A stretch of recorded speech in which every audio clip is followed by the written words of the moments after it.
você, tá ok, professor? Tá certo, obrigado. A Juliana do HU já está aí também? A gente já começa. Hoje nós temos, deixa eu ver aqui, quantos desafios? 21. Boa 21. tarde, professor. Estou aqui sim. A Débora também, ela está tentando conectar, mas ela está Tá. aqui. A Juliana é a nossa parceira lá do Hospital Universitário. Vamos abrir. Eu Tá vou abrir certo. a câmera aí para o professor Everton me conhecer. Tudo bem, Juliana? Tudo bem? Boa tarde. Olha, Boa que estiver tarde. gravando. Já está gravando? Bom, já está gravando, então, professor Everton Lozano, nosso reitor, né? Por favor, professor.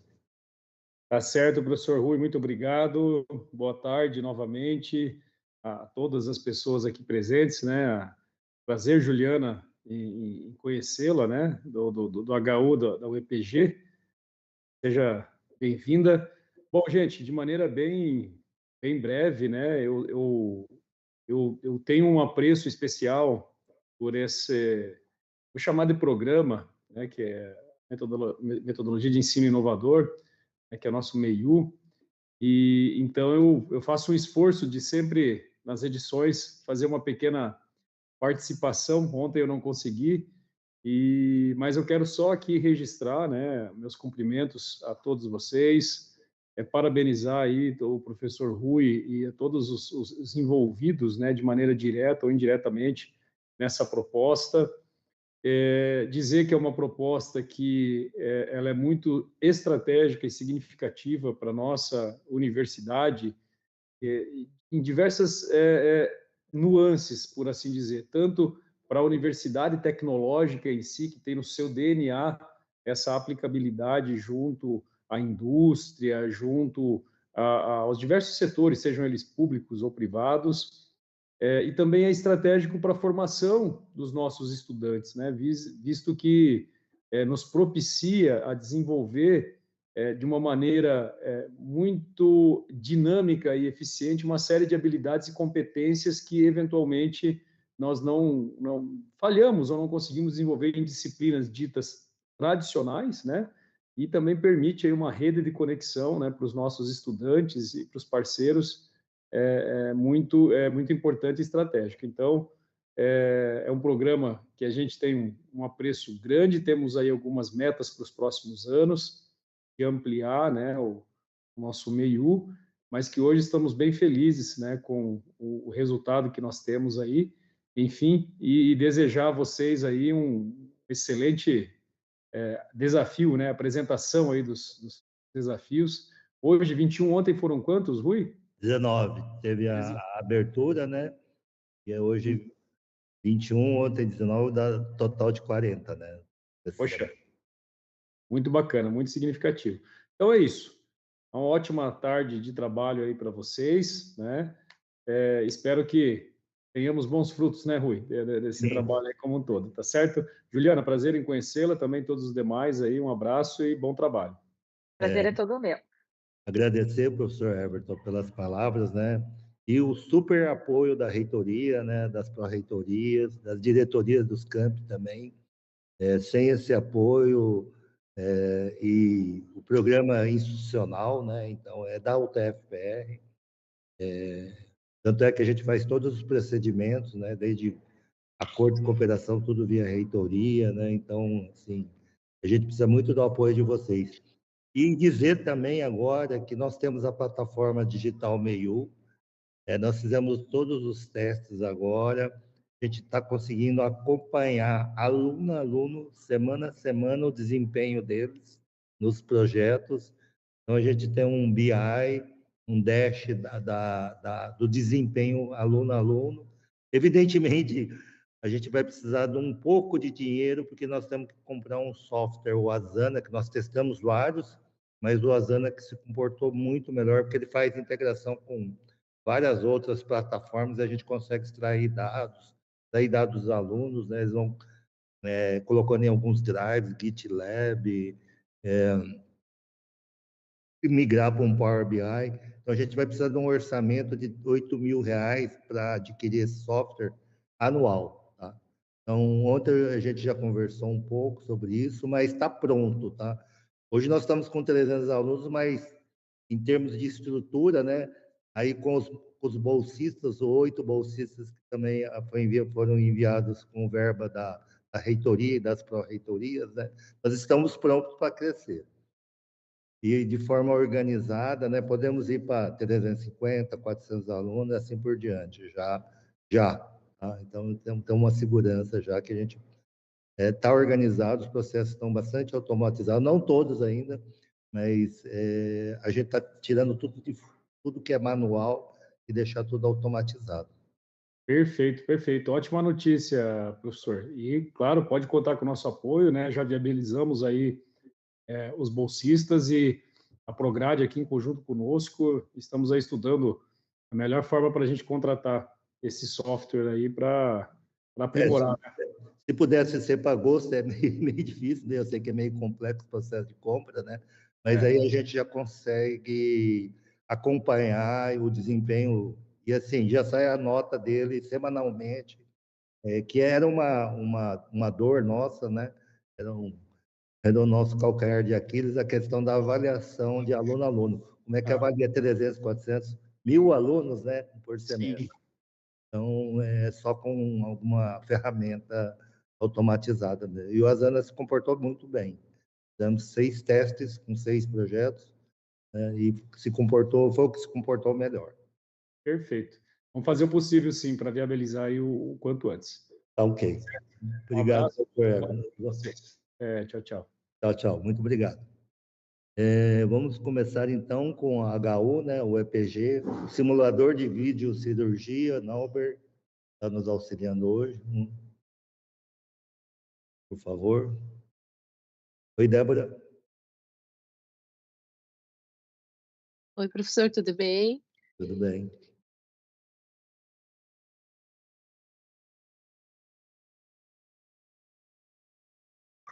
Olá, hoje apresentaremos um simulador para treinamento de manobras de fisioterapia respiratória, desenvolvido para ajudar na formação acadêmica e reduzir riscos em pacientes. Agradecemos a presença de todos. Antes de começarmos, gostaríamos de apresentar a equipe, que é composta por 7 alunos de diversos campos da UTFPR, professor Rui, campus Ponta Grossa, e a fisioterapeuta Débora e a fisioterapeuta Juliana, do Hospital Universitário de Ponta Grossa. O nosso projeto surgiu a partir de um problema comum na formação prática em fisioterapia. Atualmente, não há modelos eficazes para treinar manobras respiratórias no tórax humano. As manobras são geralmente praticadas em pacientes reais. Isso dificulta o aprendizado de técnicas corretas e pode até colocar o paciente em risco, principalmente quando os estudantes ainda não têm segurança nos procedimentos. Entre as principais causas estão os equipamentos estáticos, com resposta limitada, a falta de padronização e o alto custo de simuladores mais realistas. Como consequência, os estudantes acabam aplicando técnicas de forma inadequada, sem feedback preciso, e isso prejudica a formação, além de poder afetar diretamente os pacientes. As pessoas mais impactadas por esse problema são os próprios estudantes de fisioterapia, os pacientes que recebem o atendimento de profissionais em formação e também as instituições de ensino e saúde. Hoje, os modelos são simples e pouco versáteis, e o nosso objetivo é desenvolver um simulador dinâmico, com rigidez ajustável e métricas de desempenho, para tornar o aprendizado mais eficiente e seguro. A ferramenta contribui diretamente para a melhoria da segurança e da eficácia no treinamento clínico, através de uma ferramenta que permite a repetição das técnicas de forma controlada e sem riscos. Os alunos podem aperfeiçoar suas habilidades, corrigir erros e ganhar mais confiança. Além disso, oferecemos um preparo técnico mais personalizado, respeitando o ritmo da aprendizagem de cada estudante e garantindo que cheguem mais bem preparados à prática real. Vimos, a falta de realismo no treinamento compromete segurança e eficácia. Mas como nosso simulador transforma essa realidade? Vamos aos impactos do projeto. Hoje, simuladores realistas são raros e caros. Nosso projeto rompe essa barreira, ao ser acessível e de baixo custo. Ele universaliza o treinamento de qualidade. Estudantes de qualquer instituição poderão praticar manobras complexas repetidamente, sem restrições financeiras. O maior ganho? Reduzir riscos a pacientes reais. Com o simulador, erros de aprendizado não afetarão mais humanos. Estudantes dominarão procedimentos de fisioterapia respiratória com confiança técnica, antes de aplicar em pessoas. Não se trata só de hardware. Integraremos tecnologia sensorial e feedback em tempo real, para criar um ciclo virtuoso. O aluno erra, o simulador corrige, o instrutor orienta. Isso eleva o padrão do ensino, formando profissionais mais preparados para desafios reais. E o resultado final? Impacto sistêmico no ensino de saúde. Profissionais bem treinados significam diagnósticos mais precisos, tratamentos eficazes e recuperação acelerada. Cada simulação aqui reflete um atendimento humanizado e de excelência lá na frente. Essa é a essência do projeto. Não só inovar, mas gerar impacto duradouro. Queremos que esse simulador ajude uma nova geração de fisioterapeutas respiratórios mais seguros e técnicos.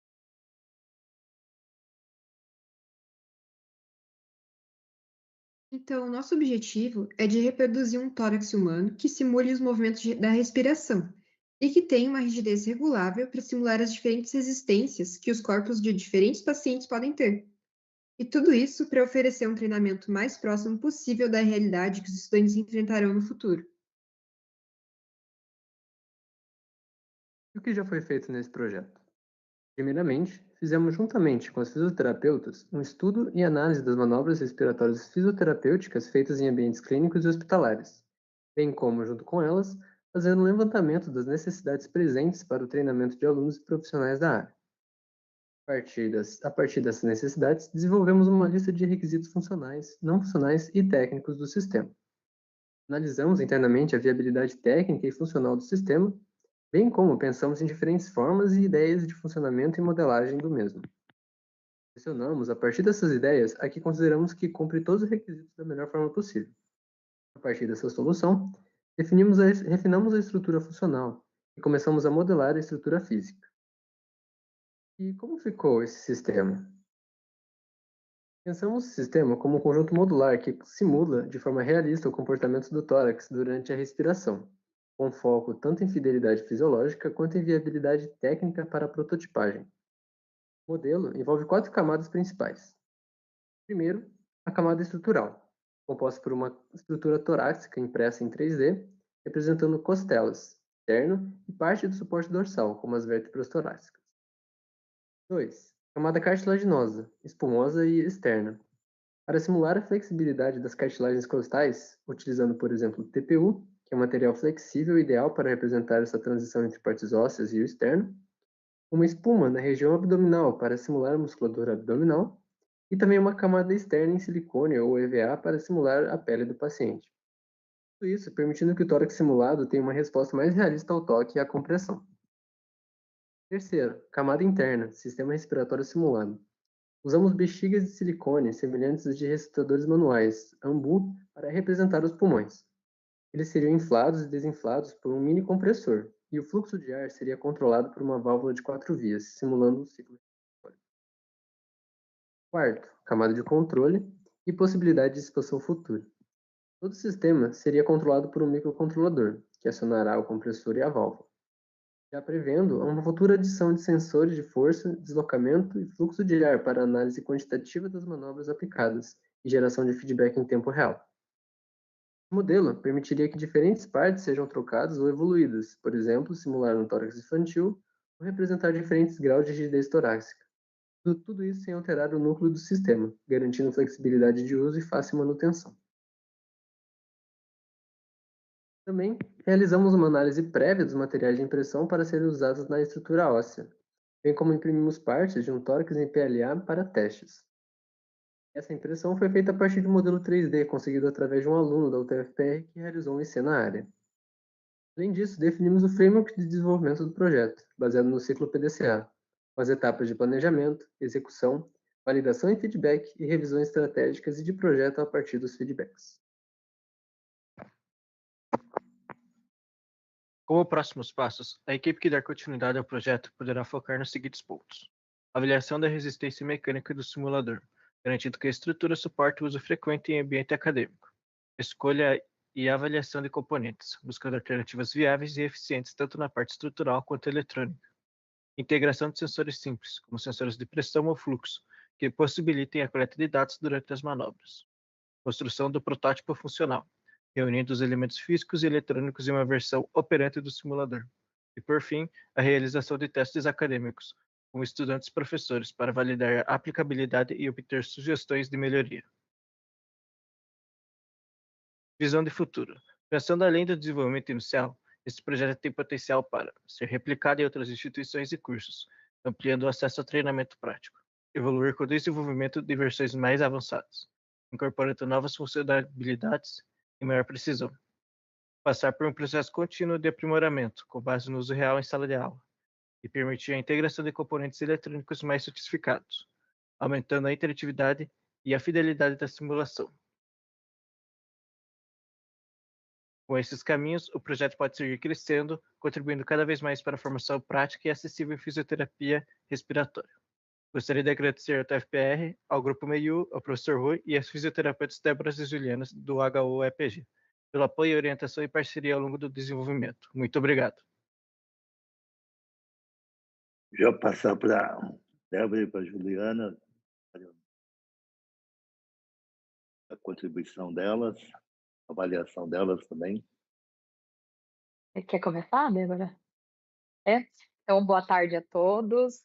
Estamos aqui novamente e gostaria de agradecer enormemente, né, a oportunidade de estarmos participando novamente do MEIU e também pela oportunidade que estamos tendo, né, de desenvolver um simulador para a prática de fisioterapia respiratória, que era algo que a gente, como fisioterapeuta, né, eu e a Débora sempre pensamos que seria interessante, porém nunca encontramos algo viável, né, no mercado.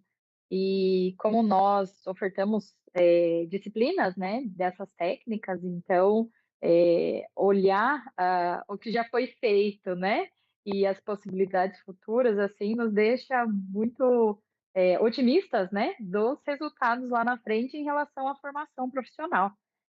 Gostaria de parabenizar todos pelo empenho, sair do zero, de conhecer a anatomia, a fisiologia, e nós fomos acompanhando aí o empenho de todos, né, e vou ser bem sincera que superaram as minhas expectativas, assim, fizeram além do que eu imaginei que seria feito nesse período, né, então, novamente, parabéns.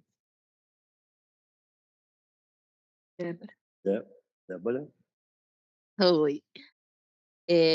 Bom, eu concordo, né, totalmente com a Juliana. Foi bem interessante, né, a nossa conversa, o nosso início ali. Parece, né, que foi em tão pouco tempo, assim, uma evolução muito grande, porque eu sei que é difícil entender a anatomia do tórax, o processo de movimento do pulmão, movimentos respiratórios, e a diferença de tantos tórax, então, ver isso, né, sendo construído aos poucos é bem satisfatório. E assim como a Juliana, acho que vocês superaram, né, as nossas expectativas, e aí a gente já começa a ver né, um passinho ali disso se tornando realidade, né, que a gente sabe que a nossa ideia era um pouco além do possível, assim, a gente não via muitos meios, né, mas como nós somos da área da saúde, temos essa limitação, né, de entender de materiais, dos processos, então é muito muito legal ver tudo, entrando, né, se conversando e indo para o mesmo caminho, né, para a gente conseguir concretizar essa ideia. Parabéns, equipe. Legal, obrigado, né? Acho que está aí o Gustavo Martins e o Lucas Nunes, né? Não sei se tem mais alguém da equipe. Acho que é só a gente mesmo, professor. Querem fazer alguma contribuição? Eu vou começar aqui, então. Queria agradecer a oportunidade. Foi um desafio bem promissor, eu achei, sim. Nunca tinha mesclado a área da saúde com engenharia. Foi algo bem interessante, assim. E acho que é um desafio muito promissor ainda. Tem muita coisa para acontecer ainda.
Legal, pessoal, legal.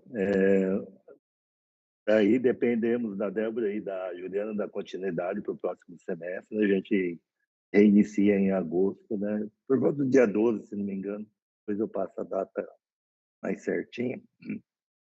Mas é uma coisa que eu estava conversando com a professora Eliette final de semana passado, e ela tem impressora em PETG, então ela colocou à disposição para imprimir as partes em PETG, que é um material, tem uma rigidez, resistência, não é rigidez, estava procurando a palavra mais correta, uma resistência melhor que PLA, né? PLA ele quebra muito fácil, né? Então, mas como POC, como prova de conceito, né, que vocês fizeram, ficou muito bacana, né? Então, para validar. Um colega meu que ele fez um IC, e dele foi basicamente recriar um 3D inteiro do agradecimento a ele e ao professor Fodiato também. Viu, Lucas, depois você me envia os dados deles, e-mail, o nome completo, para que a gente possa emitir algum certificado para eles, tá? E estejam todos convidadas para a próxima fase aí também do projeto, tá? Tem várias outras disciplinas, né? Então pode se inscrever, tá? Devem.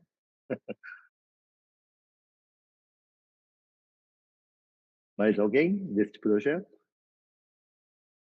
Só gostaria de falar que de nossa parte a gente continua, professor.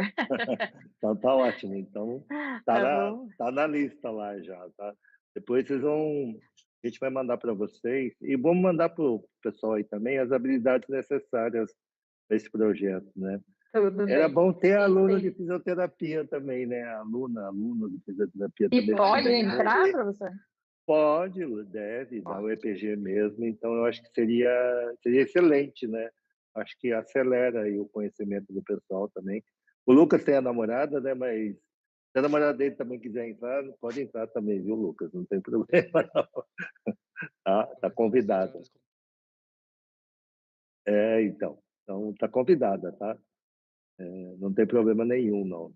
Envolver alunos de outras universidades é comum, tá? A gente já faz parceria assim e vamos em frente. O negócio é entregar algo que faz bem para a sociedade, né? Que traz esse conhecimento, essa inovação. Tá? O objetivo é esse. Enquanto a gente puder participar, a gente vai seguir. Tá legal. Obrigado.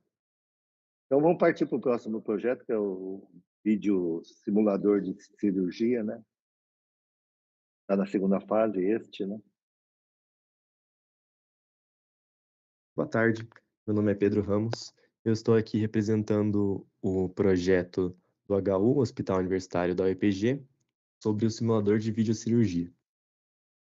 Os integrantes do meu grupo, além de mim, são o Abner, o Arthur, a Karina, o Evandro, a Cauane, a Luana e o Vinícius.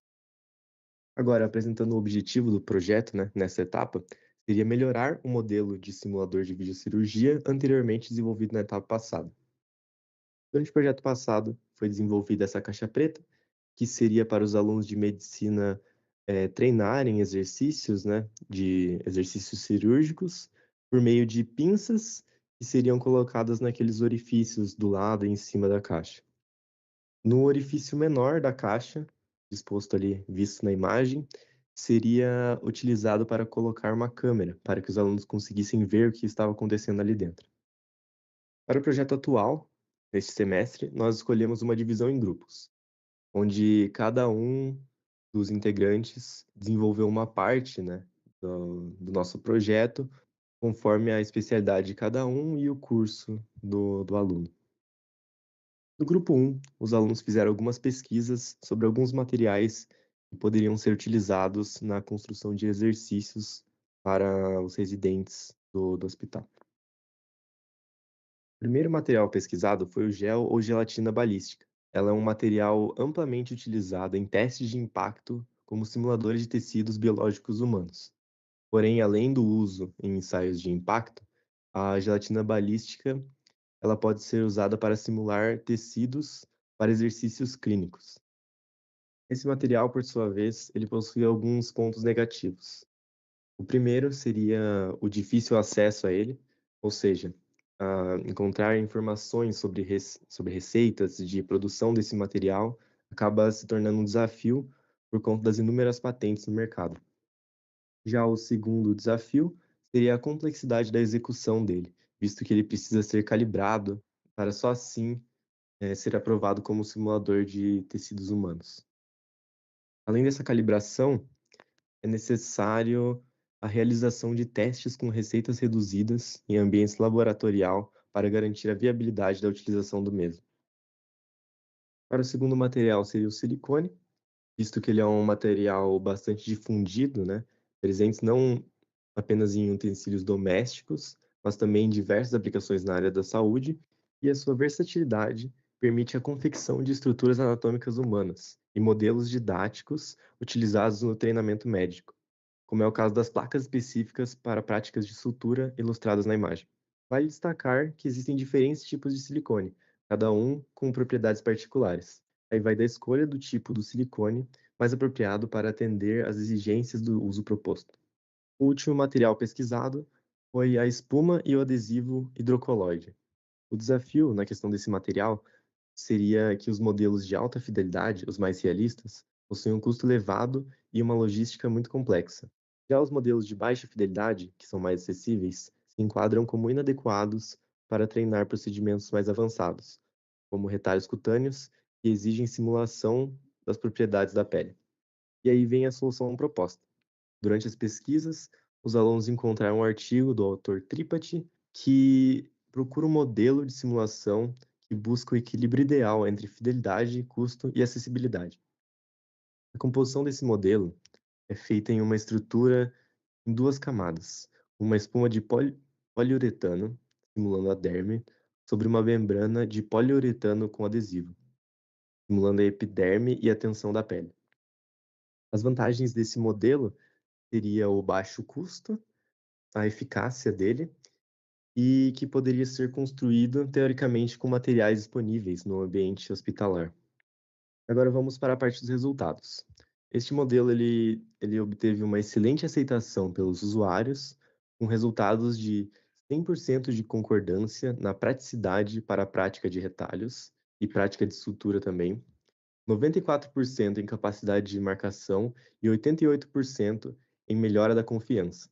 A versatilidade desse modelo permite a execução de uma vasta gama de exercícios, desde Z-plastias a retalhos complexos e técnicas de sutura. O problema principal nesse modelo seria que a membrana de poliuretano, componente-chave do modelo, é comercializada apenas em grandes volumes.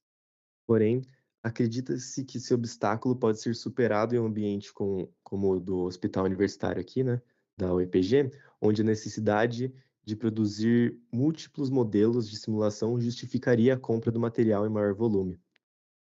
O grupo 2 trabalhou em pesquisas para o aprimoramento das pinças laparoscópicas. Com base no artigo Proposta de um simulador de cirurgias por vídeo laparoscopia de baixo custo utilizando realidade virtual, foi possível identificar algumas diretrizes metodológicas relevantes que orientam o processo de aprimoramento de instrumentos cirúrgicos. Essas diretrizes metodológicas são citadas aqui e eu vou comentar um pouco sobre cada uma delas. A primeira seria a abordagem multidisciplinar. Seria a integração de requisitos técnicos, ergonômicos e funcionais com o foco no usuário final, né, que seria o cirurgião.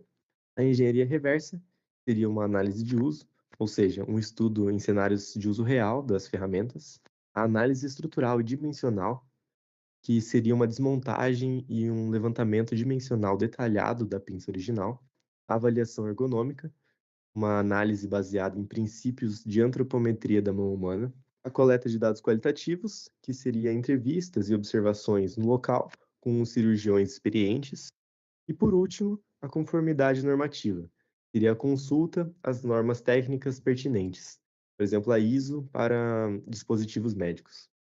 Essa equipe também levantou algumas hipóteses dos problemas enfrentados pelos residentes de medicina, e foram listados abaixo. E agora eu vou falar rapidamente sobre cada uma delas. A ergonomia deficiente, que seria o desconforto e a fadiga durante o uso prolongado das ferramentas. Segundo, o peso excessivo, que contribui para a fadiga muscular em procedimentos de longa duração. Terceiro, a baixa precisão operacional, que é a presença de folgas nos mecanismos e que contribui com a movimentação imprecisa das pontas.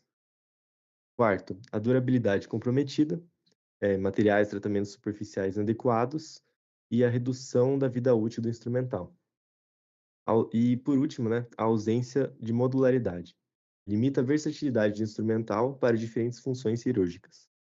De acordo com as hipóteses dos problemas mostrados, vieram possíveis soluções e um modelo de referência, né, disposto na imagem abaixo.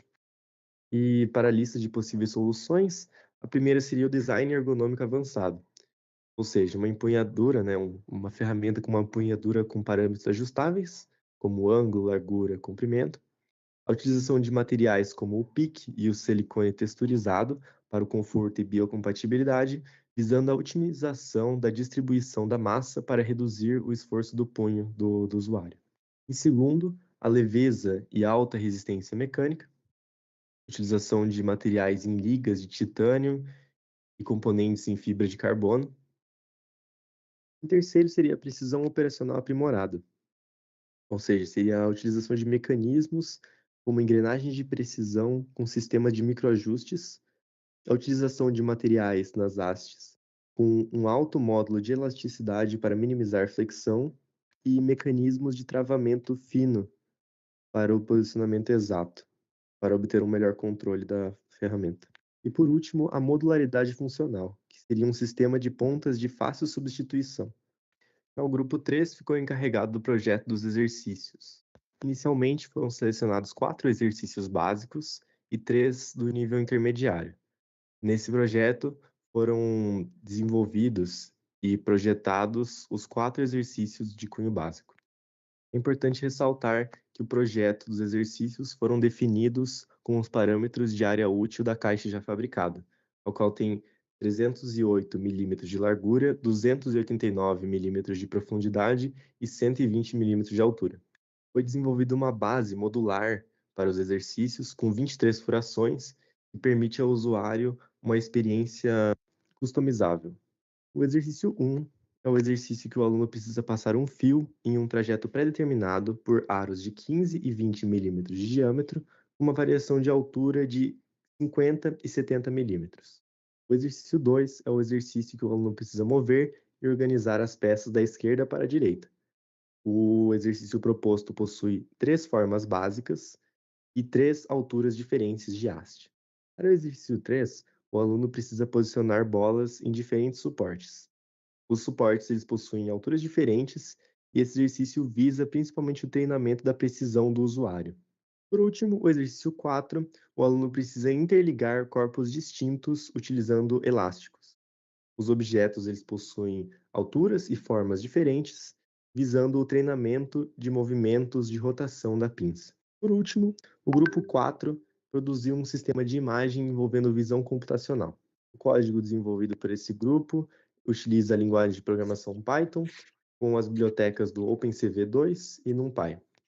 Esse código serve como base de desenvolvimento para as próximas equipes desse projeto, e ele está disponibilizado no GitLab do projeto. Na imagem, podemos ver o funcionamento do código referente ao exercício 1 apresentado neste projeto. O código identifica as cores dos fios passados pelo aluno. E esse foi o projeto desenvolvido nesse semestre pela nossa equipe. Muito obrigado. Legal. Débora, Juliana. Não sei se tem Muito algum bom. aluno tô idêntico. Parabéns, equipe. A continuidade desse desafio, né, que acaba se tornando mais, né, cada vez mais desafiante mesmo, até ainda mais porque a gente teve dificuldade em encontrar os profissionais para obter o feedback deles. Mas agora que a gente conseguiu, eles ficaram bem satisfeitos, né, com o resultado. E eu não tinha visto, né, a última parte da visão computacional até os alunos enviarem pelo nosso grupo. Eu achei super interessante e eu achei que avançou bastante nessa fase. Então, eu acho que tá tendo elementos assim que vão ajudar muito assim no aprendizado, né, desses médicos residentes. Então, Juliana.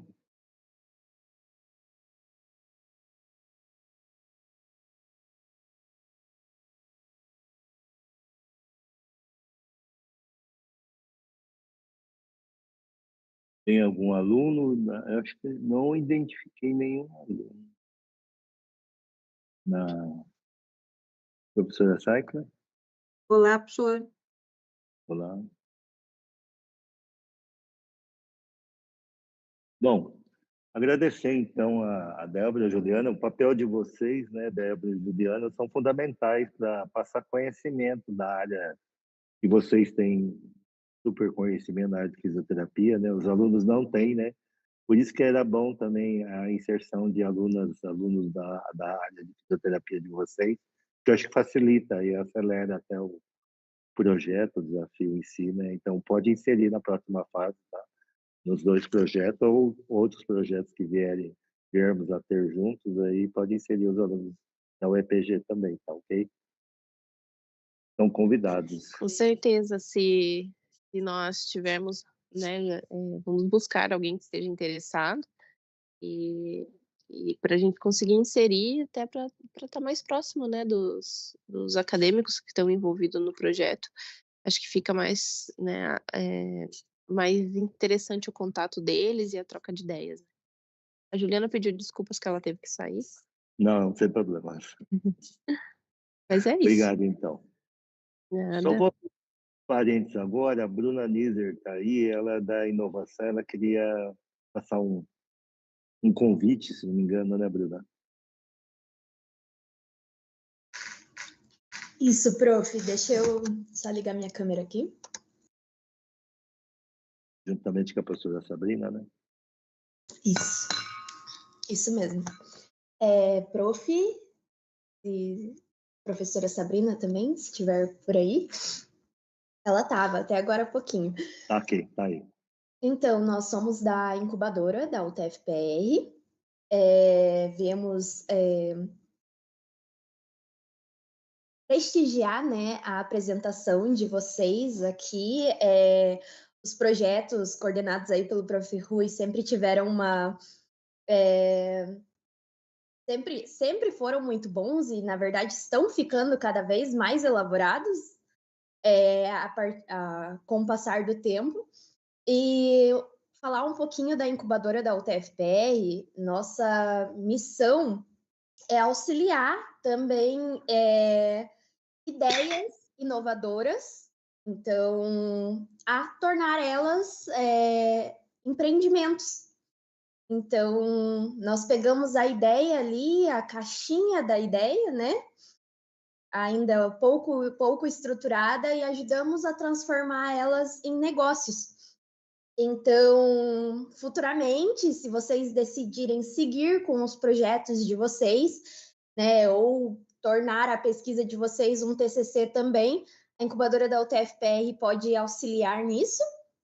E nós também temos o departamento de patentes, também coordenado, né, pelo Gil aqui na UTFPR, que ajuda a proteger todo o conhecimento que vocês desenvolvem dentro da UTFPR. Então, vou convidar a professora Sabrina, se ela quiser complementar aí. Boa tarde, pessoal. Não quero tomar muito tempo da apresentação de vocês, só reforçar o convite da Bruna, dizer que tanto o Departamento de Propriedade Intelectual, nosso NIT da UTF, quanto a incubadora está de portas abertas, né, através do Gil Anderson, aqui para recebê-los e passar as informações que vocês precisarem, caso seja o interesse de vocês ou registrar a propriedade ou entender como transformar essa ideia em um negócio, sempre amparado pelos regulamentos e acordos que vocês já afirmaram anteriormente aí na disciplina e entre as empresas. E aproveitar para parabenizar aqui a apresentação dos projetos. Gosto de acompanhar aqui em tempo real, mas quando eu não acompanho, quando é possível, eu assisto a gravação lá depois, professor. Obrigada. Obrigado, Bruna. Obrigado, Sabrina. A Bruna foi aluna da disciplina também, né, Bruna? Se não me engano, a Ambev, tá? Bom, vamos em frente nos projetos. Então, né, agora nós temos Unimed, né, com o próximo projeto. Deixa eu ver. Okay.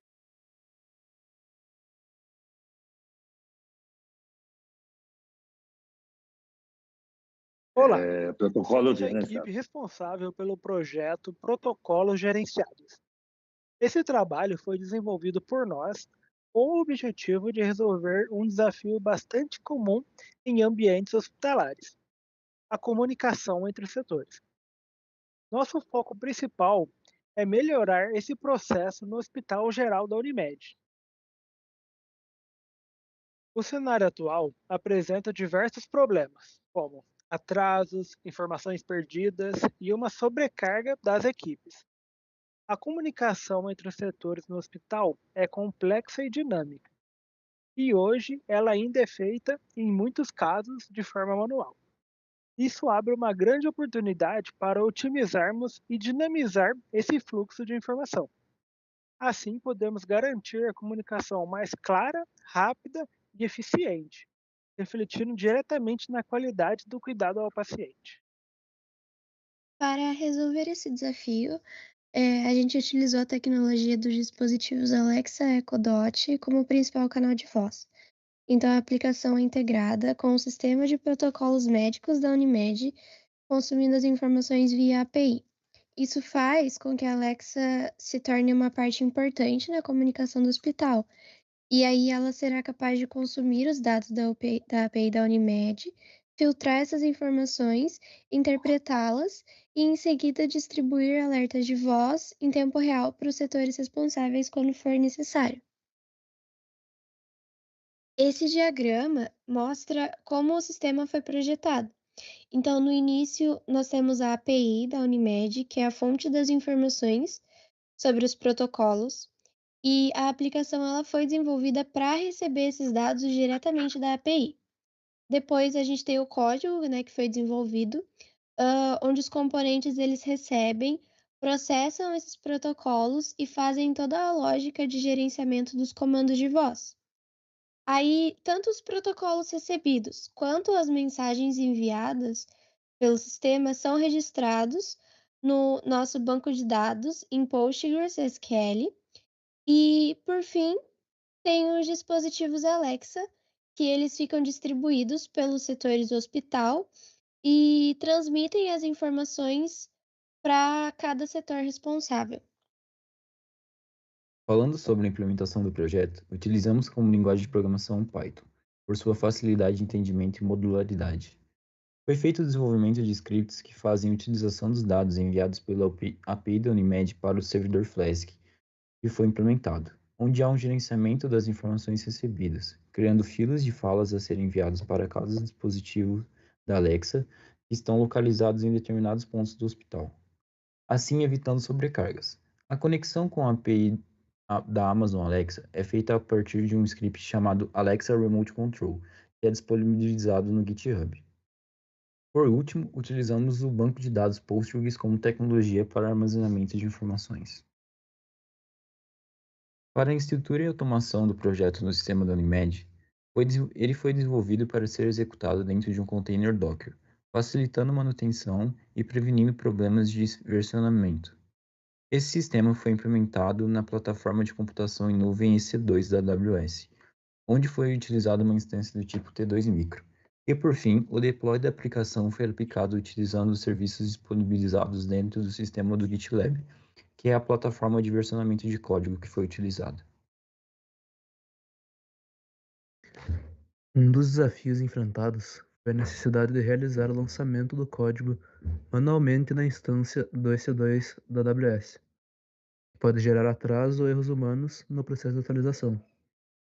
Como melhoria futura, planejamos automatizar completamente esse fluxo de deploy, integrando o pipeline de CI/CD do GitLab com a instância EC2 via SSH, permitindo que o código seja enviado e executado automaticamente sempre que houver alterações no repositório. Como resultado da implementação, tivemos ganhos claros em eficiência, com a comunicação entre setores sendo feita de forma automatizada e mais ágil. As mensagens de voz também ficaram mais claras e organizadas, com pausas bem definidas e formatação que facilita o entendimento. Além disso, todos os protocolos e mensagens enviadas ficam registrados no banco de dados, garantindo mais rastreabilidade. Separamos quais mensagens são enviadas para qual setor e com isso reduzimos notificações redundantes e permitimos que a equipe do hospital tenha mais foco no que realmente importa, é o cuidado ao paciente. Algumas melhorias que poderiam ser implementadas no futuro no projeto teriam a possibilidade de configurar e testar a integração com a Alexa, garantindo assim que os dispositivos recebam e executem as notificações corretamente, sem nenhum tipo de falha de comunicação. Outro ponto-chave para a próxima fase seria a otimização da sincronização de várias Alexas. É fundamental que todas as unidades do sistema recebam as mensagens ao mesmo tempo, evitando sobrecargas e garantindo que as informações críticas cheguem de forma eficaz sem perder nada. Por último, o ideal é que seja implementado um ambiente separado do Core VPN. Essa estrutura ela vai garantir que só dispositivos internos e usuários autenticados possam acessar a infraestrutura do sistema, deixando o controle de acesso bem mais rigoroso e seguro. Chegamos então no fim da apresentação do nosso projeto. Esperamos que o que foi feito sirva como uma base sólida e um ponto de partida claro para as próximas etapas e para o próximo grupo que vai dar continuidade a esse sistema. Muito obrigado pela atenção. Legal. Leonardo, Gisele, Lucilene, Gabriel, Juliana, da Unimed. Pessoal, boa tarde. Oi, Léo. Só agradecendo a todos vocês novamente. Né? Esse projeto a gente já está 1 ano e meio com vocês, se não me engano, 3 semestres. É interessante que é um pouco complexo essas questões dos códigos ali, de fazer a Alexa falar sozinha e integrada com outros setores. Mas eu acredito que é isso, né? Quando a gente propõe um desafio, vocês trazem a solução. Acho que essa é a ideia da disciplina também, né? Tá ajudando o outro nesse quesito para solucionar os nossos problemas. E é isso aí. Obrigadão. O semestre foi bem corrido novamente, né? E estamos à disposição de vocês para qualquer coisa também. Mais alguém da Unimed? Tem alguns alunos aí também, que é o Arthur, João. Algum depoimento?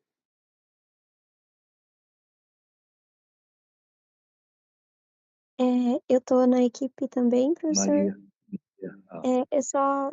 Eu só queria agradecer mesmo, né, tanto ao professor Rui por ter ajudado a gente na organização do projeto durante as semanas, e ao pessoal da Unimed que esteve acompanhando a gente, estava tirando nossas dúvidas sempre, às vezes fora de horário comercial, durante a noite, o Léo, o Vinícius, e aí foi ajudando bastante a gente. Foi um projeto bem legal de estar desenvolvendo. Então, mais alguém? Não? Esse projeto, Léo, vai ter a outra fase ou como é que ficará? Então, professor, agora acho que a gente vai testar internamente aqui, e aí a gente analisa e responde você para depois, pode ser? Pode ser, tranquilo. Tá. Se Vai tiver pegar algum os códigos também, lá e dar uma testada na funcionalidade, tá? ok. Obrigado, então, Léo. Depois a gente conversa. O outro da Unimed, tempos cirúrgicos. Fase 1, né? Esse.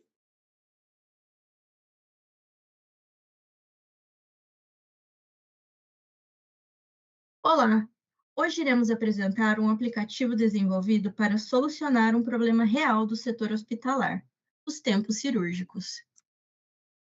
Nossa equipe é formada por alunos de diferentes campi da UTF-PR, contando com o apoio do professor Rui, do campus Ponta Grossa, e o Leonardo, representante da Unimed Ponta Grossa. A necessidade surgiu a partir de um problema identificado pela equipe da Unimed. Atualmente, o registro dos tempos cirúrgicos é feito de forma manual. Isso gera alto risco de erro, retrabalho e perda de informações importantes.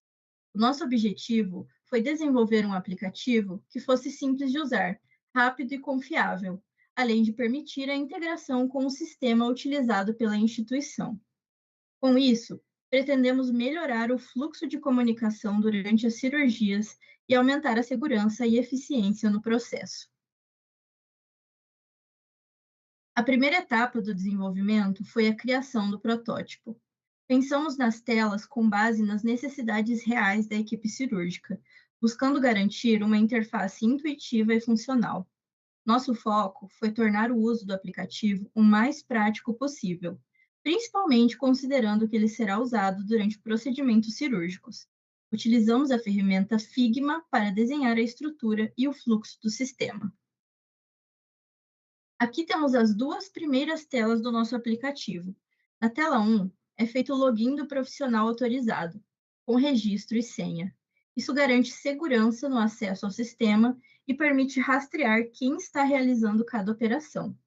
Após o login, a tela 2 permite a identificação da cirurgia, que será registrada. O usuário insere o número da cirurgia, o que facilita a busca direta pelo procedimento no sistema. Em seguida, temos o registro detalhado do fluxo cirúrgico, onde cada evento é marcado em tempo real para garantir precisão e rastreabilidade. Começando pelo número 3, vemos o cabeçalho, com os dados essenciais da cirurgia. Nome do paciente, número do procedimento, tipo de cirurgia, sala e o médico responsável. Essas informações são automaticamente carregadas após a busca da cirurgia, facilitando a identificação correta do caso. No número 4, temos o primeiro tempo registrado, o preparo do paciente na sala pré-operatória. O profissional pode marcar o início e o fim dessa etapa, e o sistema calcula automaticamente a duração. Já no número 5, são adicionados os próximos marcos importantes: a chamada do paciente da sala pré-operatória para a sala de cirurgia e a confirmação de que a equipe completa está em sala de aula, e todas as outras etapas seguintes do procedimento. À direita, no número 6, temos a linha do tempo e o resumo dos tempos registrados. A linha do tempo mostra graficamente o progresso do procedimento, enquanto o resumo calcula automaticamente o tempo de cada etapa e o tempo total da cirurgia. Isso facilita muito a visualização rápida de como a cirurgia está se desenrolando. Por fim, no número 7, temos o botão para salvar o registro completo. Ao final do procedimento, o responsável pode confirmar todas as informações e concluir o envio para o sistema, garantindo que os dados fiquem salvos de forma segura e acessível para futuras consultas. Essa abordagem foi pensada para ser rápida e funcional, considerando o ambiente hospitalar, onde a agilidade e a precisão são essenciais. Além disso, essas etapas foram desenhadas para facilitar uma futura integração com o sistema da Unimed, garantindo que os dados sejam sincronizados corretamente. Aqui temos um pequeno vídeo expositivo de todos os recursos presentes na tela de registro de tempos, passando por todos os pontos falados anteriormente, desde o fluxo do quarto cirúrgico até o momento de salvar as informações registradas.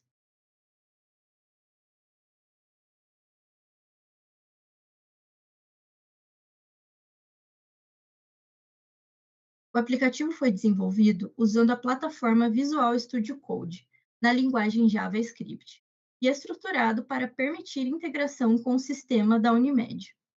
O protótipo funcional foi finalizado, fazendo acesso adequado de banco de dados, mas a integração com o sistema da Unimed e os testes com usuários ainda não foram realizados. Esses testes estão previstos para fases futuras do projeto, em parceria com a instituição.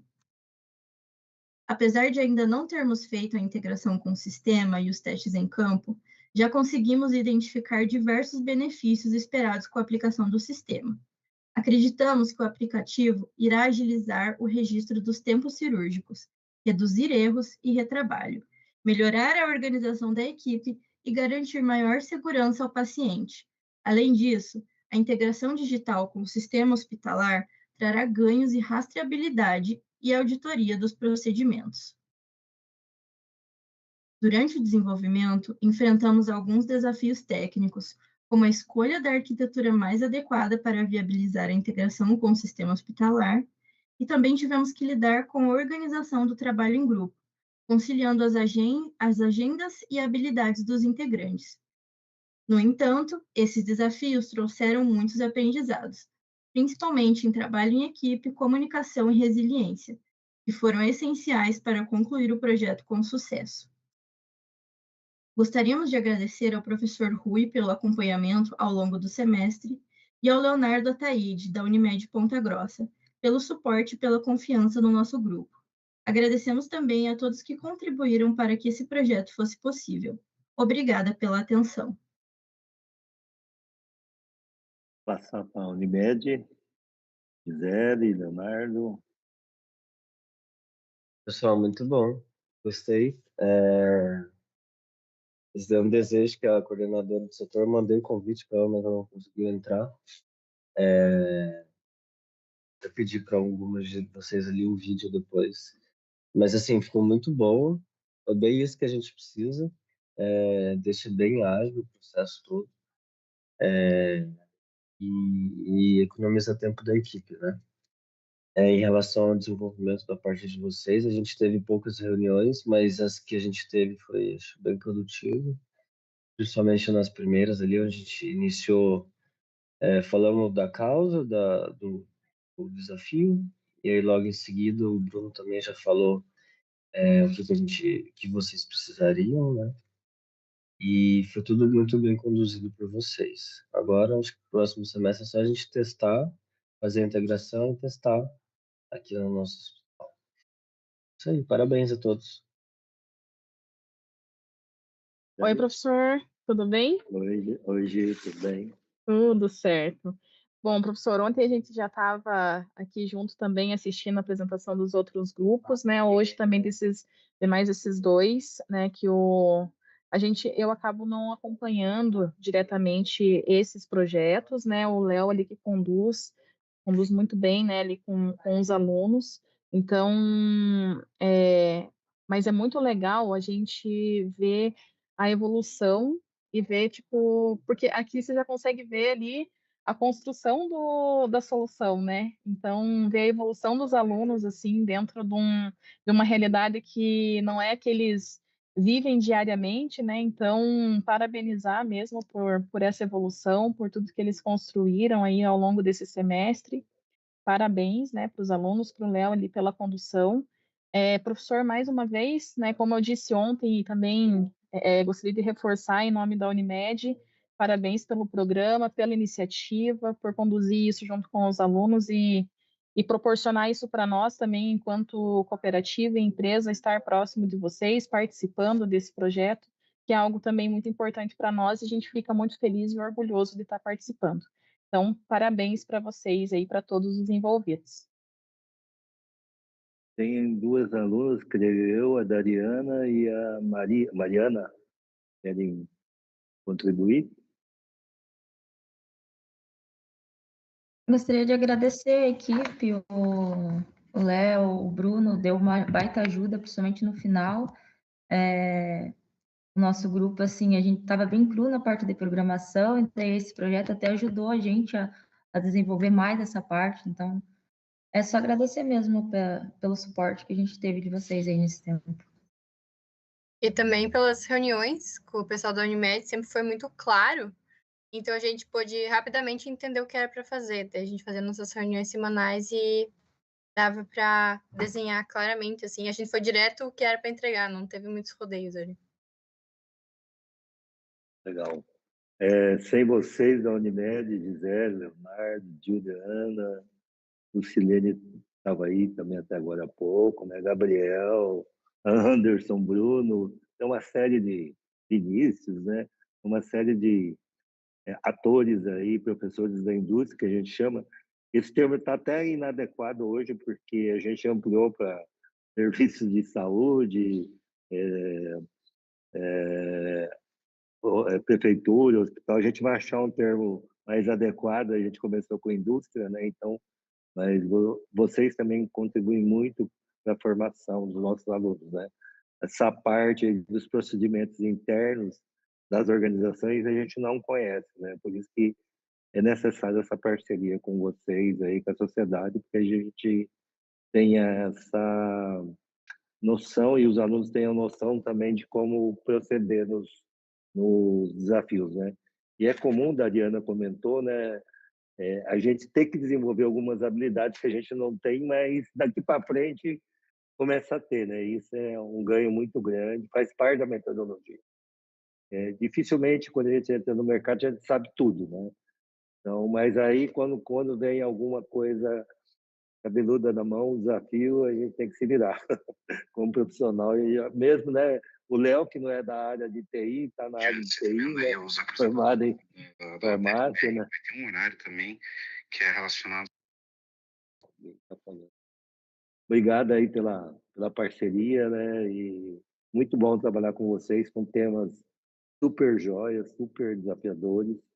A gente já conversou sobre isso, né? Mas eu acho que a inteligência de vocês, a cultura aí da Unimed, também contribui muito para o meio, tá?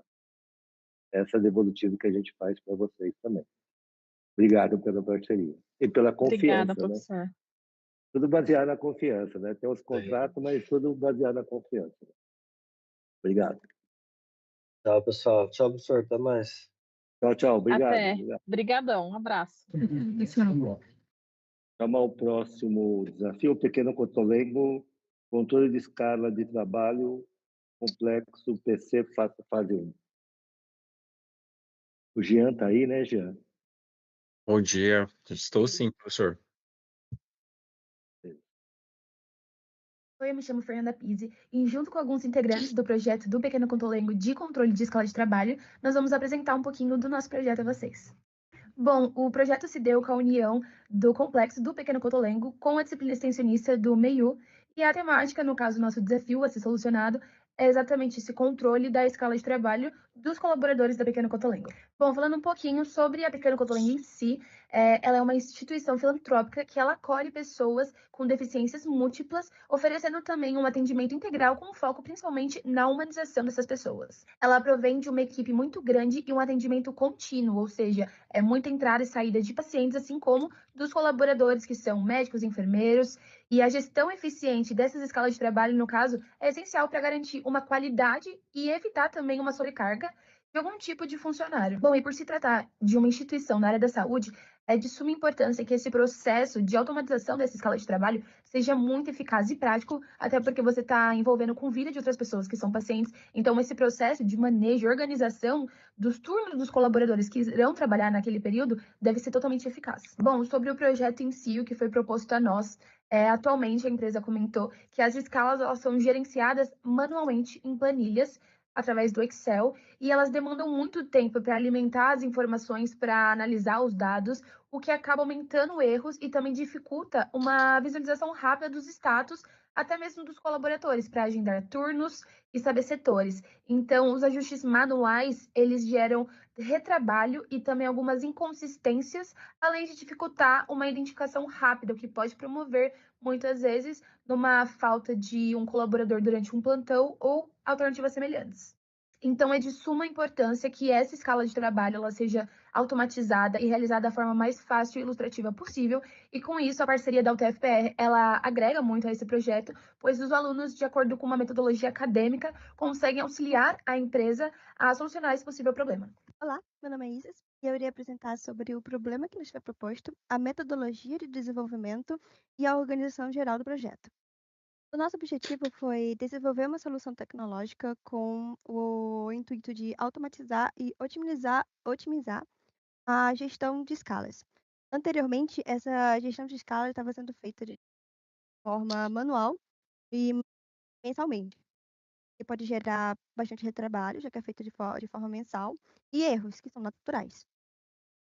Como parte da solução, propomos um sistema automatizado dessa gestão de escala e é atualizado de forma dinâmica. Ele conta com o cadastro dos colaboradores e o cadastro do agendamento desses colaboradores também, utilizando uma interface visual intuitiva para o usuário.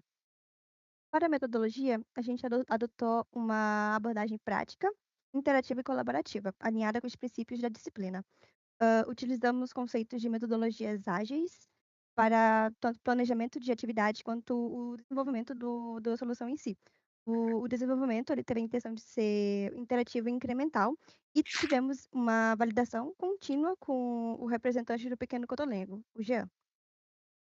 Fizemos o levantamento dos requisitos no início do projeto e realizamos reuniões com o Jean para garantir que o projeto estava atendendo os requisitos.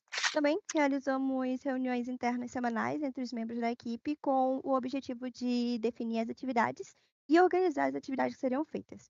Essas atividades elas foram organizadas no Trello. Também utilizamos outras ferramentas de organização, como o gráfico de Gantt, e também uma matriz de responsabilidade, tudo com o objetivo de garantir transparência de função e também gerando uma alta adaptabilidade aos processos, porque tivemos essas reuniões entre nós e também com o Jean. Todas as responsabilidades, horários das equipes, as documentações como atas e relatórios foram disponibilizados numa pasta do Google Drive, com o objetivo, como mencionei, de ser sempre transparente. Queria apresentar o sistema que desenvolvemos para o Pequeno Cotolengo, uma aplicação web para automatizar e gerenciar a escala prestador de serviços. Nosso principal objetivo foi substituir o processo manual de criação da escala, que era demorado e sujeito a erros, por uma solução digital, centralizada e segura. Para o desenvolvimento, escolhemos uma arquitetura moderna e eficiente, então utilizamos como linguagem principal o Python e o framework Streamlit, para construir a interface do usuário de forma rápida e interativa. Para o banco de dados, optamos pela Firebase Firestore, uma solução em nuvem que nos deu flexibilidade e segurança. A estrutura do código foi dividida em 3 partes principais. A primeira parte, a interface, famoso front-end, são as telas que o usuário vê, todas criadas a partir do Streamlit. A lógica do negócio, onde ficam as regras do sistema, por exemplo, a classe funcionário, que é responsável por cadastrar, atualizar e, principalmente, calcular quem trabalha em cada dia, foi toda construída a partir da ferramenta do Streamlit e do Python. Ponto importante aqui é a segurança. Todas as senhas elas são criptografadas, garantindo que ninguém tem acesso a elas em texto plano. Um banco de dados que nós utilizamos é o Firebase, onde todas as informações de funcionário, cargos e folgas ficam armazenadas de forma segura. Agora, gostaria de mostrar as principais funcionalidades do sistema, que vocês podem ver nos prints. Primeiro, temos a tela de login seguro, que garante o acesso restrito apenas a usuários autorizados, utilizando Corei e a senha pessoal do mesmo. Em seguida, a tela de gerenciamento de prestadores de serviço. Aqui o supervisor pode cadastrar novos funcionários, editar informações, registrar agendamentos de turno e, muito importante, adicionar períodos de folga. Qualquer folga registrada aqui é automaticamente considerada na montagem da escala. Esta funcionalidade central do projeto, que é a escala, é a montagem da escala, ela garante uma visualização melhor, né, porque o sistema ele gera um calendário que mostra cada dia do mês, quem está no turno do dia e quem está no turno da noite, usando cores para facilitar a identificação. Ele também exige quem está de folga acaba tendo cores alteradas, diferentes daqueles que estão trabalhando no dia, evitando assim conflitos no dia de agendamento.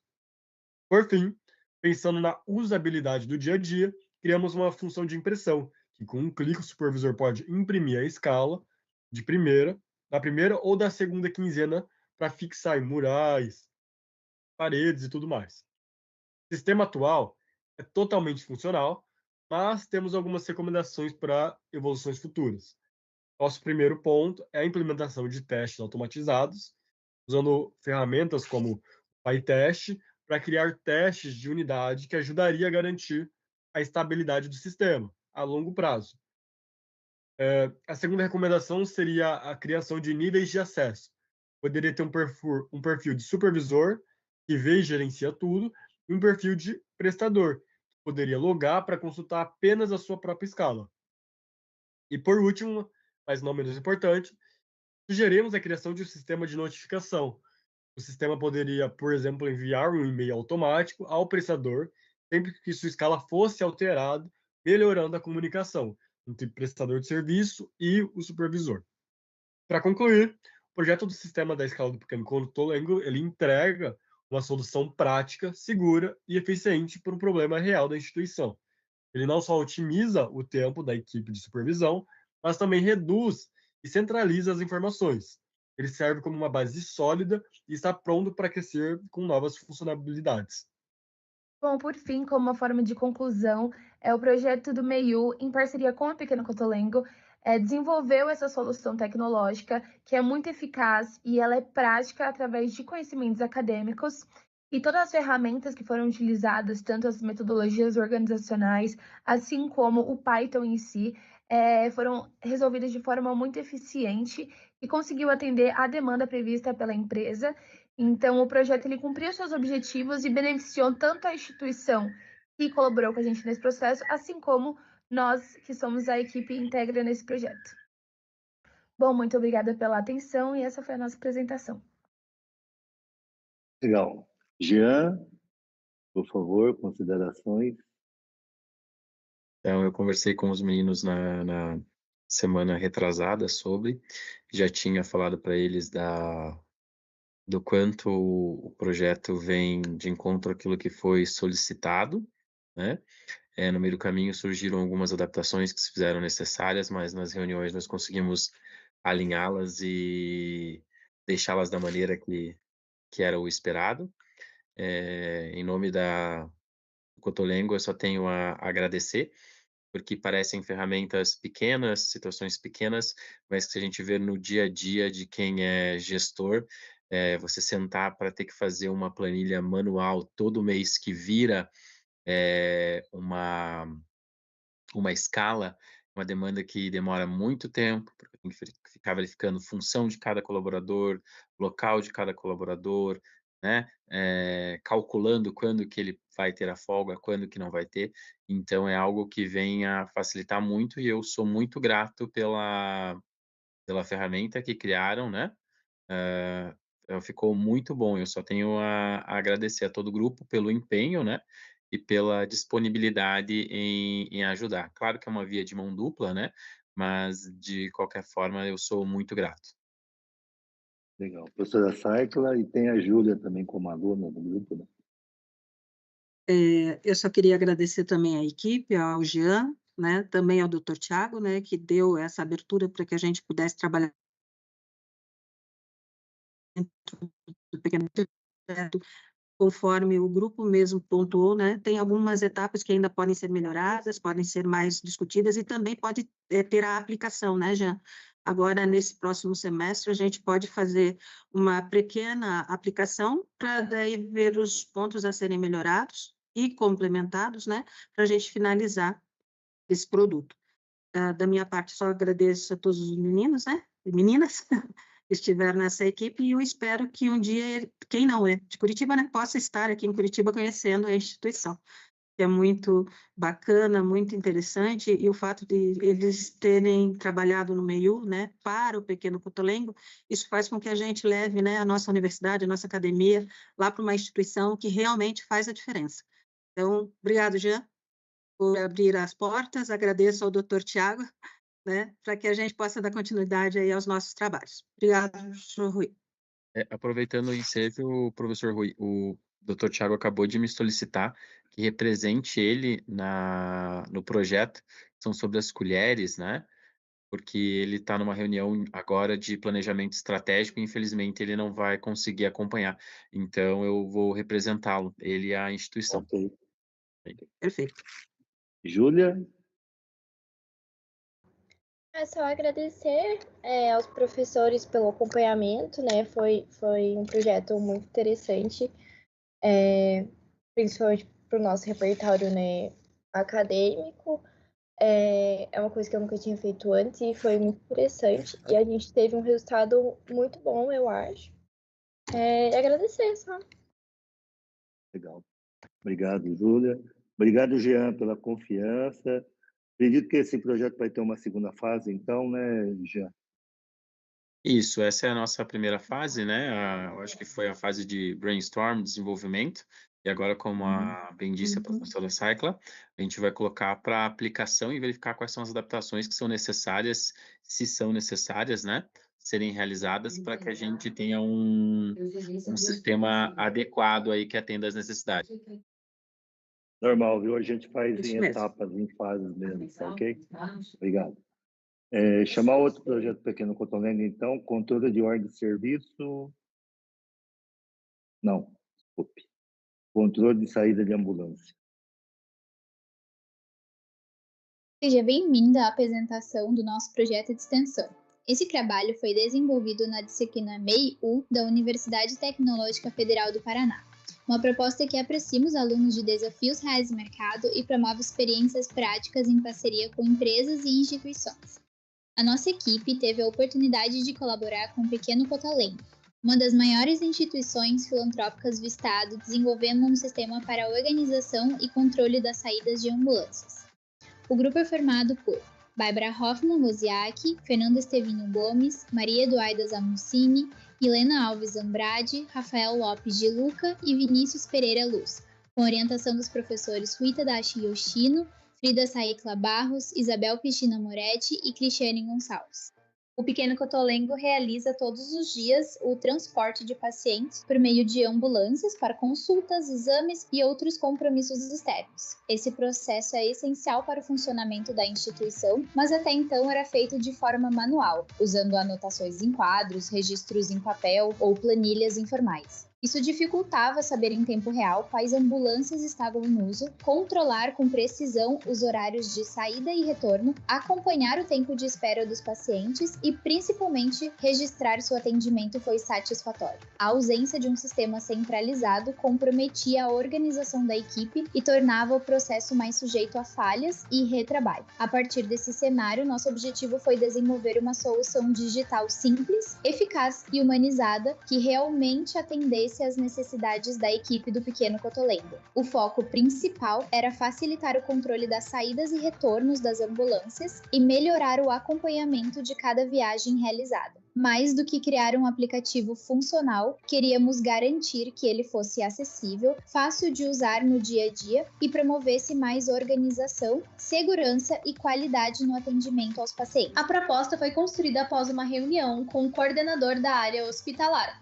onde entendemos os principais desafios enfrentados, Também fizemos uma visita à instituição que nos ajudou a compreender melhor a rotina da equipe.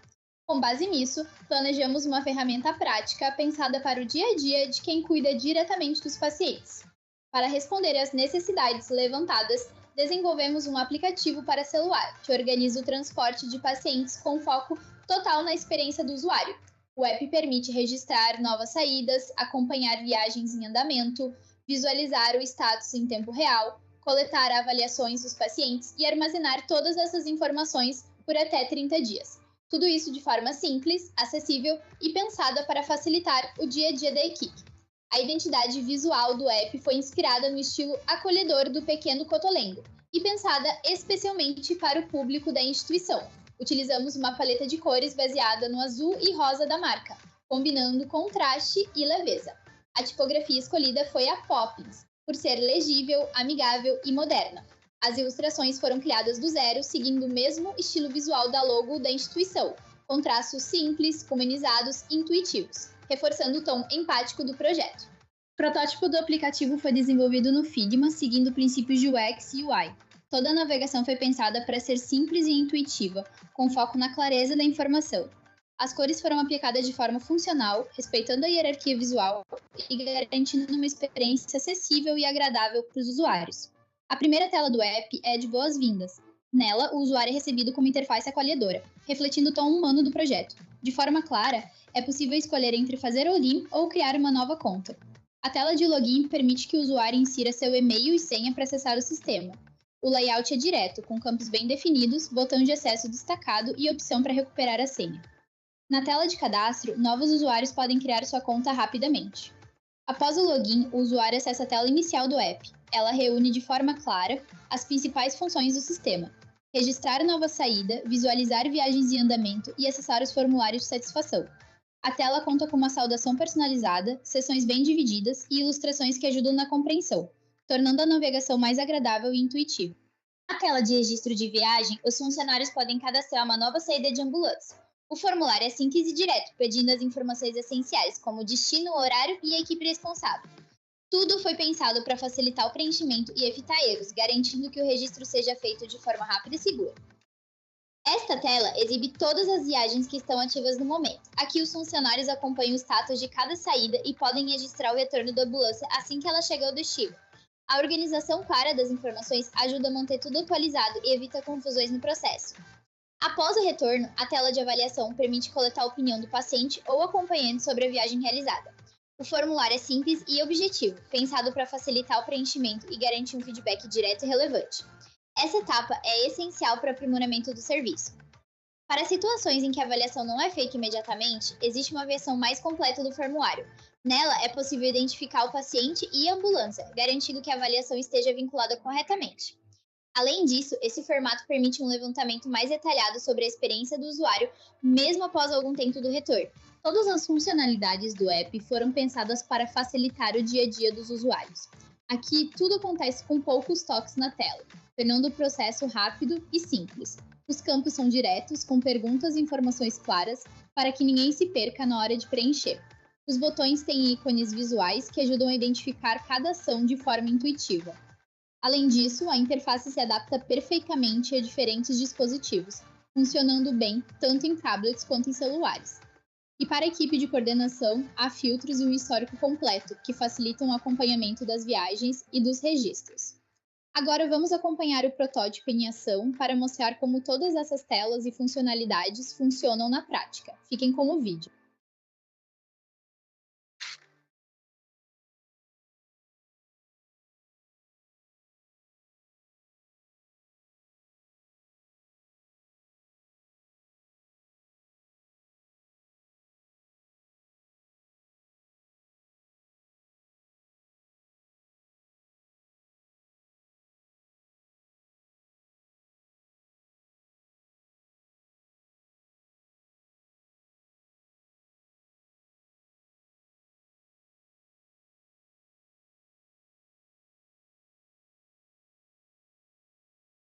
Depois de criar o protótipo, migramos o projeto para o Bubble, uma plataforma no-code que facilitou muito o desenvolvimento.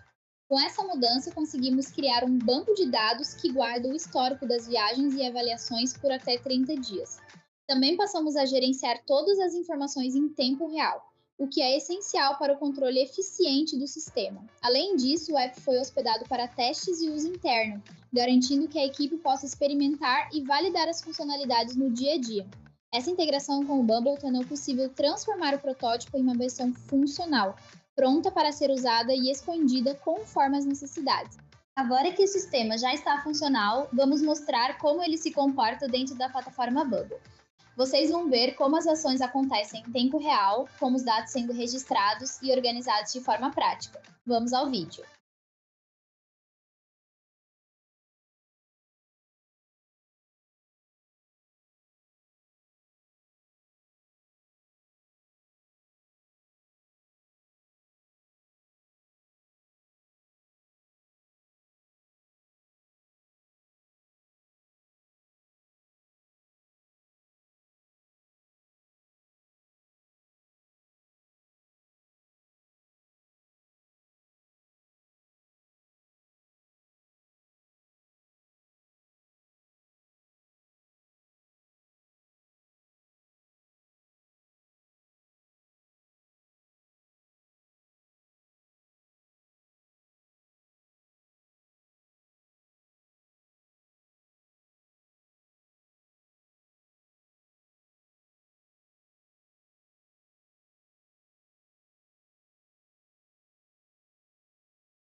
E assim encerramos a apresentação do nosso sistema. Esse projeto foi pensado com foco nas pessoas que utilizam o serviço diariamente, buscando facilitar, organizar e melhorar a experiência de todos os envolvidos. Agradecemos pela atenção e esperamos que tenham gostado. Passar para o Jean e depois para a professora Sara, que eu não sei se tem algum aluno aí. Esse projeto, como eu disse anteriormente na reunião para a professora, os alunos tiveram a sensibilidade de realmente conseguir captar a essência do Cotolengo, nas cores, na simplicidade, na maneira direta de falar com o paciente e até com os funcionários. É um trabalho assim que me brilha os olhos. Eu elogiei eles anteriormente, elogio novamente aqui. Acho que eles realmente captaram a essência, assim como os demais também captaram a essência.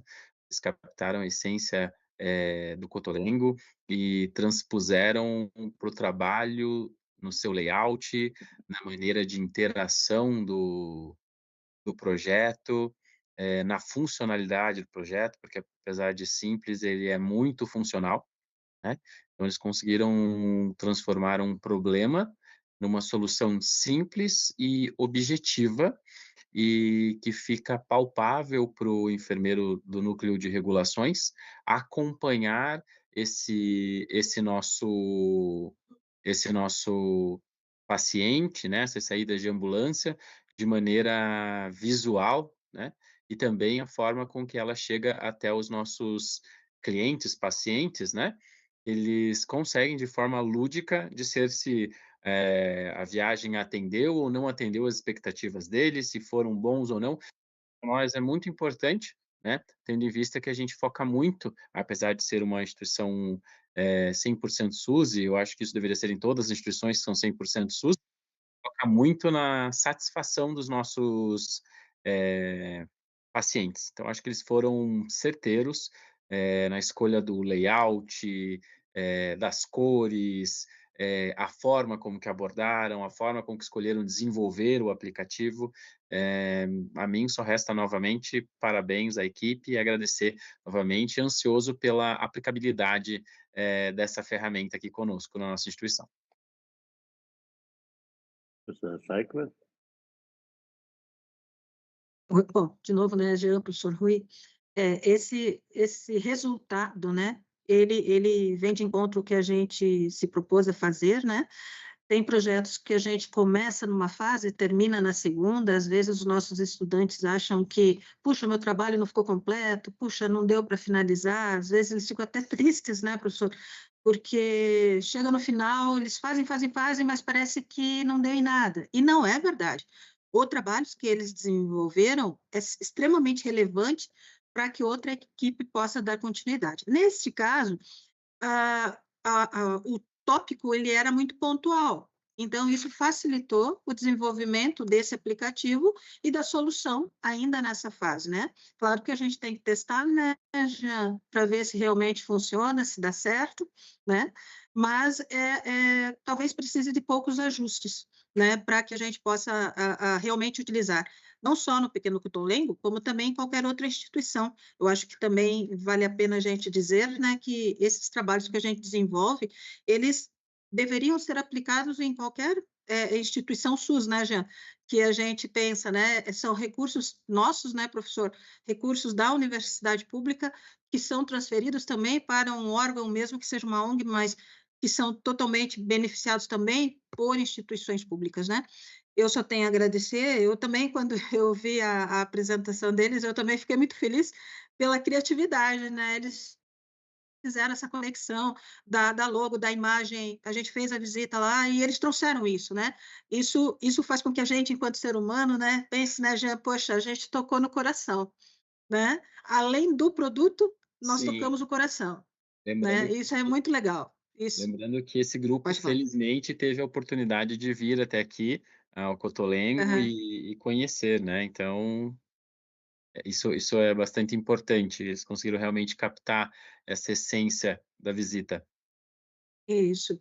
Então, eu só tenho que agradecer a todos, né, que estão aí junto com a gente, e espero que eles se animem, né, a fazer mais coisas, né, principalmente quem está aqui em Curitiba, e não esqueçam do Pequeno Cotolengo, né.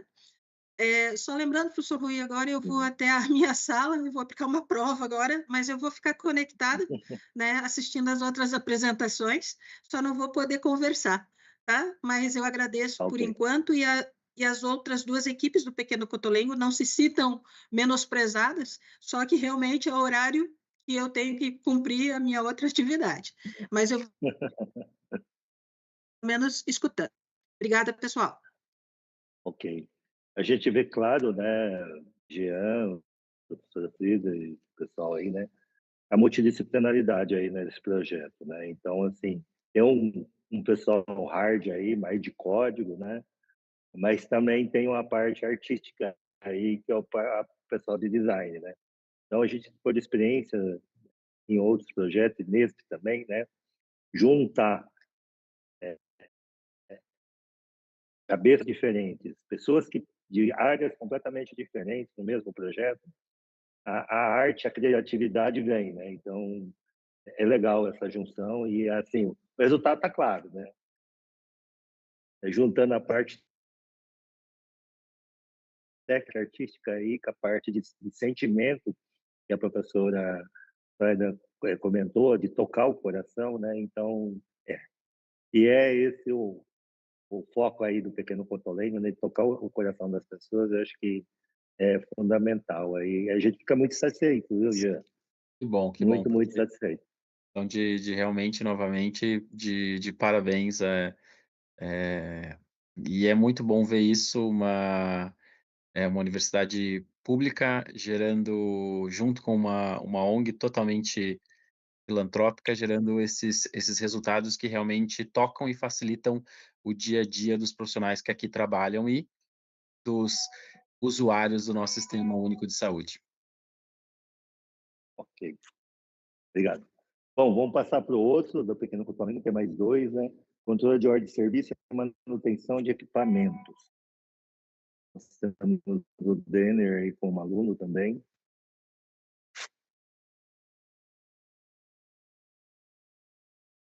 Uma boa tarde a todos, me chamo Fernando.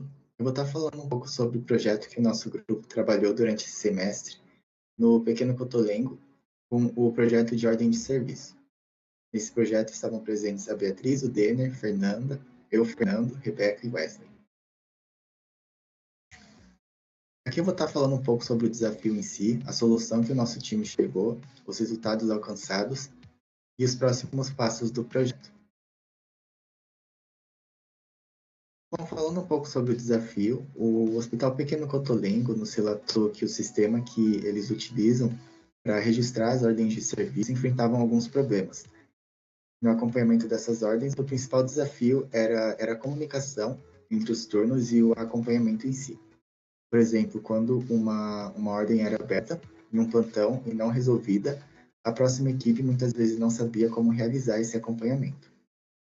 E isso acabava gerando um retrabalho, atrasos nas manutenções e não sendo eficiente toda essa trajetória. Além disso, o acompanhamento exigia acesso constante ao sistema e dificultava o controle gerencial. Portanto, após diversas análises do nosso grupo, para resolver esse problema, propusemos uma solução baseada em uma ferramenta que já era utilizada no hospital, que era uma planilha. Que percebemos que, por mais que ela tivesse os campos preenchidos com informações que eram valiosas para esse acompanhamento, nas ordens abertas, muitos campos acabavam ficando vazios. Então, a nossa ideia foi reelaborar essa planilha para registrar as ordens de forma padronizada com os dados essenciais, como local, descrição e itens de patrimônio, acabando por se tornar uma planilha bem mais funcional, bem visual e bem intuitiva. Isso permitiu visualizar de forma mais prática as informações como o tempo médio de resolução. Além disso, criamos um vídeo tutorial para explicar o uso da ferramenta por toda a equipe. Nessa primeira fase, o nosso foco foi mais entender bem o processo atual e propor uma solução viável. Realizamos reuniões, visitas técnicas e análise documental. Com isso, conseguimos mapear os principais gargalos e desenhar possíveis soluções. Também nos preocupamos em manter a proposta acessível e também de fácil implementação. Os próximos passos seriam o desenvolvimento do sistema dentro do Power Apps. Depois disso, fazer o acompanhamento com testes com usuários reais no hospital, para validar a usabilidade e a efetividade da ferramenta e, com base nesses testes, realizar os ajustes necessários.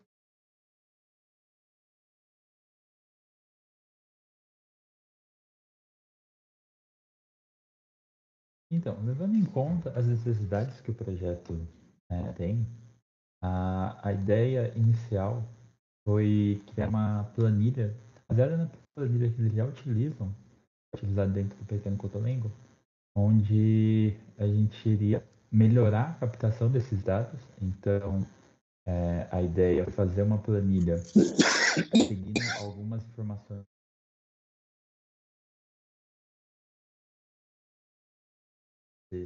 tem tradução aberta dos OS, onde você pode, ao mesmo tempo que você já está preenchendo a planilha, já está no formulário para abrir um OS, aquelas informações você pode rapidamente adicioná-las aqui. Por enquanto, esse é um trabalho manual, só que levando em conta que a exposição dela está em linhas, isso facilita no dia a dia, quando você precisa só colar informações aqui e já ter um controle, né, dessas ordens de manutenção. Então, aqui eu vou preencher uma ordem de serviço aleatória com alguns dados. Vou colocar aqui 1031. Uma ordem de serviço normal, né, que já foi aberta. Vou colocar aqui equipamento, cama, qualquer cama, no caso. E aqui eu vou pegar uma das unidades, né?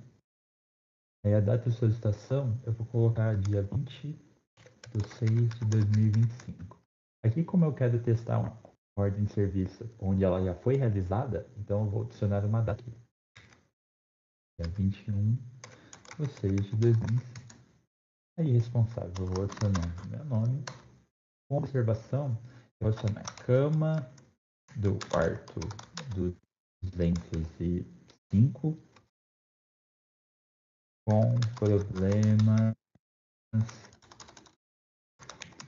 na parte inferior. Aí, isso mais detalhado. Direcionamento da manutenção interna, né? A gente está deixando tudo na manutenção interna. Aí aqui, como ela já está com a data de realização, então aqui, no caso, ela está concluída. Aí, a partir do momento que eu adicionei as informações aqui, eu apertando esse botão, enviar, isso é tudo por meio de uma macro. Ele aparece a ordem de receber registrada com sucesso. Aí, se eu quiser adicionar mais alguma informação, eu venho aqui e rapidamente ele apaga todas as informações onde eu posso repetir esse processo. Essas informações, ela vem para essa aba de controle aqui. Nessa aba de controle, a gente tem alguns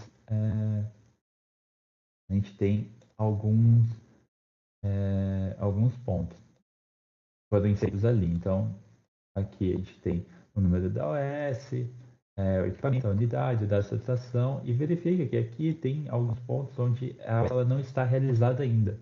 E aí, quando ela não é realizada ainda, ela aparece com em andamento, né? Porque você não está finalizado. A partir do momento que é inserido esse dado, aqui é calculado automaticamente o tempo decorrido para a entrega. No caso, como ela está aberta, então esse tempo decorrido ele vai contando o dia de hoje, vai contando comparado com o dia de hoje. A partir do momento que ela está concluída, né, você já tem aqui o tempo, então foi concluída 21 dias.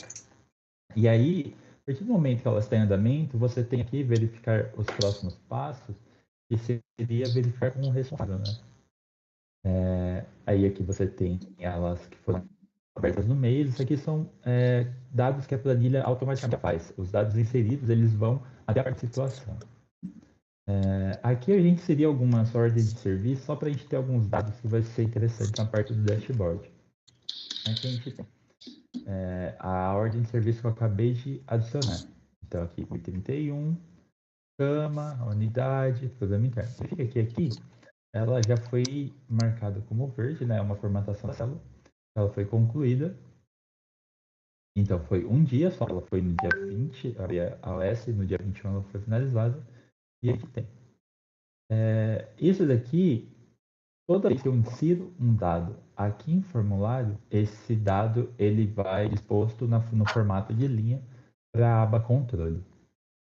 Isso facilita para que você não precise colocando lado a lado, linha a linha.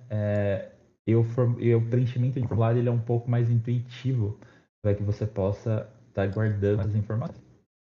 A ideia inicial era a gente automatizar esse processo, né? Então, por meio de uma macro, onde a gente coloca isso aqui, eles são dispostos nessa aba controle. E também isso por meio de outra macro, onde a gente apaga tudo e isso aqui facilita. A partir disso, foi visto uma necessidade de transformar isso em dados indicadores, né? Então, a partir desse ponto, foi realizado um dashboard. Esse dashboard, aqui na imagem de fundo, é a imagem do pequeno cotolengo, da imagem do logo em si. Então, aqui a gente tem uma dashboard onde é atualizado em tese automaticamente. Você só precisa apertar e atualizar os dados, né? Então, aqui a gente tem as OS em aberto, né? Aqui a gente tem a taxa de atendimento. Isso aqui foi adicionado uma taxa de atendimento que tem resolvido o problema em até 7 dias, né? E aí, em cima desse, se o problema foi resolvido em até 7 dias, a gente tem um valor positivo para isso. Se ele não foi, isso é legal também estar sendo acompanhado em forma de indicador. Então, aqui a gente tem o tempo médio da execução das OS, levando em conta quando a OS é aberta e quando ela é fechada, né? Que ela vai estar concluída.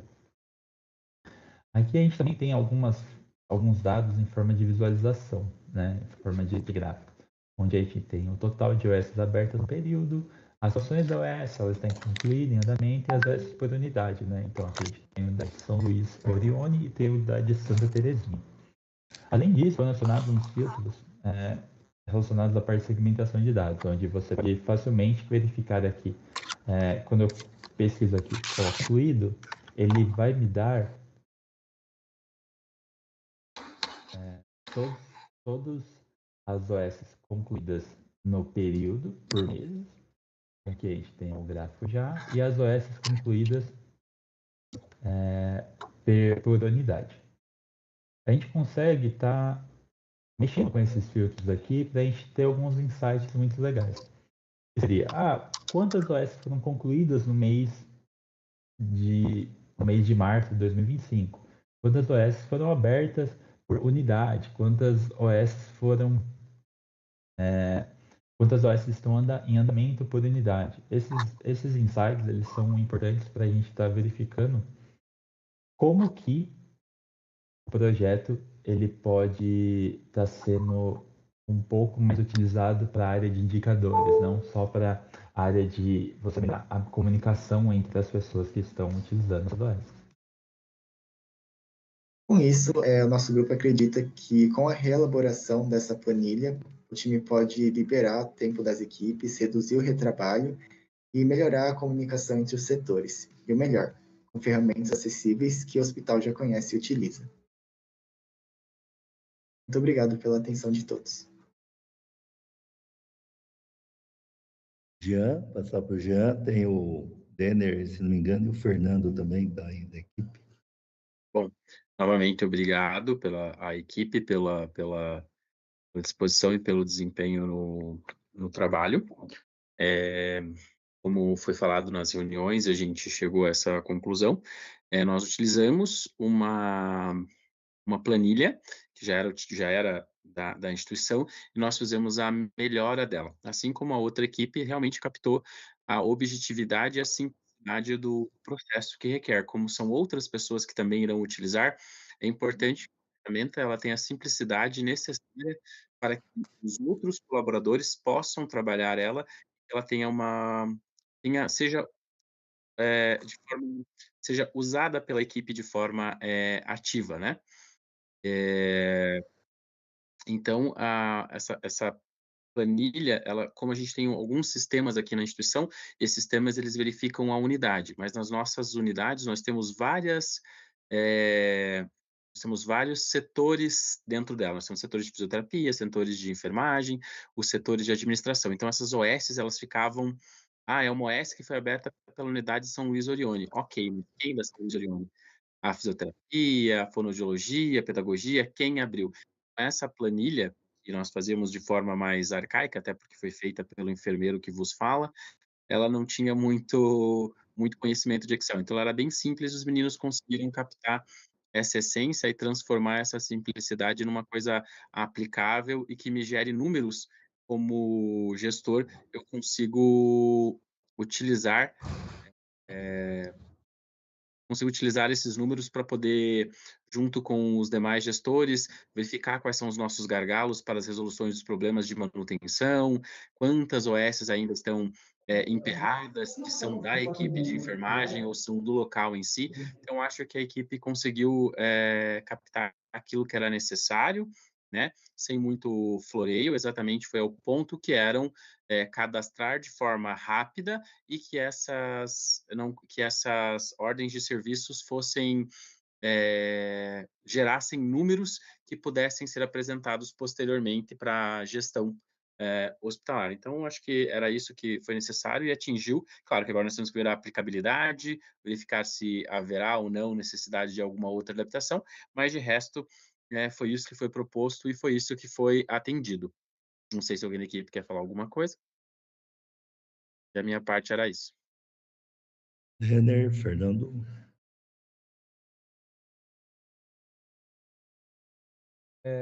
Tá me escutando? Sim. Tá. Então, primeiro agradecer pelo tempo do Jean, pelo Pequeno Cotolengo, por dar essa oportunidade da gente trabalhar num projeto que pode auxiliar as pessoas, né? A gente sabe que quando a gente tem um orçamento dentro do hospital, qualquer gargalo que possa ser resolvido, ele sempre vem com boas intenções, né? A intenção dessa planilha foi estar continuando algo que já está utilizado, já está sendo utilizado dentro do Pequeno Cotolengo, e também em face das dificuldades que a gente pode acabar tendo em relação à sobreposição de alguns softwares, como que a gente pode estar utilizando, né? A gente sabe que qualquer troca de um software, ela envolve um dinheiro tanto para você sair do software atual, para entrar para outro software, você tem várias decisões que vão sendo escaladas, né? Então, essa planilha, ela veio com o intuito de ser uma fase 1, né, para isso, para que a gente possa testar a aplicabilidade, para ela tem muitos pontos de melhoria, que podem estar sendo aliados com o que a equipe como a equipe vai poder estar utilizando, né? Então, às vezes, a equipe olhando para essa planilha, ela percebe, não seria tão interessante a gente colocar só unidade, seria interessante a gente ter mais a unidade barra, igual já comentou, né? Então, de onde está vindo? Então, o intuito dessa planilha foi captar isso, e a ideia do dashboard é exatamente tendo a visão de como o gestor gostaria de receber esses dados, né? Como o gestor gostaria de estar atuando em cima disso para você ter um tempo médio. Então, aquele tempo médio de 7 dias na planilha, ele pode ser facilmente alterado para um tempo médio que o gestor ache necessário. Então, 7 dias, talvez ele possa, eu prefiro que seja em 10 dias, prefiro que seja em 5 dias. Todas essas partes na planilha, elas são moduláveis, né? Então, qualquer melhoria nela vai ser até a parte do campo de controle. Então você tem às vezes você preencher uma OS que ela não está concluída ainda, né? Está em andamento. Então na aba de controle, quando ela estiver concluída, que você vai ter o passo de verificar com o responsável, você consegue facilmente estar editando essa planilha também. Então a planilha ela é totalmente editável para quem possa estar gerindo todos esses dados, né? Então, ela leva em conta também que tem pessoas que vão só preencher a planilha, elas não vão necessariamente analisar os dados também. Então, a planilha visa atender esses dois campos também. E foi muito bom participar da disciplina, conseguir atingir, como a professora Frida comentou, às vezes a gente acha que é muito pouco que a gente consegue atingir, mas se a gente leva em tempo o período que a gente teve para desenvolver as nossas trocas, também foi muito interessante alguns membros da equipe conseguirem ir até o Pequeno Cotolengo para a gente ter esses insights e como que a gente ia demonstrar os resultados para esse projeto.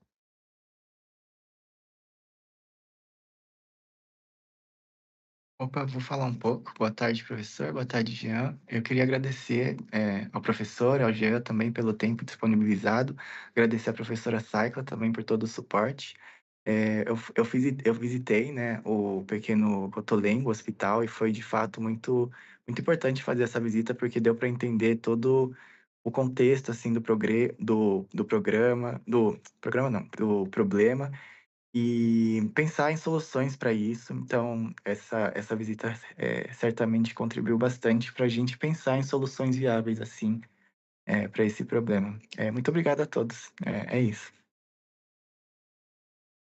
Legal, legal, pessoal. Obrigado aí. Então, vamos para o próximo desafio, né, do Pequeno Cotolengo, controle de estoque do setor hospital, fase 1.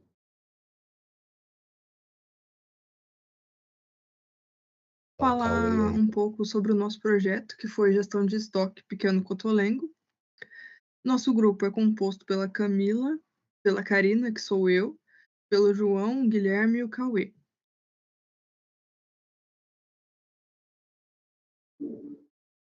O projeto que o nosso grupo desenvolveu foi o controle de estoque setor hospital. O que se observou é que faltava um sistema eficiente para cadastro, rastreio de insumo. O que acontecia? Acabava havendo compras desnecessárias de materiais, por exemplo, luvas, ausência de... Não tinha o controle de saída, nem alerta de reposição. Às vezes precisava de algum material, mas não se sabia, e às vezes comprava um material que já tinha comprado. Então, a gente teve que desenvolver alguma coisa para resolver esse problema. O Pequeno Cotolengo, que foi a instituição que a gente trabalhou junto, é uma organização filantropa, localizada em Curitiba, no Paraná. Ela atua em áreas de assistência social, saúde, educação, e tem como sua principal missão cuidar das pessoas, transformar vidas. Ela atende pessoas com múltiplas deficiências e vulnerabilidade social. Como se trata de um hospital, o fluxo de pessoas de requisição de itens é extremamente alto. Então, o controle de almoxarifado ou o controle de estoque é extremamente necessário para o dia a dia de trabalho deles. E como está sendo feita a gestão de estoque hoje em dia no hospital? Atualmente, o gestor ele faz um controle manual, ele semanalmente vai no almoxarifado, conta, anota ou no papel, numa planilha simples, e a partir disso faz uma previsão de compras para a próxima semana. Isso acaba gerando algumas consequências para o hospital. Como eu disse, alto fluxo de requisição de itens, eles não têm controle de entrada nem saída. Acabam não conseguindo prever um estoque mínimo e também acabam fazendo compras excessivas, muitas vezes. Bom, o gestor do hospital conversou com a gente, deixou muito claro que o que ele precisa é uma ferramenta simples e prática que gere um relatório fácil de ser entendido e prático de ser usado. Uma das dores é que eles necessitam que essa ferramenta possa ser usada no celular. E o nosso objetivo é ajudar o hospital a ter um controle de almoxarifado profissional, garantir que a ferramenta possa ser usada no celular, garantir que os itens cheguem a quem tem que chegar, evitando desperdícios e custos desnecessários. Agora, na etapa de resultados, podemos separar esse momento entre 3 fases. A primeira delas, o diagnóstico, onde fizemos o levantamento do problema real do Pequeno Cotolengo, uma avaliação das alternativas, sua viabilidade e se são sustentáveis a longo prazo. E, por fim, uma proposta de todas as soluções levantadas e um comparativo entre as ideias. Nossa primeira tarefa de início foi fazer uma reunião com o Jean, coordenador do hospital, para fazer um diagnóstico real, levantar todas as dores do hospital, os seus problemas com relação à gestão de almoxarifado e quais melhorias nós poderíamos implementar nesse processo. Fizemos o levantamento de 3 ideias, 2 delas com custo e uma de forma gratuita, que seria uma planilha, aprimorada na qual eles já usam no dia a dia. As 2 ideias que são pagas são o desenvolvimento de um software através do Power Apps e a implementação de um software já pago. O que a gente pôde perceber entre o comparativo entre 3 tópicos de cada ideia, em relação ao custo, conhecimento técnico e solução a longo prazo, é que o custo é muito semelhante para pagar algo para ser desenvolvido ou já implementar uma ferramenta que já está pronta. A diferença vem no conhecimento técnico, onde nós teríamos que implementar algo, desenvolver algo, e muda para a adaptação de um software já existente.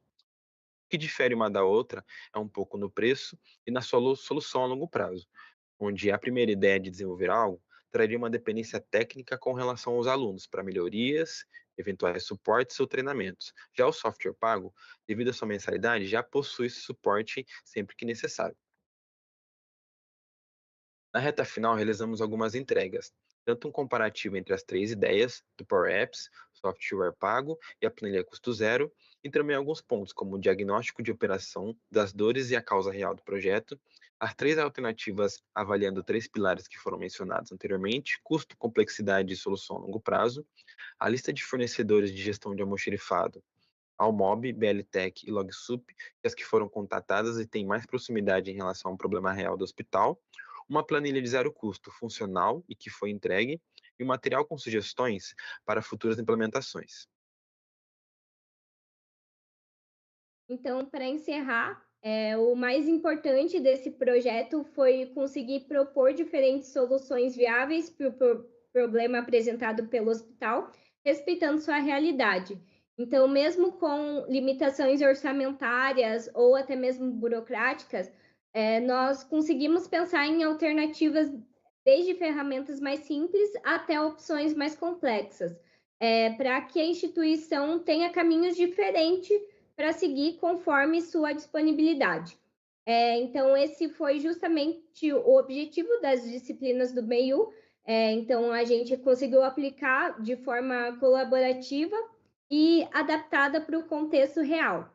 Então, a gente acredita que o projeto cumpriu com esse propósito, entregando não só uma solução, mas possibilidades concretas de melhoria. Bom, finalizando então o nosso projeto, a gente vai finalizar com uma planilha. Ela pode ser usada tanto em computador quanto em algum celular que seja conectado à internet, então ela vai atualizar automaticamente para todos. Aqui na área de cadastro, os números foram completamente fictícios, então adaptados. Pode ser um código de produto, o estoque mínimo, outros fornecedores. Nós achamos interessante colocar também a unidade, caso algum deles seja em ml. E bom, aqui no estoque, a planilha ela vai entender que quando ela é adicionada um valor positivo, é uma entrada, uma compra. Ela vai pedir o valor diário e vai fornecer o valor total. Então, nós podemos escolher qual produto está entrando ou saindo e de qual fornecedor está vindo. A planilha vai entender, então, quando o valor é negativo é uma saída, então ela não vai exigir esses dados. E tudo isso ela vai compilar, né, aqui no nosso dashboard e vai dar esse parâmetro mais geral. Então, a gente conseguir ver a evolução dos gastos, qual mês teve mais gastos, qual teve menos, quais produtos mais tem em estoque. Podemos filtrar também, então a gente pega aqui a evolução de janeiro, fevereiro, março, por exemplo. Tirando essas, na verdade, né? Então a gente vem aqui e vê que nos valores que a gente escolheu, abril foi o mês que gastos. Então nós podemos filtrar também por produto. E essa análise a gente consegue finalizar alimentando manualmente essa planilha na parte do estoque. Legal. Jean, nós temos o Cauê desse projeto também. Sim. Esse grupo, como o grupo das ordens de serviço, para eles o serviço foi um pouco mais complicado, porque nós dispomos na instituição de ferramentas de controle, mas como eu disse para eles, né, e repito novamente, nós temos ferramentas macro de controle, mas somos um complexo. Então, o nosso almoxarifado geral ele faz o controle de dispensação para as unidades, né? Então, cada unidade faz o seu controle, como se fosse uma subprefeitura de uma cidade, né? Nós temos que fazer o nosso controle setorial, né? E eu não posso inserir esse controle setorial no nosso sistema, que é o sistema TASI, porque ele acabaria atrapalhando o controle do nosso almoxarifado geral. Então, era uma coisa um pouco mais complicada, porque nós temos nós temos um equipamento, né, o TASI, que faz o controle geral, mas ele não faz o controle local. Por exemplo, para o central de custo da UCCI e da UH foram mandadas 500 fraldas. Como eu vou dividir essas 500 fraldas, para qual setor eu vou encaminhar, quanto está sendo o uso de cada um, isso não cabe ao nosso almoxarifado, ele não faz esse controle, né? Então, esse controle coube a nós, ele era feito realmente numa planilha bem simples, e os meninos captaram também a essência e melhoraram essa planilha e colocaram o que eu pedi para eles que colocassem, que era o custo efetivo dos meus materiais, porque a gente tem que entender que na área de saúde, é uma caixa de luva, mas uma caixa de luva que custa R$24, eu uso pelo menos num dia 10 caixas de luva, aí já são R$240. E será que é necessário tudo isso? Será que eu tenho que ter um estoque? Quanto que eu preciso manter? Quanto que eu tenho que entrar em contato com o meu almoxarifado para poder provisionar isso? Porque o meu fornecedor principal é o meu almoxarifado, né? Mas o meu almoxarifado ele só encaminha para mim o que é solicitado, ele não faz o controle para mim. Então sou eu que tenho que fazer, e como gestor isso é uma coisa bem complicada. e como esse cadastro tem que ser feito na ponta pela auxiliar administrativa ou pela auxiliar de enfermagem que faz o recebimento desses materiais, para mim era muito interessante, como os meninos falaram, que isso fosse aplicável em um tablet ou em um celular, porque no recebimento, eu fazendo o cadastro desses produtos, eu tendo acesso à planilha, no próximo pedido eu sei quanto eu necessito fazer de pedidos ou quantos itens eu posso despadronizar ou parar de pedir porque mudou o perfil do meu paciente. Por exemplo, nesse mês nós temos muitos pacientes que estão em uso de sondagem vesical de demora. Então, o meu pedido de sondas ele tem que ser maior, né? Mas pode ser que no mês que vem eu não tenha. E eu não tinha esse controle visual. Eu só tinha a possibilidade de pedir ou não para o meu almoxarifado o que eu tinha na minha ordem de compra. Olha, tem liberado para você 50. Você vai pedir os 50 esse mês? Você não vai pedir? Então, eu não tinha essa possibilidade. Os meninos captaram muito bem isso e colocaram de forma simples nessa planilha. Vale ressaltar que eles também tiveram e também trouxeram outras soluções muito pertinentes, mas como eu disse, repito, nós somos uma instituição, uma ONG, totalmente sem fins lucrativos, então para qualquer coisa que me exija um lastro financeiro que fuja do orçamento anterior, é muito complicado para que eu consiga com a direção. E quando isso envolve um macrosistema, que é o sistema TASI, né, que nós também temos como benevolência da Philips, né, essa disposição do sistema aqui, eles dificilmente autorizam qualquer tipo de interface com qualquer outro sistema, né?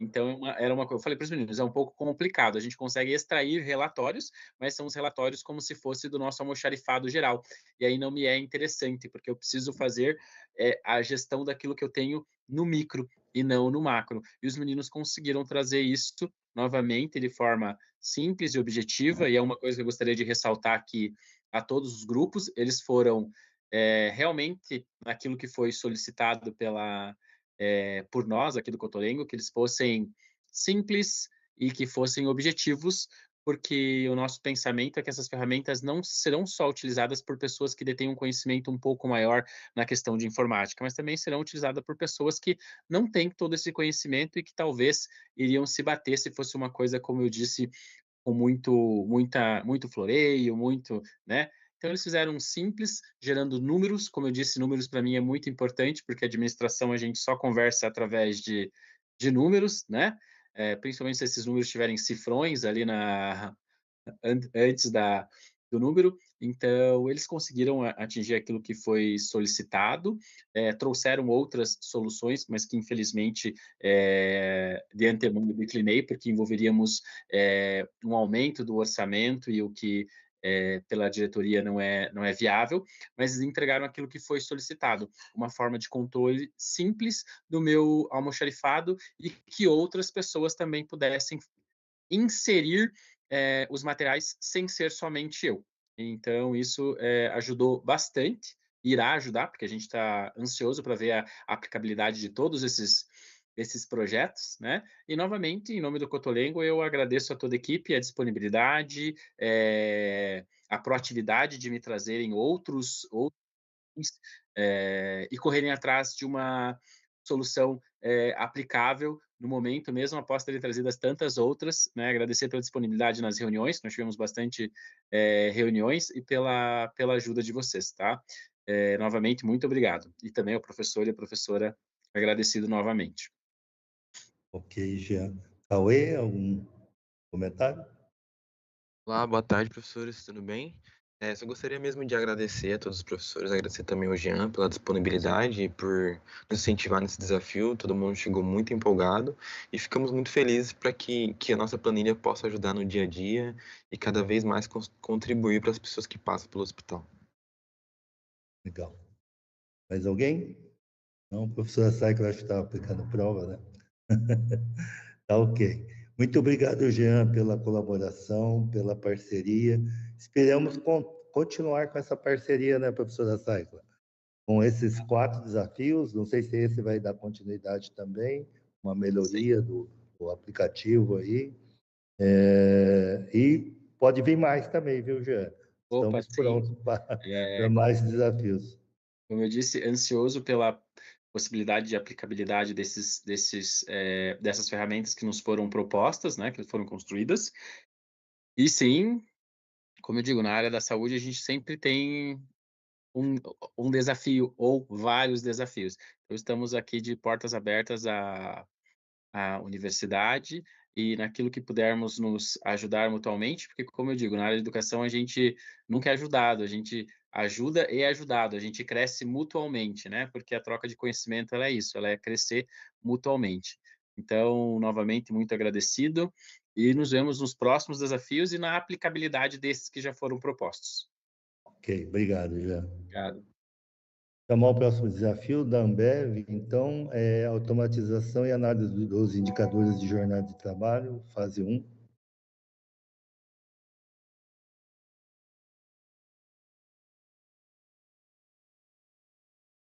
Oi, gente, boa tarde. Espero que todo mundo esteja bem. Eu sou a Giovana e, junto com outros 2 colegas, a gente vai apresentar para vocês aqui o nosso projeto.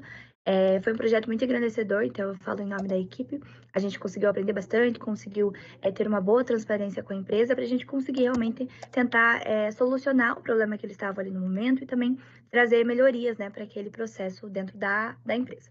O nosso tema geral do nosso projeto, então, que a gente recebeu da nossa matéria foi fazer uma automatização e uma análise de indicadores da jornada de trabalho. A empresa que a gente está trabalhando, então, foi a Ambev, foi a empresa que foi selecionada pelo professor para a gente estar resolvendo os problemas deles. Então, a Ambev, ela é uma empresa mundialmente conhecida e também é uma das maiores empresas de produção de bebidas na América Latina. Então, eles têm várias marcas consolidadas, como a Brahma, a Skol, que são presentes no dia a dia, né, na casa dos brasileiros, e a gente, então, entrou ali em parceria com essa empresa para estar solucionando alguns problemas que eles estavam tendo. É muito importante a gente fazer a análise dessa gestão, a gente ter essa análise bem automatizada, bem detalhada, porque é ela que garante que aquele colaborador esteja bem dentro da empresa, que ele esteja trabalhando conforme o previsto, não esteja trabalhando a mais ou a menos, também para a gente estar tentando melhorar ali a produtividade desse colaborador, também essa motivação dele em relação ao trabalho, né? Porque uma pessoa que trabalha muito, ela não vai se sentir tão bem ali naquele trabalho, então a gente vê essa análise desses indicadores também, essa automatização dessa jornada de trabalho, como uma melhoria também para os funcionários daquela empresa, não só para aquele processo específico.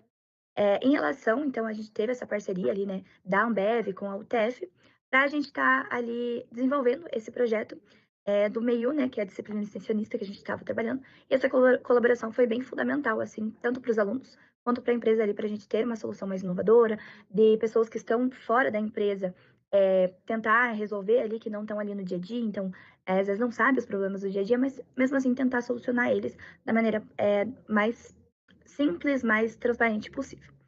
E também linkando ele aos projetos que a gente estava inserido ali no MEIU e também Indústria 4.0. Nosso projeto, ele, no contexto, né, nessa Indústria 4.0, ele alavancou principalmente essa parte de automação de dados. Então, a gente tentou facilitar essa automação e também modernizar esse controle ali de jornada que a empresa podia estar tendo. Oi, eu me chamo Fernanda e eu vou falar um pouquinho sobre os objetivos, metodologia e organização do projeto. Bom, basicamente, o objetivo central, ele visava promover uma automatização dos indicadores de análise de jornada de trabalho dos colaboradores da Ambev, que estavam enfrentando diversos problemas como excesso de horas, carga extra, interjornadas, muitos processos manuais que demandavam muito tempo para serem realizados e também muitos riscos de multas pela própria empresa. E, bom, como solução para essa problemática que eu citei, nós desenvolvemos uma ferramenta altamente automatizada através do Power BI, que ela propõe de modo seguro e também de fácil visualização os dados, diversos dashboards interativos que possuem gráficos, tabelas, que facilitam a visualização do gestor, como está a carga horária do colaborador, e também emite alertas em caso de extrapolação dessa jornada de trabalho. Bom, depois que nós identificamos a problemática da empresa, traçamos o nosso objetivo, o próximo passo era adotar algumas metodologias que nós iríamos seguir para ter um bom desempenho da solução do nosso projeto. Então, com isso, nós decidimos seguir uma abordagem prática, colaborativa e aliada também com a disciplina do MEIU, e ela integrou de todas as formas a Indústria 4.0 e 5.0, além também das disciplinas de Engenharia de Design de Processos e Soluções de Problemas Reais, como também a engenharia colaborativa. Bom, o projeto ele contou com diversas etapas organizacionais entre os integrantes da equipe E, basicamente, nós utilizamos frameworks, que são ilustrações, figuras que nos ajudam a designar qual o problema, a problemática, a solução, metodologia que nós vamos adotar. E esse entendimento do escopo gera uma melhor comunicação entre os resultados e o nosso objetivo central. Nós também utilizamos um mapeamento de disponibilidade de horários dos integrantes da equipe, que são tabelas de controle de horário, para otimizar as reuniões e também promover uma melhor gestão de tempo entre os integrantes. E, por fim, nós também utilizamos uma matriz RACE, que ela define claramente as responsabilidades de cada integrante da equipe, e também um cronograma Gantt para acompanhar tudo o que foi desenvolvido no projeto, o que falta ser feito, nos ajuda a manter o cronograma com as datas definidas e, assim, conseguir promover uma melhor solução para o projeto de forma bem eficiente. Olá, meu nome é Gabriel. Eu fui responsável nesse projeto em ser o líder da etapa de desenvolvimento do dashboard em Power BI. E a grande dificuldade que a gente teve no início é a da primeira etapa de qualquer projeto de Data Science, que é a obtenção e tratamento dos dados. Então, os dados que nós recebemos foram fornecidos pela própria empresa e eles estavam com diversos problemas de estruturação das colunas, diversos problemas nas células, que algumas, por exemplo, tinham apóstrofos e outros símbolos que impossibilitavam a leitura correta dos dados, a formatação das datas, enfim. Então, tinha vários problemas que nós desenvolvemos dentro do próprio Power BI, do Power Query, o tratamento para esses dados, para que eles pudessem ser utilizados, por fim, na análise. Mas essa etapa da análise, quais análises têm que ser feitas? Para a gente conseguir pensar nisso, a gente precisou ter um contato muito próximo com a empresa que nós tivemos, na figura da Jéssica, que esteve sempre ao nosso lado, acompanhando e nos indicando, e também indicando quais eram as grandes dificuldades que eles estavam tendo lá na gestão e análise de recursos humanos e de indicadores de jornada de trabalho. Porque esse é o grande negócio, não adianta a gente desenvolver um grande projeto que não esteja lado a lado, para a par com a necessidade da empresa. E a necessidade da empresa era enxergar melhor os funcionários, enxergar melhor quais eram as dificuldades individuais de cada funcionário, entender, por exemplo, em como entrar em contato de maneira mais efetiva com os gestores, como apresentar os dados de maneira mais efetiva. Então, eles possuem dados sobre banco de horas, horas excedentes, horas extras, irregularidades, número de ocorrências, tipos de ocorrências, dados que foram feitos com marcação manual. Então, como a gente consegue conciliar tudo isso de uma maneira que seja visual e representativa também dos dados? Ou seja, com base no setor, com base em cada funcionário individualmente e, uma coisa muito importante, com base no gestor. Então, para cada um desses indicadores, é possível de maneira simples e fácil clicar, por exemplo, no nome de um gestor e ele automaticamente vai filtrar todas as métricas que a gente inseriu, todos os indicadores, e vai indicar, não, para aquele gestor, os dados estão assim. Ou posso selecionar por área, ou por funcionário. Não, esse funcionário está com tantas horas de excedentes, não, ele está precisando disso, ele está precisando daquilo. Então, dessa maneira, com esses 3 filtros que a gente manteve constantes em todos os fatores que a gente analisou, seja setor, gestor e funcionário, é possível visualizar os dados de maneira útil e efetiva e funcional. E um indicador, por exemplo, que foi muito representativo do nosso trabalho com a empresa foi o indicador de disponibilidade, que é relacionado com o banco de horas. Então, de maneira interna na empresa, eles utilizam uma classificação de que acima de 24 horas de excesso de banco de horas, ou seja, horas que precisam ser cumpridas, e a classificação interna da empresa com relação ao banco de horas, ela é a seguinte: caso o funcionário possua em seu banco de horas mais de 24 horas de excesso, isso é um grande problema. Da mesma maneira que é um grande problema se ele tiver um déficit de mais de 16 horas. Esses funcionários eles são considerados indisponíveis para o gestor, porque o gestor ele não pode contar com aqueles funcionários, por causa que eles têm tantas horas para repor, para cumprir ou para fazer folga, que eles não podem ser considerados diretamente no plano da empresa.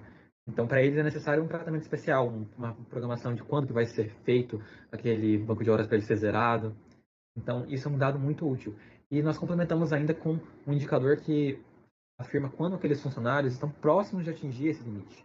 Para que não seja só quando é atingido o limite que seja feito alguma coisa, mas sim se eles já estão próximos, é muito fácil visualizar e já pensar em como trabalhar com aqueles funcionários de maneira específica. Nós seguimos com esse tipo de lógica para cada um dos indicadores, eu poderia aqui falar por muito tempo sobre eles. Também trabalhamos com uma planilha diretamente com os gestores e os funcionários, ou seja, um resumo e uma síntese de todas essas informações em uma planilha só, que é possível filtrar, que é possível ordenar, para que todas essas informações fossem muito de fácil visualização. E, por fim, é isso que eu ia falar justamente sobre a visualização. E depois do desenvolvimento de todas essas métricas, do desenvolvimento desses indicadores, de trabalhar com quais análises seriam necessárias e como fazer, a grande parte final é entender como apresentar aquilo de uma maneira visual, fluida e intuitiva. E explicativa também. Porque não adianta nada a gente ter muitos indicadores, eles não trazem um significado para a empresa, eles são de difícil visualização.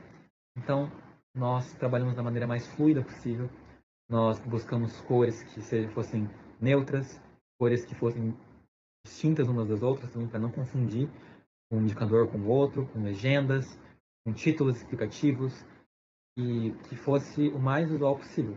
Eu acredito que nós fizemos um bom trabalho com relação a isso.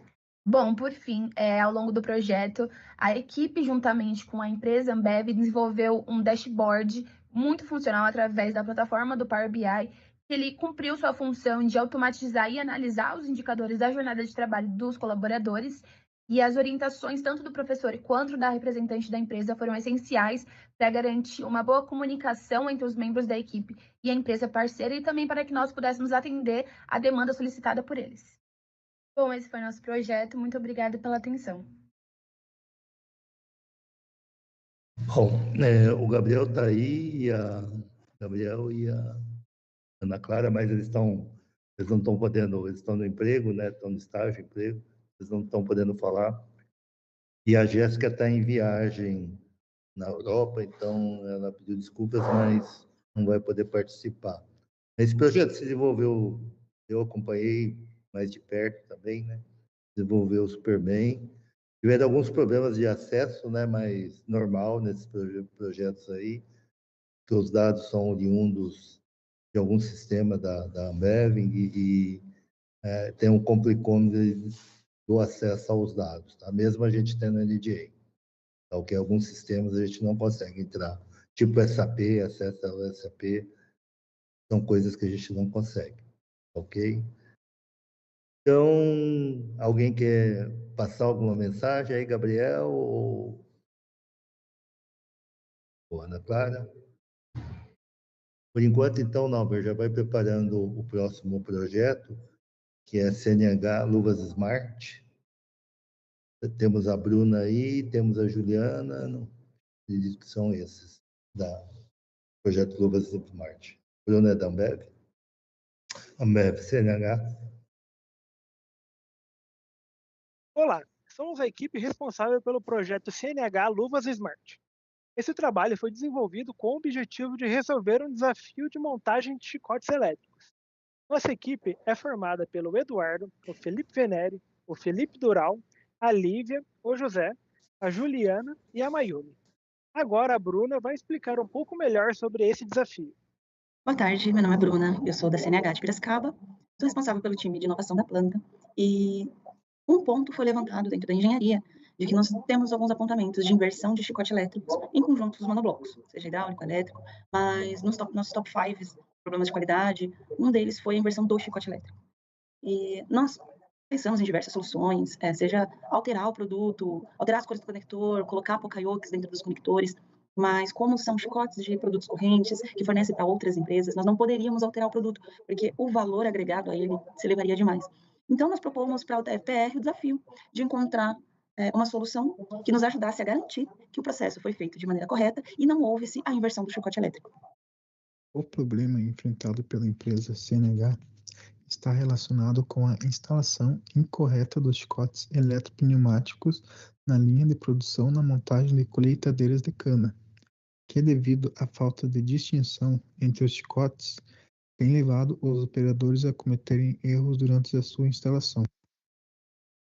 Agora, entendendo o problema, a turma anterior propôs uma solução, uma luva inteligente revestida de sensores e microfones para detectar o som correto do encaixe do componente.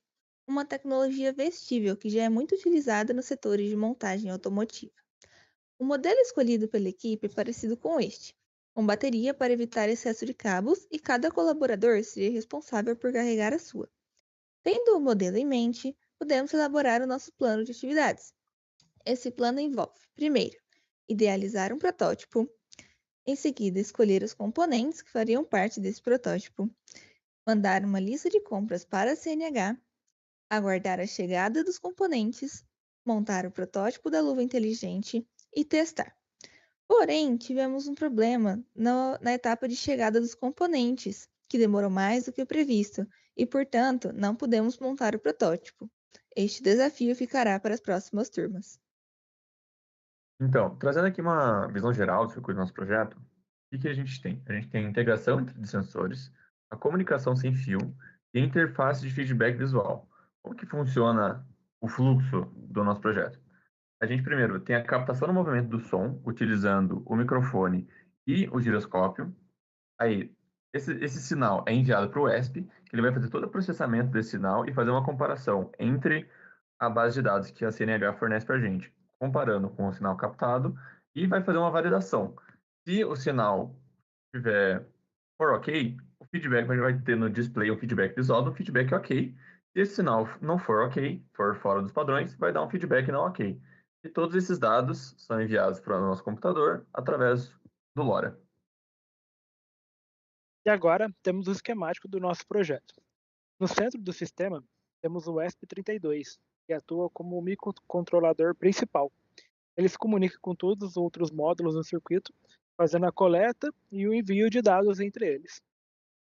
No canto superior direito, temos o acelerômetro, que fornece as informações de movimento e as orientações nos 3 eixos. Ele é conectado no ESP32 via barramento de 2C. Logo abaixo, temos os displays. Ele é responsável por exibir as informações de ok e não ok da conexão do clipe. No canto inferior esquerdo, temos o módulo LoRa, usado para comunicação de longa distância. Ele permite transmitirmos dados coletados para outros dispositivos ou estações remotas. Essa comunicação LoRa foi escolhida muito por conta do problema que a gente pode ter com interferências dentro de ambientes fabris. E por final, no canto inferior direito, temos o microfone, que capta o áudio do ambiente e ele se comunica com o ESP32 via a interface I2S, que é uma interface própria para dados de áudio. Gostaríamos de agradecer à empresa CNH pelo aprendizado e crescimento profissional proporcionado. A experiência foi extremamente enriquecedora e agregou muito à equipe que pôde pôr em prática o que foi aprendido em aula. Agradecemos também ao professor Rui pelo apoio e dedicação ao longo do semestre, sempre dando um caminho claro aos alunos de como pensar e agir. Bruna, temos a Juliana também da equipe. Boa tarde, pode ser que o meu áudio esteja um pouquinho descasado com a imagem, mas acredito que dá para entender. Dá para ouvir. Tá. Bom, eu agradeço muito a equipe. Realmente tivemos a questão do atraso na chegada dos componentes, mas eu acredito que isso não foi um impeditivo para eles conseguirem evoluir e deixar ainda mais detalhado para o próximo time. Eu não sei se esse time fará parte do próximo, eu espero que sim, porque eles foram muito comprometidos. Estão todos convidados para a próxima fase. E eu agradeço muito pelo comprometimento e parabéns pelo trabalho. E qualquer coisa, vocês têm o meu número, pode contar com a CNH. Juliana? Boa tarde. Então, infelizmente, a gente não conseguiu fazer exatamente o que foi proposto por questões externas, né? A gente tentou deixar tudo encaminhado já para a próxima equipe, com todos os detalhes dos componentes e da montagem. Então, eu também queria agradecer a Bruna pela toda a ajuda que ela forneceu e os professores também. Legal. Bom, vamos agora mão na massa, né, Bruna? Se não me engano, chegou tudo. Se não me engano, você está aqui no laboratório, inclusive, os componentes, né? Acho que chegou tudo, você mandou tudo, né? Não faltou. Sim, todos os componentes já estão aí. Se vocês verem que é necessário mais algum componente, me avisem, porque o processo da CNH, eu acredito que já deu para ver um pouquinho como que é. Tá. Aqui também é mais complicado. Obrigadão pela parceria, Bruna. Obrigada, a gente vai se falando. Até mais, gente. Tchau, tchau. Até mais, obrigado. Próximo é Tetra Pak. Conexões elétricas, é isso? Conexões elétricas, estamos com o Marlos aí. Eu estou vendo o Marlos. Boa tarde, pessoal. Boa tarde, Marlos, tudo bem? Beleza.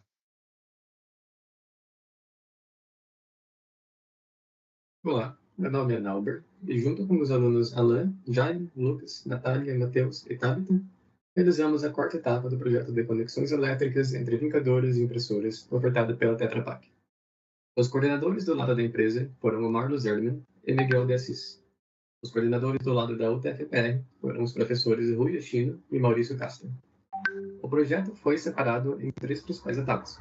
A primeira foi o entendimento do desafio, ou seja, o que a empresa espera de nós, os resultados desejados, quais pesquisas e resultados já foram obtidos por equipes anteriores, e uma visita técnica dentro da Tetra Pak. A etapa de metodologia e organização nos permitiu organizar a equipe, definindo como, quem deve fazer cada tarefa, assim como estudar o software e hardware disponibilizado para o projeto.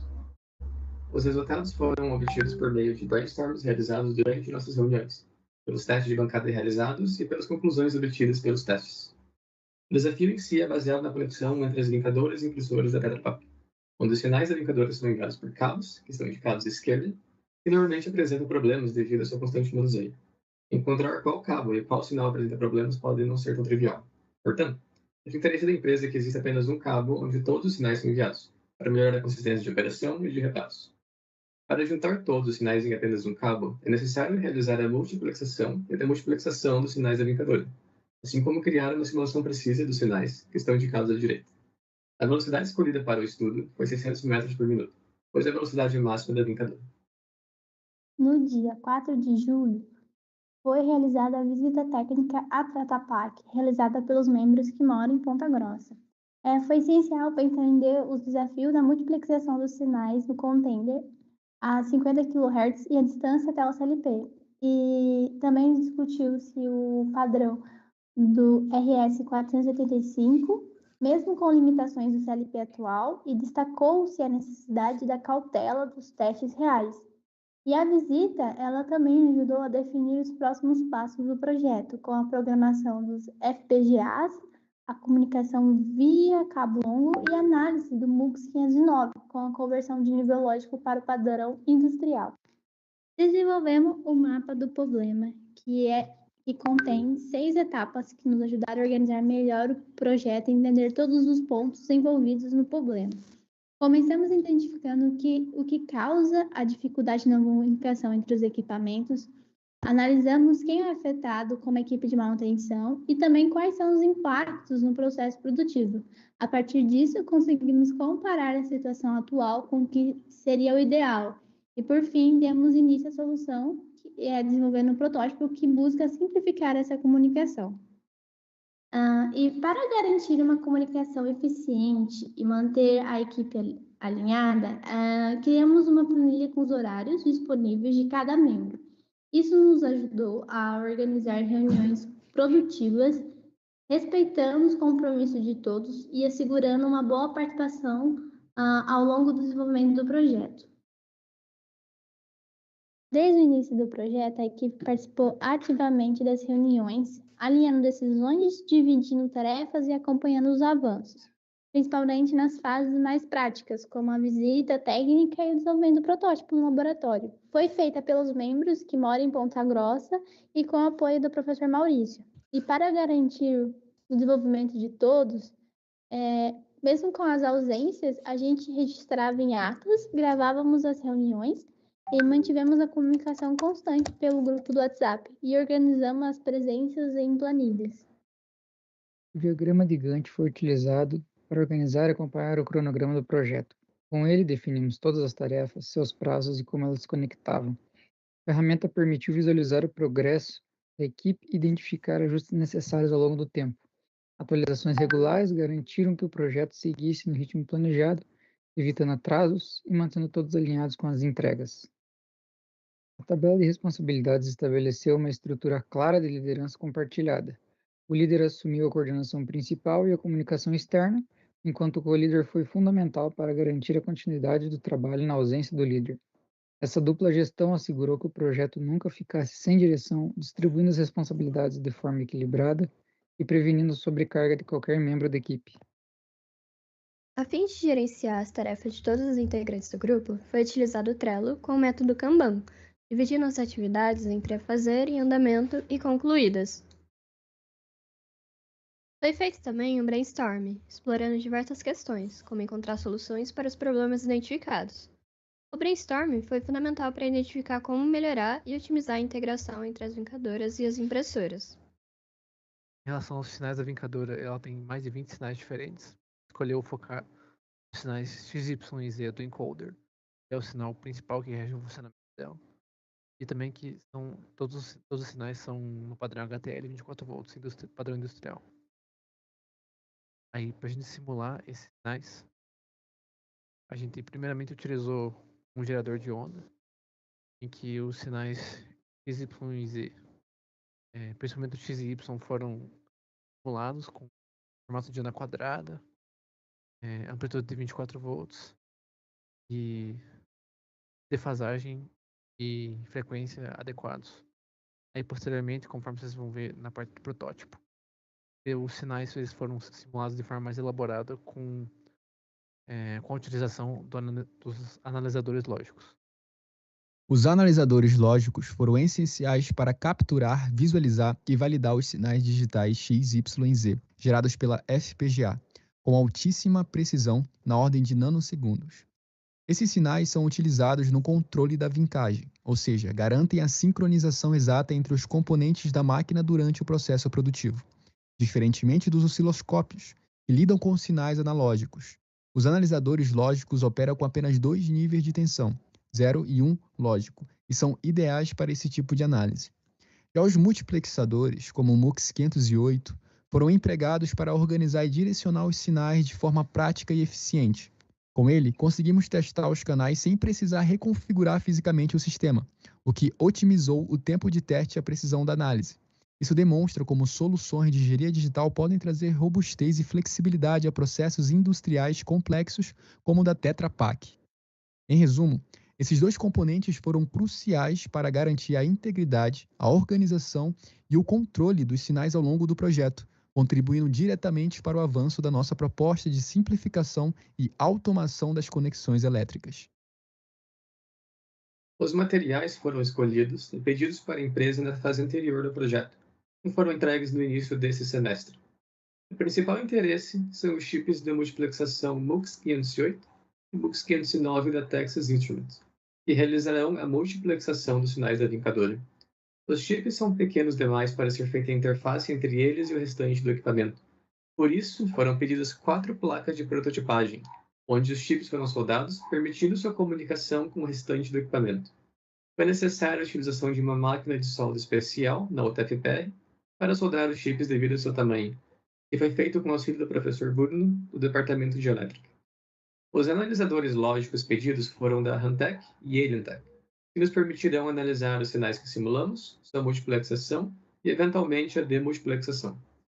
A geração dos sinais da vincadora também foi feita por um FPGA, que é um dispositivo lógico programável capaz de executar tarefas em paralelo. Foi desenvolvido um código em Verilog para simular os sinais da vincadora, como pode ser visto na tabela direita, que relaciona as velocidades da vincadora, o sinal, o tempo de pulso lido pela empresa, o tempo de pulso calculado pelo MATLAB e os ciclos do clock do FPGA equivalentes. Nota-se que todos os sinais usam o clock interno do FPGA como referência, e que o FPGA utiliza 3.3 volts de tensão, enquanto a vincadora utiliza 24. No futuro, a conversão de 3.3 para 24 volts deve ser realizada. Esta é uma imagem tirada dentro do software da Alientech, que nos mostra as leituras sendo feitas pelo analisador lógico. Como pode ser observado, o canal 0 é equivalente ao canal X da vincadora. O canal 1 é equivalente ao canal Y da vincadora, com 90 graus de defasagem em relação ao X. O canal 2 é equivalente ao canal Z da vincadora, que realiza um pulso a cada 500 pulsos do canal X. O canal 3 é o clock interno do FPGA mencionado anteriormente, que pode ser ajustado para alcançar qualquer frequência de funcionamento da vincadora. Este é o atual protótipo desenvolvido pela equipe, onde pode-se observar o FPGA conectado a um computador onde ele está sendo programado, e que cabos estão conectados a seus pinos e a um breadboard. Estes cabos enviam o sinal simulado dentro do FPGA para o analisador lógico da AlienTech, e no futuro serão conectados ao sistema de multiplexação do projeto. Essa etapa representou um avanço decisivo para a simplificação dos conectores. Embora ainda haja desafios pela frente, os resultados obtidos já demonstram o potencial dessa solução. Marlos, já vamos passar para o Marlos, que é o professor da indústria lá da Tetra. Isso. Tudo Bom, bem, Marlos? tudo jóia, professor. Vou deixar aqui meus parabéns para a equipe. Deu para ver que eles utilizaram bem os equipamentos, né, para simulações. Agora a gente ficou feliz também o pessoal mostrou essa evolução, né, de sair do simulador já para uma prática, enfim, mas com resultados, né, que prometem aí no futuro. Então, meus parabéns e principalmente pelo handover, né, a passagem de semestre a semestre de vocês parece ser assim muito precisa, né? Demonstra ser muito precisa. Geralmente, quando o pessoal vem na visita, já vem com a carga de informações ali já pré-alinhada, digamos, vocês fazem só um alinhamento fino, né? Um ajuste fino do conhecimento, muito bacana mesmo. A gente está bem contente aí com o andamento do projeto. Então, de parabéns. É verdade, Marlos, a gente aprendeu com os erros também, tá? Então, 333 projetos, a gente errou lá no passado algumas coisas. Faz parte, né, professor? Errar pode, mas não pode persistir no erro, né? Sim, então, sim. Essa parte da passagem a gente toma bastante cuidado com o relatório, né? Tem que fazer um relatório do passo a passo, né? E tem código, clicando linha a linha do código, né? Então, fica mais fácil, né? E neste caso também a gente tem alguns alunos também que estavam na etapa anterior, né? E estão nessa etapa. E o professor Caster também, que acompanha também. Claro. Mas demonstra, assim, um nível muito grande digamos, de manipulação de conhecimento e mostra que foi efetivo, né, a passagem. Enfim, muito legal mesmo. Obrigado aí. Nós temos aqui o Naubert também, que participa do projeto, né, Naubert? Comentário. Opa, consegue me ouvir? Sim. Eu queria agradecer muito a empresa, funcionários e ao professor Castro, que foram extremamente acolhedores,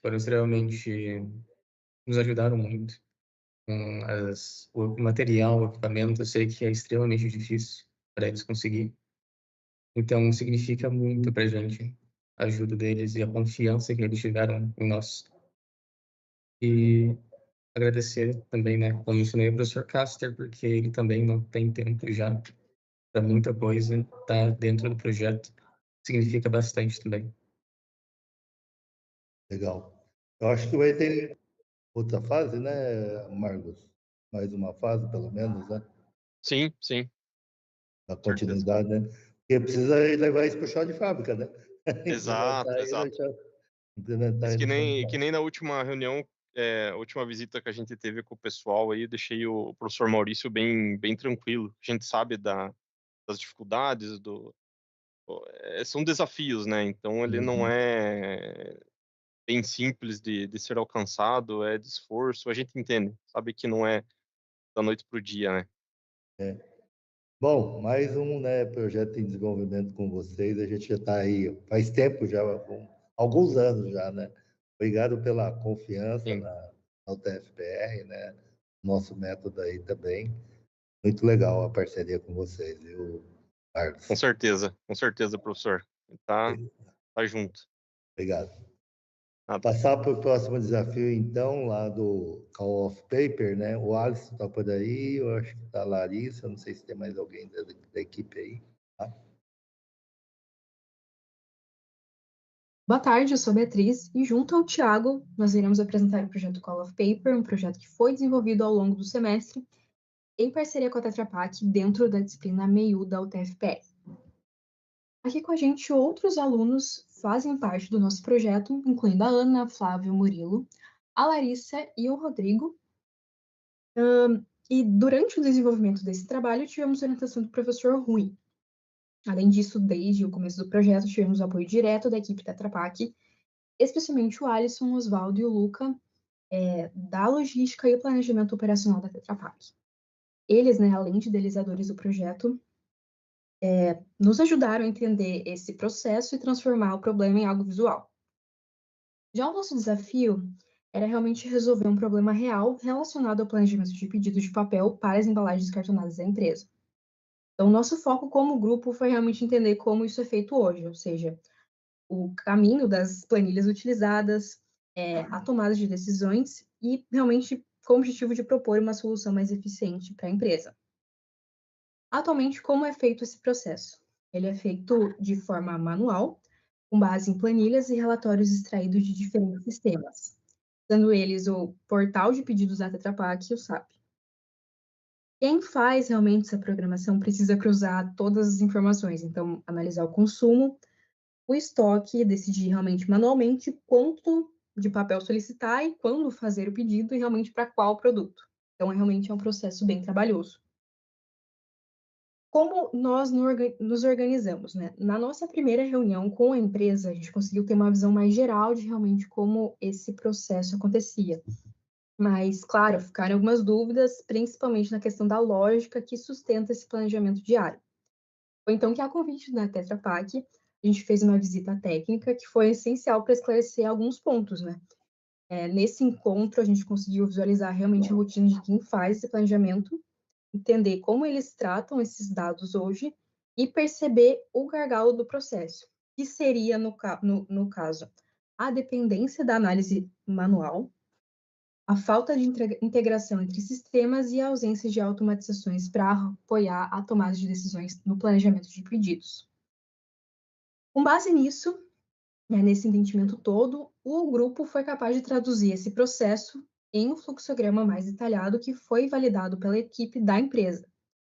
Nesse fluxograma, a gente mostra mais passo a passo como as decisões são tomadas hoje e ele serviu de base para o desenvolvimento da solução que nós vamos apresentar a seguir.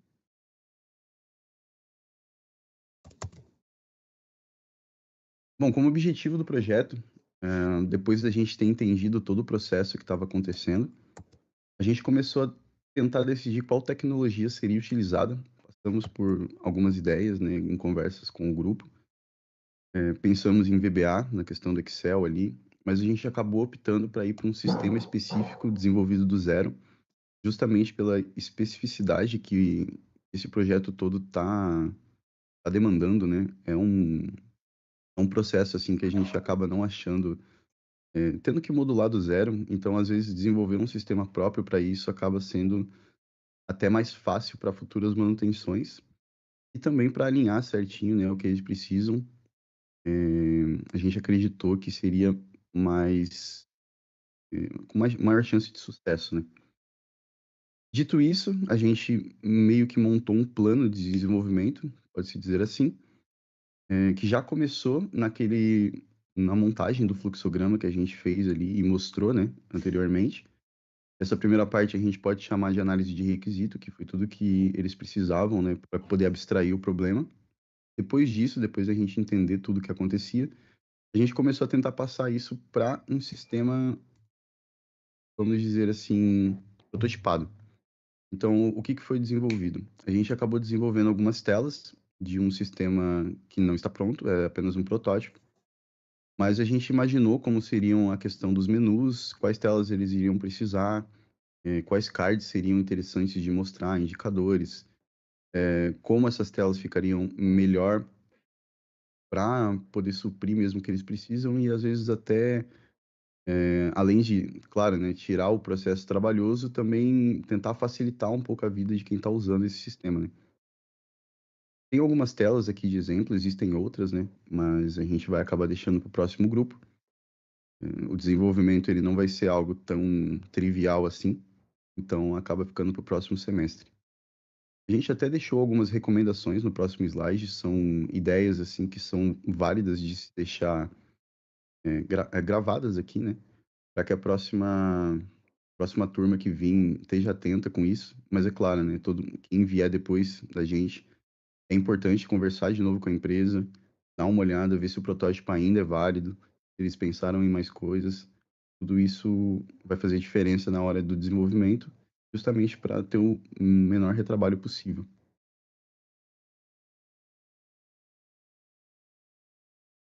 Legal. Alisson, da Tetra Pak, tudo bem, Alisson? Boa tarde, professor, tudo bem? Me ouve Tudo bem? jóia? Sim. Show de bola. Gostaria de agradecer aí a equipe, né, pelo empenho, né, e o comprometimento deles. Foi fácil de sentir isso nessa equipe nas primeiras reuniões que a gente teve. Confesso que eu fiquei bastante impressionado com o entendimento deles do problema, porque digamos que era algo tudo novo, né? Você fazer o entendimento do planejamento da fábrica, né, a programação, né, níveis de estoque, e a equipe conseguiu pegar bem o conceito que estava querendo passar, e a solução veio até um pouco diferente do que a gente estava imaginando, mas nos agradou bastante, né? Tanto que a gente falou para eles seguirem da forma que eles tinham nos proposto. É um tema que parece ser simples, mas ele se torna muito complexo quando a gente vai abrindo, né, no detalhe cada informação. Então, como eles falaram, né, acredito que a gente vai ter precisado de mais uma rodada, mas ali o corpo e a ideia a gente conseguiu chegar aonde a gente queria. Então, acho que é só continuar agora, né, de repente focar mais nessa parte de programação, mas a gente ficou bastante feliz com o que eles entregaram e com o entendimento. Aquele fluxograma ali que eles fizeram ficou perfeito e ajudou muito no desenvolvimento do trabalho deles. Legal. Para a próxima etapa, vou te mandar, Alisson, as competências necessárias para o projeto. Lá tem 90. Aí você vai classificar lá as competências. Precisa de alguém que programa em JavaScript. O nível, né, de 1 a 5. É lógico que não dá para colocar todos 5, senão seriam pessoas perfeitas, né? Exato. Aí é complicado. Aí o nosso software não vai achar. Não, ele vai achar alguém, mas não vai ficar tão bom. Então, a gente vai te mandar. Precisa de alguém que trabalha com gestão de projetos, e etc. Tá? Tem 90 competências lá, mas você pode colocar mais algumas também. Tá? Então, aí o nosso software faz a alocação de acordo com a necessidade, de acordo com a competência que o aluno tem. Tá? Então, show de bola. A gente já faz isso. Vamos te mandar para a próxima fase aí daqui a alguns dias, tá? Só deixa terminar esse semestre que a gente já manda para você. Ok? Perfeito, professor. Obrigado, hein? E Obrigado. Parabéns pelo trabalho, galera. Tá a Larissa aí, né, Larissa? Quer comentar, fazer algum depoimento, comentar alguma coisa? Eu queria agradecer a Tetra Pak, ao Alisson, pela oportunidade, pela paciência com a gente. A gente fez várias perguntas, várias vezes, sobre o fluxograma. Acredito que o nosso entendimento já está bem maior e para a próxima equipe, com certeza, vai ficar mais fácil o entendimento do processo como um todo. E foi uma honra participar desse projeto com vocês. Muito obrigada. Legal. Muito obrigado, viu, Alisson, pela parceria.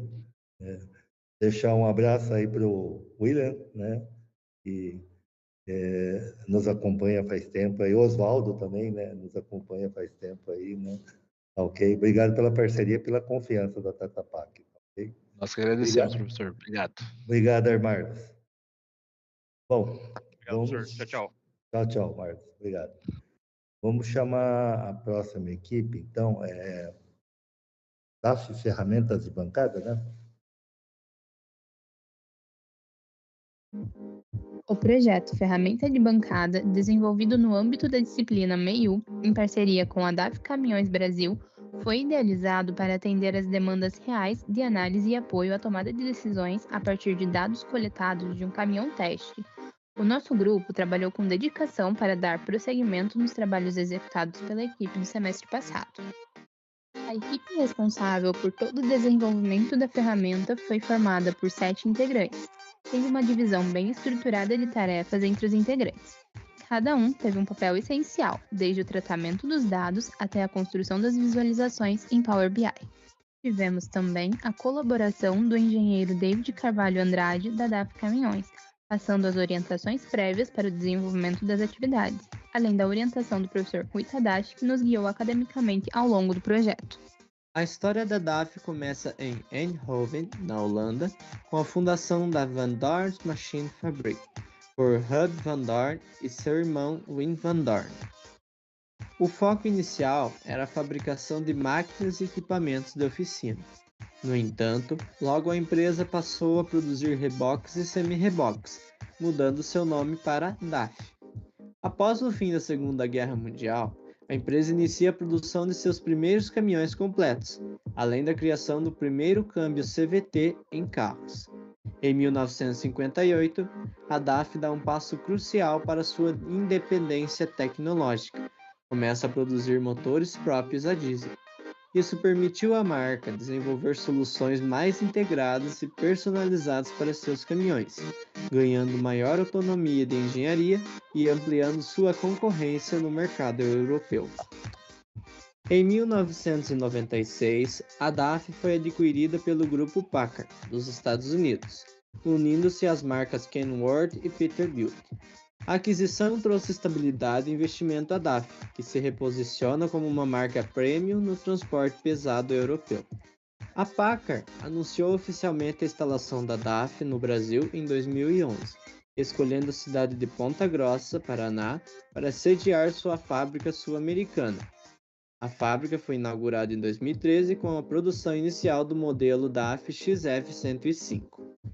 Em 2025, a DAF continua sua expansão da linha de montagem no Brasil, crescimento da rede de concessionários e o fortalecimento da marca no segmento extra pesado. A empresa avança com modelos mais eficientes, conectados e sustentáveis, como versões com tecnologia Euro 6 e sistemas de assistência ao motorista. No desenvolvimento do projeto, realizamos o tratamento e análise dos dados fornecidos, buscando entender o comportamento dos veículos em operação e o dashboard já criado anteriormente. Com base nisso, foi aplicada melhorias na plataforma do Power BI, incorporando novas medidas e fatores de análise. O objetivo era tornar os dados mais acessíveis, úteis e visualmente informativos para facilitar o entendimento por diferentes públicos. Para garantir um fluxo de trabalho eficiente, utilizamos as ferramentas de organização e controle de tarefas, cronograma de Gantt e Trello. O template do projeto e tratamento dos dados foi executado no Power BI com a inclusão de novas medidas e necessidades aplicadas como metas do projeto. O Trello foi essencial para distribuir as tarefas de forma clara, acompanhar o progresso das atividades e garantir que todos os membros estivessem alinhados com os prazos e objetivos. No início do projeto foram criadas listas para cada etapa do desenvolvimento, como planejamento, coleta e tratamento de dados, construção dos indicadores no Power BI, testes e finalização. Cada tarefa era registrada como um cartão com prazos definidos, membros responsáveis e checklists de subtarefas. Além disso, o Trello ajudou a visualizar o avanço do projeto em tempo real. Sempre que uma atividade era concluída, o cartão era movido para a lista correspondente, como revisar ou projetos concluídos. Essa estrutura facilitou muito a comunicação entre os integrantes e reduziu o retrabalho.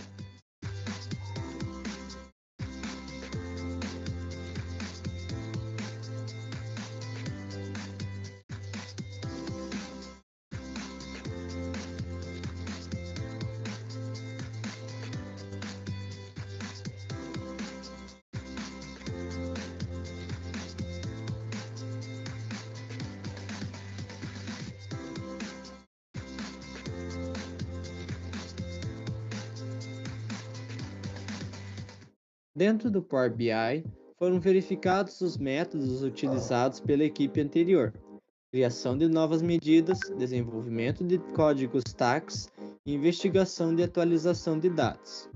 Foi necessário um estudo de cada membro a respeito de Power BI, por se tratar de uma plataforma no qual a equipe possuía apenas um conhecimento razoável. Nas demandas exigidas para o Power BI, os novos indicadores solicitados e desenvolvidos foram quantidade de troca de marcha, tempo de operação dentro da faixa ideal de rotação por minuto, RPM, tempo dentro de faixas de velocidade pré-definidas, distribuição de tempo em cada marcha, dashboard suportar até 12 marchas, torque médio e máximo analisado por marcha, gráfico de mapa de calor de RPM por torque, além da definição de um novo nome para a plataforma de estudos.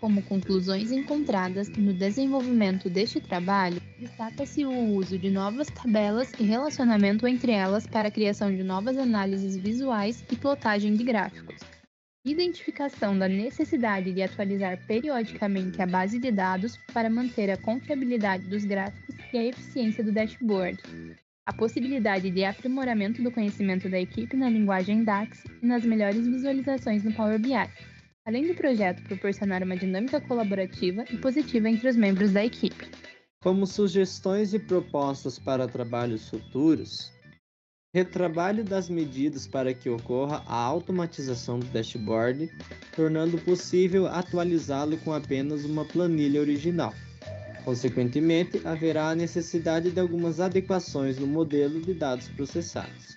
E, por fim, desenvolver um manual passo a passo que permitirá que qualquer pessoa atualize os dados da ferramenta de forma simples e rápida, garantindo a usabilidade e continuidade da nossa ferramenta. Registramos aqui o nosso sincero agradecimento à DAF Caminhões, que, por meio do David Andrade, nos proporcionou a oportunidade de vivenciar na prática a resolução de problemas reais e o desenvolvimento de soluções que colaboram diretamente com a evolução de caminhões protótipos. Agradecemos também ao TFPR e ao professor Rui pelo incentivo à inovação e pelas parcerias estratégicas estabelecidas com empresas que tornam possível a realização de projetos como este por meio da disciplina MEIU.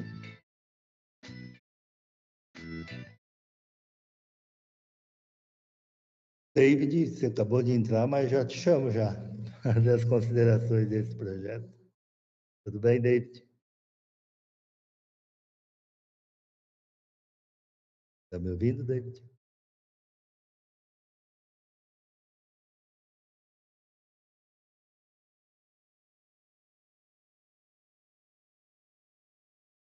Participou desse projeto também o Brandon, né? Oi, professor. Oi, David, tudo bem? Tudo bem? Boa tarde. Já passamos o vídeo, né? Adiantamos um pouco. Ah, sim, adiantou um pouco. Pode fazer as considerações sobre o projeto, sobre o andamento. Não, acho que foi bem legal esse semestre, a turma toda participou, né? Nós conseguimos evoluir e ainda levantamos pontos aí para serem melhorados no futuro. Eu acho que, pelo que eu vi do vídeo, eles tinham me passado já, daí eles pontuaram bem o tanto o desenvolvimento quanto o que ficou para a gente melhorar ali. É só parabenizar o grupo aí pelo empenho. Será que vai ter outra fase, David? Desse projeto? Eu acho que sim, professor. Ainda não está claro para mim o que a gente vai adicionar de conteúdo, mas tem uma parte de pelo menos melhorar a usabilidade ali, né? Como que troca o arquivo, como que troca. Legal. Porque hoje está uma prova de conceito, mas ainda para conseguir trocar os dados ali não está fácil, está bem complicado.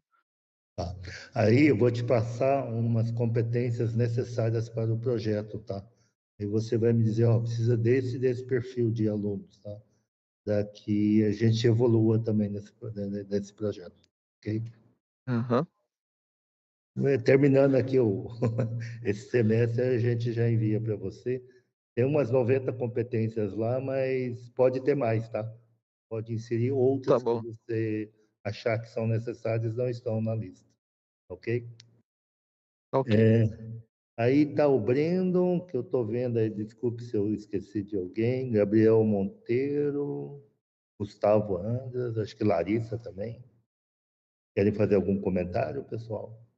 Acho que agradecer, boa tarde a todos, agradecer aí ao companheirismo, né, a parceria feita pelo David aí com a DAF também, por proporcionar aí esse desenvolvimento, esse projeto.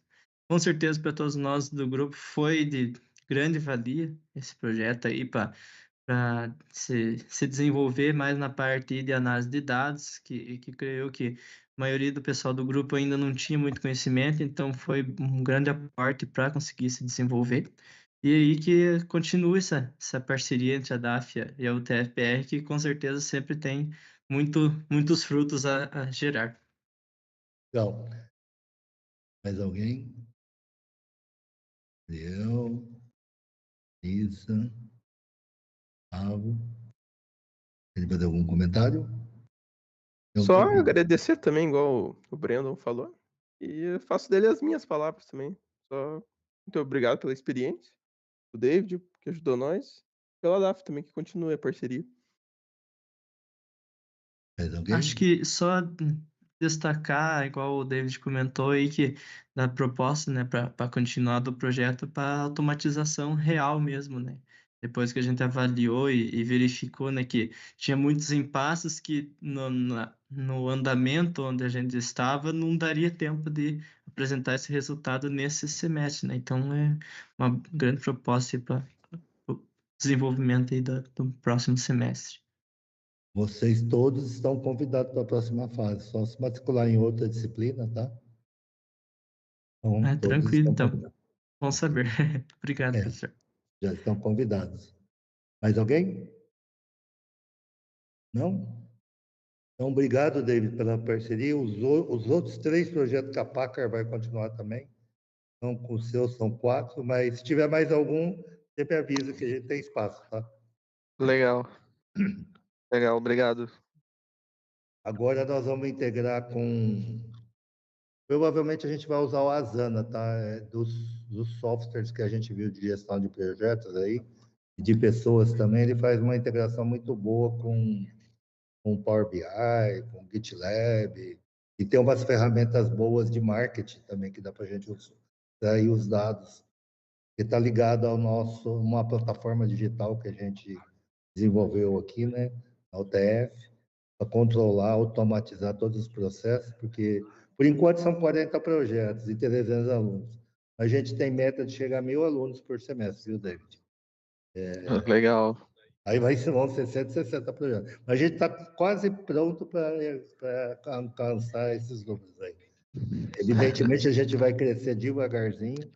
Não vamos passar semestre que vem a 1.000, mas 350, um pouco mais, a gente consegue, sim.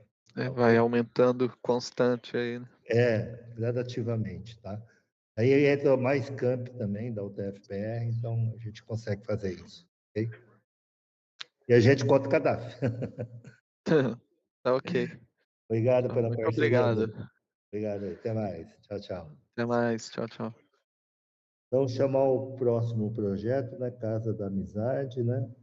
Associação Casa da Amizade, análise técnica e de custos de sutiãs e próteses mamárias externas.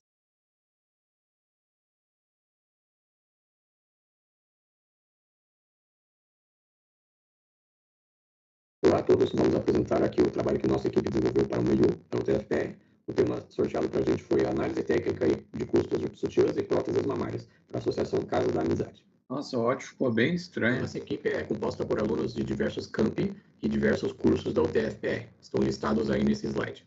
E também fomos orientados pelos seguintes professores. Nosso grupo vai apresentar, então, a introdução de trabalhos, objetivos, ficha técnica operacional, a cronoanálise, ficha de custos gerais, ficha de custos de produção, manutenção preventiva, manutenção corretiva, modo a ser melhorado e as propostas da nossa experiência. Bom, a Associação Casa da Amizade em Apucarana é composta por mulheres voluntárias que prestam serviços à comunidade com seus vários projetos. O principal deles, e que foi incumbido a nós trabalhar para melhorar, é a confecção de próteses e sutiãs para mulheres que fizeram mastectomia, ou seja, a cirurgia de remoção de mama. Ao longo da apresentação, vamos dar detalhes sobre quais partes nós resolvemos intervir para melhorar o processo delas. Então, para a gente conseguir atingir um objetivo, precisamos identificar os problemas, precisamos conversar com elas para ver qual que eram as maiores queixas delas. Por exemplo, uma das maiores queixas delas era a falta do conhecimento para as outras pessoas, como que elas iriam passar esse conhecimento para outras pessoas. Quando uma das responsáveis do projeto falta, às vezes fica travado o projeto, porque ela que tem o maior domínio ali. Então, a gente precisava pensar, né, a gente precisou pensar maneiras de trazer histórico de documentação, maneira de conseguir reproduzir esse projeto em outras casas da amizade. Com isso, a gente pensou, vamos desenvolver fichas, trazendo melhorias nos moldes, porque a gente identificou bastante erros em medidas, já que era algo totalmente artesanal, digamos assim, era um papelão com medidas erradas. Então, a gente precisou identificar qual que era a medida correta para manter ele nos moldes, para não ocasionar um gasto excessivo de material, coisas dessa maneira. Então, a gente desenvolveu fichas, o nosso objetivo específico era desenvolver as fichas técnicas, operacional, para a prótese e para o sutiã, a desenvolvimento da cronoanálise, melhoria dos moldes, desenvolver ficha de custos gerais, desenvolver ficha de custo de produção. Por mais que elas não vendam esse produto acabado, é muito importante para elas terem o valor do custo, pois se trata de um projeto voluntário. Quando você tem um valor do produto acabado, facilita, caso alguém queira fazer alguma doação, tanto com matéria-prima quanto em valor monetário. E, por fim, o desenvolvimento de ficha de manutenção preventiva e corretiva. Por mais que não são muitas máquinas, é importante elas manterem as 4 máquinas que elas têm trabalhando de forma correta. Porque imagina, numa segunda-feira que elas programaram produzir tantas próteses, por exemplo, e as máquinas param. Isso atrapalha o andamento do projeto. Então, o ideal com as fichas é elas manterem ali o funcionamento adequado para dar continuidade no projeto. Para o desenvolvimento da ficha técnica operacional foram criadas duas fichas, uma para o sutiã e uma para a prótese, que seria esta.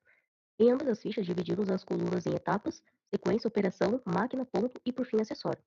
As operações foram acompanhadas durante todo o processo para o registro e a realização da ficha. A ficha operacional do sutiã, devido à quantidade de operação ter sido maior, um total de 24, decidimos dividir em 3 partes para uma melhor visualização.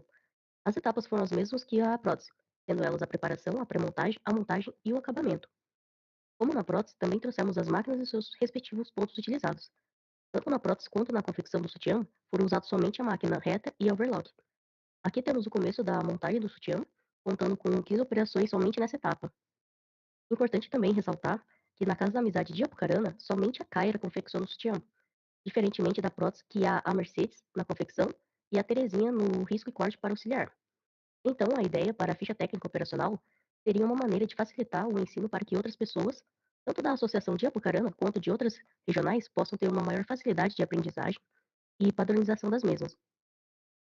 Também utilizamos a cronoanálise como uma ferramenta para esse projeto, que nada mais é uma técnica para medir o tempo de cada etapa de processo, para a gente conseguir identificar gargalos, organizar tarefas, reduzir desperdícios, aumento de eficiência. No caso, a aplicação desse projeto foi para fazer um levantamento do tempo total de produção, para conseguir desenvolver um possível planejamento com os dados reais, trazendo uma melhoria de gestão do tempo, já que elas trabalham somente nas segundas-feiras, no período da tarde. No caso de projetos voluntários, a cronoanálise ela ajuda a desenvolver divisões de tarefas, fazendo com que atraia com mais facilidades voluntários, pois a gente consegue demonstrar que com pouco tempo você consegue trazer uma grande ajuda para o projeto, trazendo melhor aproveitamento e planejamento do tempo e do projeto.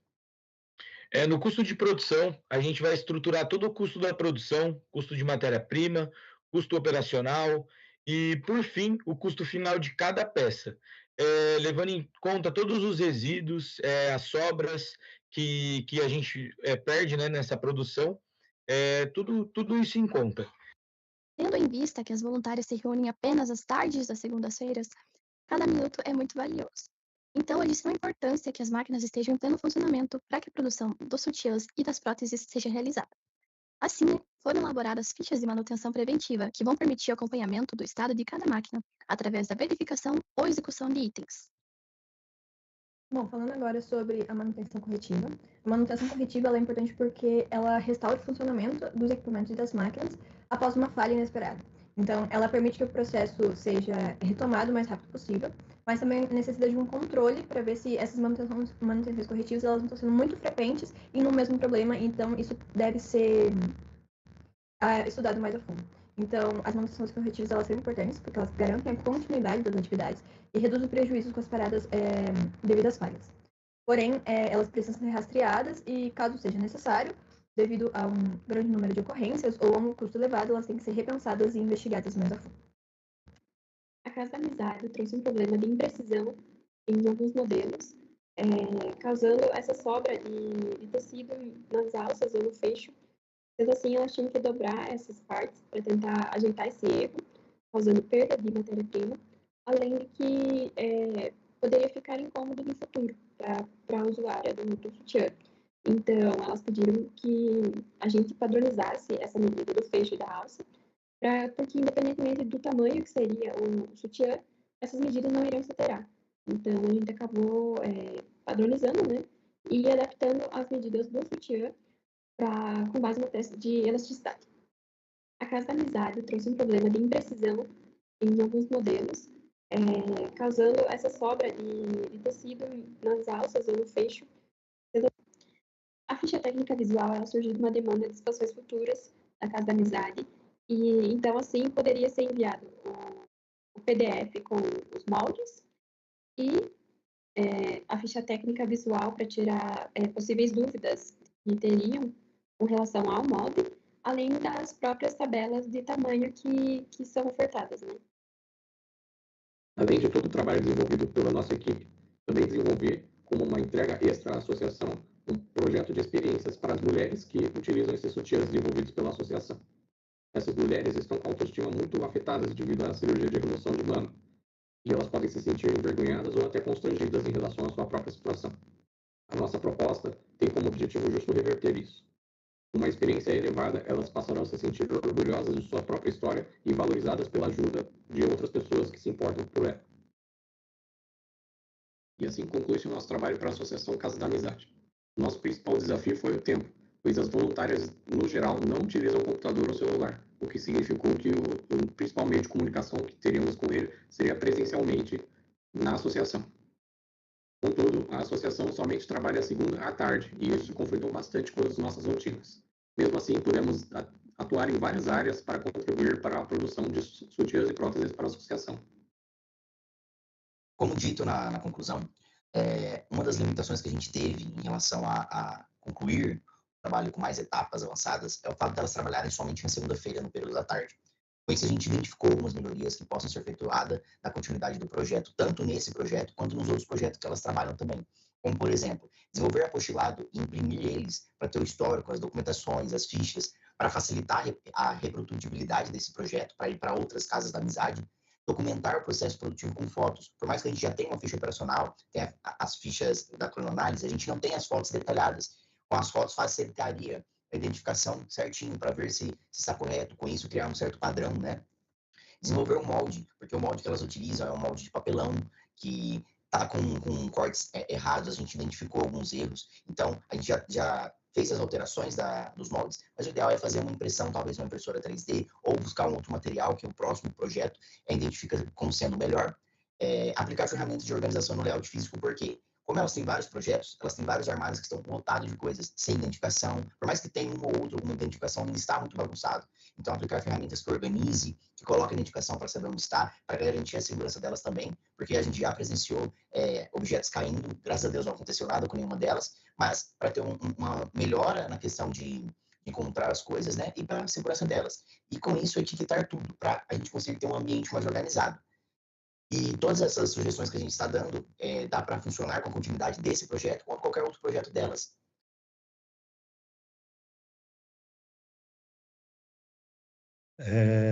Chamar a Lúcia Faria, né, da Associação Casa da Amizade, tá, professor Isabel, tem vários alunos aí também, né, presentes. Lúcia, comentários? Está presente também a Kaira, boa tarde a tá. todos. Okay. A Kaira e a Lúcia, que atenderam os alunos semanalmente, toda segunda-feira, né? Elas não têm muito tempo, né? Então, eu agradeço muito a elas por isso, por desprenderem um tempo valioso aí, que é um tempo de, muitas vezes, estar confeccionando as próteses, estavam atendendo, então, os estudantes. Eu agradeço muito. Não sei se elas conseguem abrir o microfone. Querem comentar algo? Kaira, Lúcia? A Cleusa também está aí. Oi, Kaira. Oi, Boa queridas. tarde, Tudo Cleusa. bom?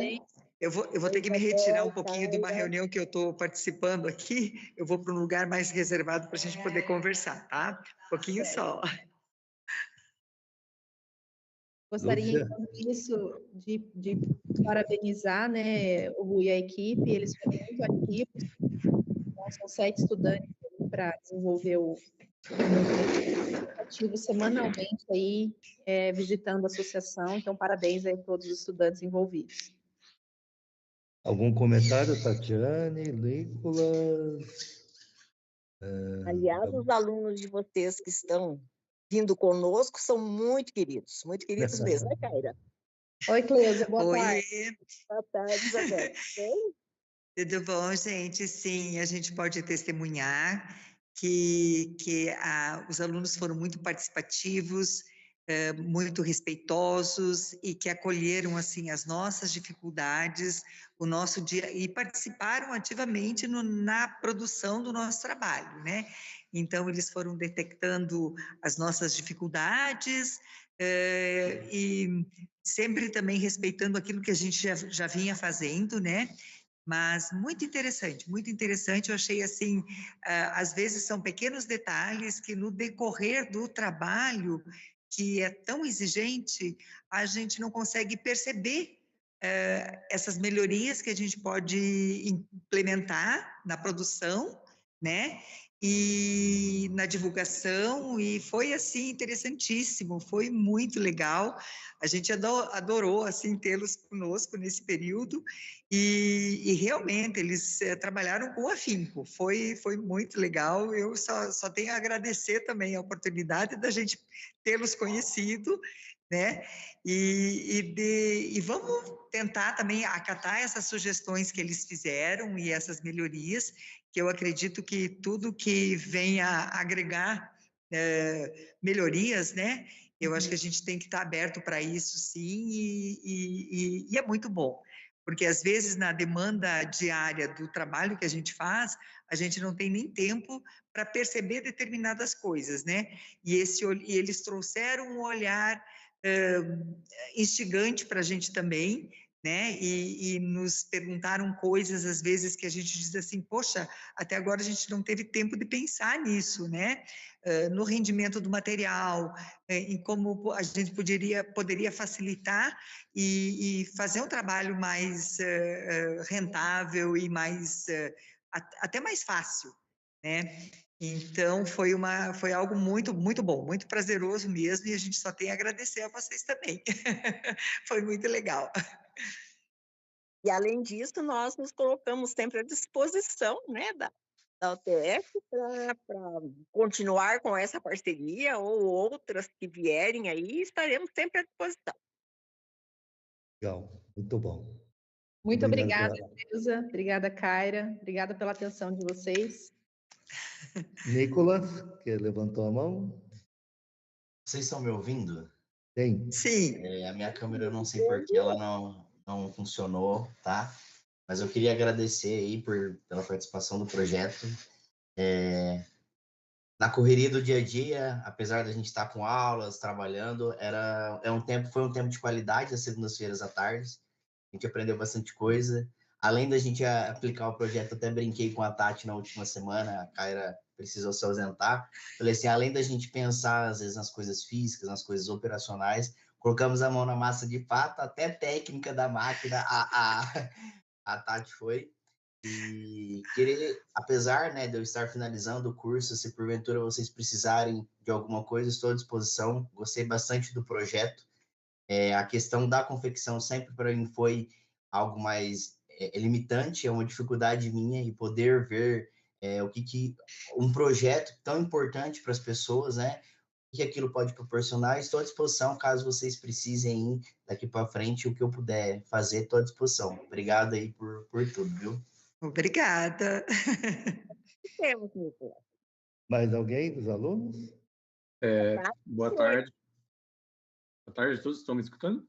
Sim. Sim. Gostaria de agradecer tanto ao MEIU da UTFPE quanto à associação pela oportunidade de realizar esse trabalho. Gostaria de pedir desculpa em nome da equipe aí pelo áudio do nosso vídeo, acho que ficou estranho por algum motivo, mas espero que deu para entender tudo certinho aí.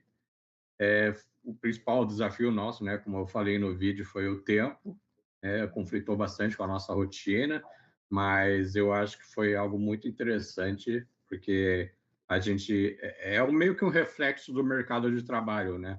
A gente enfrenta vários desafios que a gente não antecipa, a gente trabalha com várias restrições, mas mesmo assim, trabalhando junto, né, em equipe, em constante contato com o cliente, a gente consegue fazer algo grandioso, né? E fico muito feliz que vocês estão satisfeitas. É muito gratificante ouvir isso de vocês. Obrigado. Mais alguém? Eu não sei se a Tati ia falar alguma coisa, ela chegou a abrir a câmera também.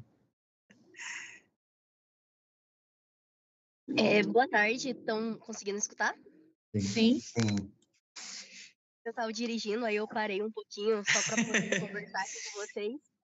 Queria agradecer tanto os professores pela oportunidade, quanto as meninas que tiveram toda a disponibilidade para a gente, porque agregou tanto profissionalmente como pessoalmente para a gente. Estar ali no dia a dia com alunos, escutar as histórias, poder acompanhar as provas de prótese também.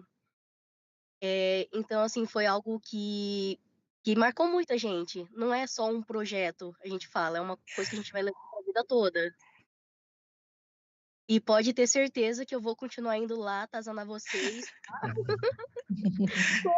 Ajudando no que precisar. É isso, só queria agradecer mesmo por essa oportunidade incrível que a gente teve. Uma sinergia muito boa, né, gente? Nossa, muito bom. Muito bom. Muito obrigado, Kaina. Muito obrigado, Cleusa. Muito obrigado, Lúcia. A todos vocês aí, a Associação da Casa Amizade.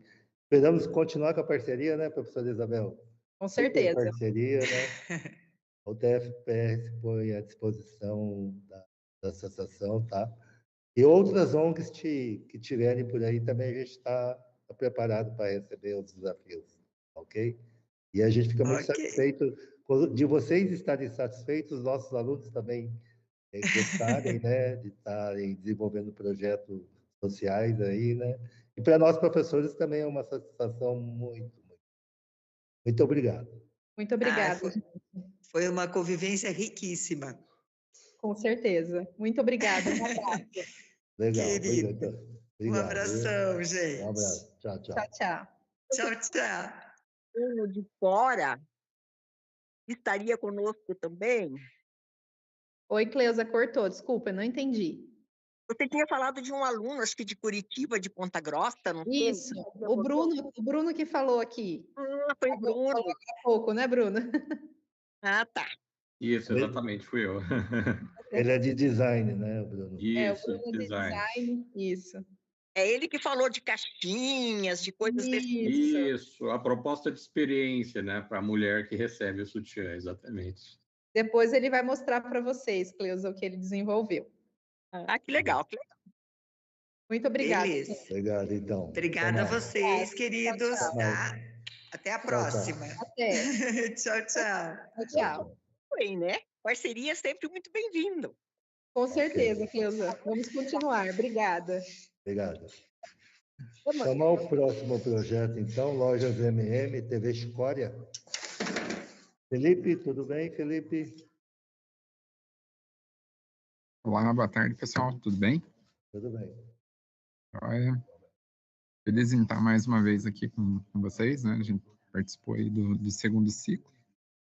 Então, o primeiro já foi uma experiência excelente, né? A gente teve bastante resultado ali com o primeiro ciclo. A entrada da Amanda aqui, que é a nossa estagiária, foi fruto também da participação ali do MEIU. A gente acredita muito nessa parceria, né?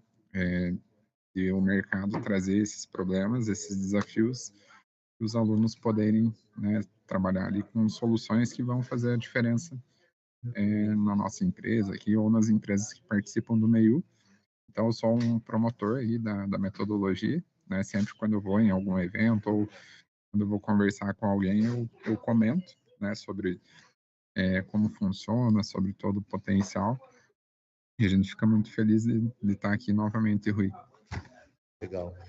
A nós também. Vamos lá? Vamos. As lojas MM, em parceria com o MEIU, na UTF-PR, lançou o desafio TV Chicória. O desafio consiste em desenvolver uma solução para sincronizar campanhas publicitárias nas TVs das lojas, permitindo que a divulgação de produtos e promoções aconteça de forma dinâmica e eficiente. Além disso, o sistema também deve proporcionar uma experiência diferenciada para o cliente, exibindo uma animação personalizada na tela das TVs após o cliente realizar uma compra ou pagamento de uma parcela. A solução da equipe consiste em um software que se comunica com as TVs em cada filial e sincroniza as campanhas, assim como também dispara uma animação personalizada para o cliente. Então, essas funcionalidades não só valorizam o cliente, como também incentivam o compartilhamento nas redes sociais, gerando mais reconhecimento, engajamento e fortalecendo a experiência positiva dentro da loja.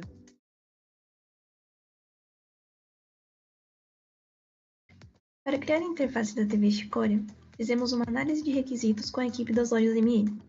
E durante as reuniões e pesquisas, chegamos em 3 principais objetivos para a plataforma.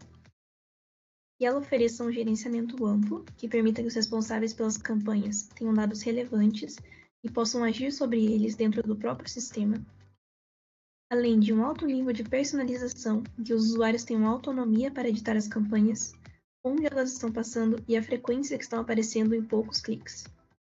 Sem abrir mão da facilidade de uso do software no dia a dia, pois seu objetivo principal é otimizar o trabalho dos profissionais de marketing. Com isso em mente, foi pensado em fazer um cadastro de campanhas com essas opções: título, categoria, data de início, data final com a opção de escolher ser para sempre, frequência em que é escolhido se a campanha passaria todos os dias, apenas em um dia da semana, entre outras opções. Depois, é só escolher os arquivos que compõem a campanha e as filiais onde ela será divulgada. As tecnologias utilizadas no nosso front-end foram a linguagem TypeScript. Também utilizamos uma biblioteca muito poderosa para a componentização, que é o Entity Design, e também utilizamos o framework Next.js. Para as funcionalidades, nós adicionamos a edição de campanhas e remoção de campanhas, mas o melhor jeito de mostrar seria na prática. Como não adicionamos nenhuma campanha, nós temos uma imagem estática default. Então, nós vamos lá na nossa página adicionar novas campanhas. Aqui é a nossa tela inicial, nossa homepage. Vamos abrir o menu lateral e aqui em criar campanhas. Vamos adicionar um título, jornada do consumidor, adicionar ele em uma categoria. Temos algumas categorias já pré-setadas ou podemos adicionar novas categorias. Aqui é onde fazemos o upload dos arquivos. Nós permitimos upload de arquivos PNG para imagens estáticas e MP4 para vídeos. Vamos adicionar esse vídeo aqui e selecionar as lojas que queremos, as filiais que queremos adicionar essas campanhas. Selecionei-las e vamos aqui criar campanha, né? Já criamos a campanha. E aqui podemos verificar as campanhas criadas. Bom, para remover as campanhas, nós podemos vir aqui em gerir campanhas, Por enquanto, só temos a funcionalidade de remoção. Então, temos que selecionar as lojas que queremos remover. No caso, seriam as lojas que acabamos de adicionar. Clicamos aqui em remover campanhas. Daí, assim, podemos ir lá verificar se foram removidas. Então, voltou para a nossa imagem default. Foram removidas.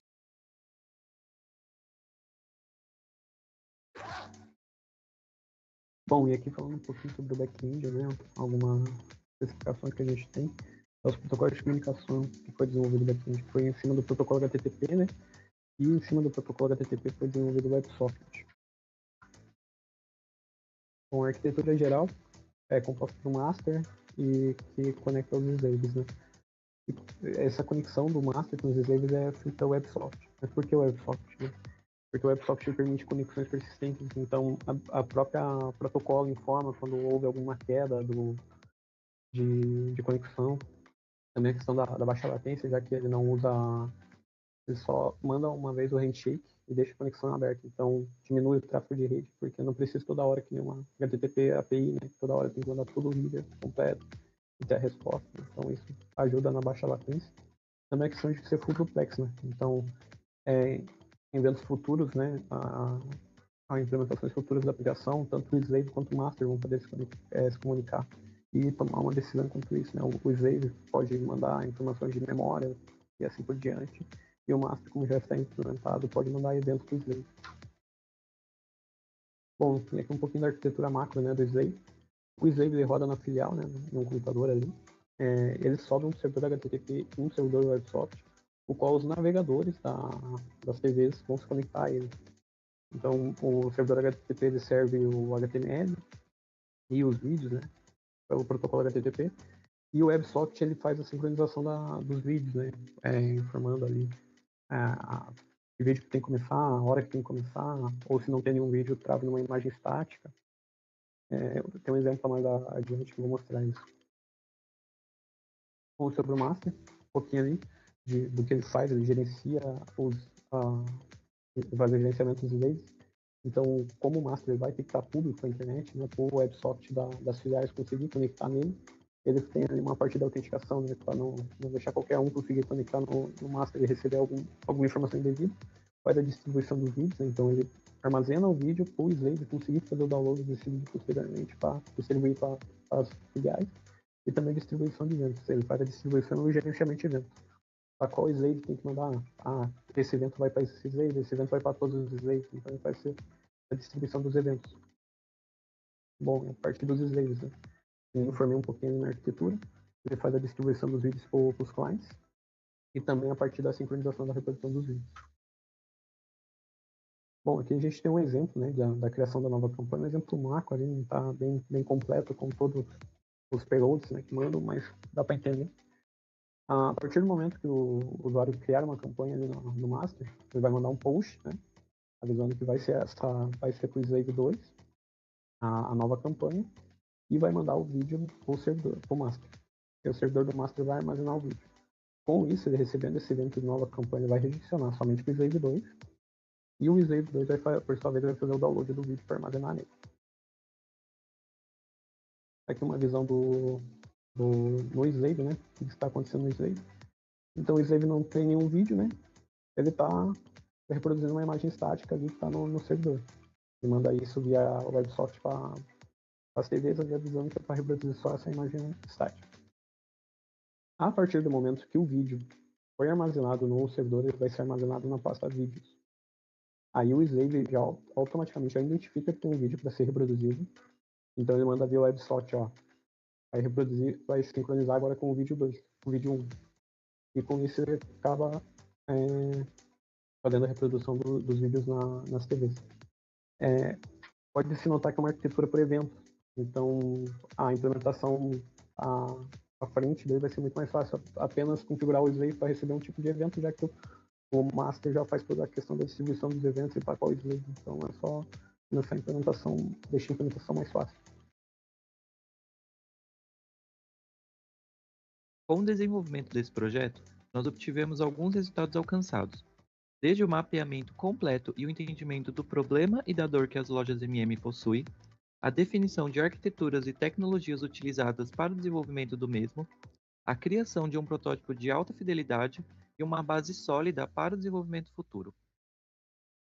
Os próximos passos são realizar testes em loja piloto, coletar feedbacks e expandir o desenvolvimento para novas funcionalidades. Com isso, nós concluímos que o nosso projeto transforma um simples momento de compra em uma experiência memorável, criando uma poderosa ferramenta de marketing e fidelização para as lojas MM. Obrigado pela atenção e até a próxima. Felipe, Anderson, acho que acompanhou também, temos a Gabriela também e o Eire também, de alunos. Parabenizar, né, a equipe. Então, esse projeto ele seguiu para uma fase 2, né? A gente iniciou ele lá em outubro. Teve toda uma lógica, né, que a equipe 1 definiu ali.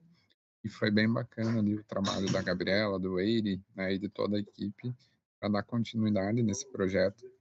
A gente ficou bem impressionado assim com o resultado, né, que vocês chegaram. Dá para se dizer que foi pouco tempo esse ciclo, né? O ciclo iniciou ali em final de março, se eu não me engano. Aí vocês conseguiram ali desenvolver toda a lógica, ter o protótipo ali bem definido.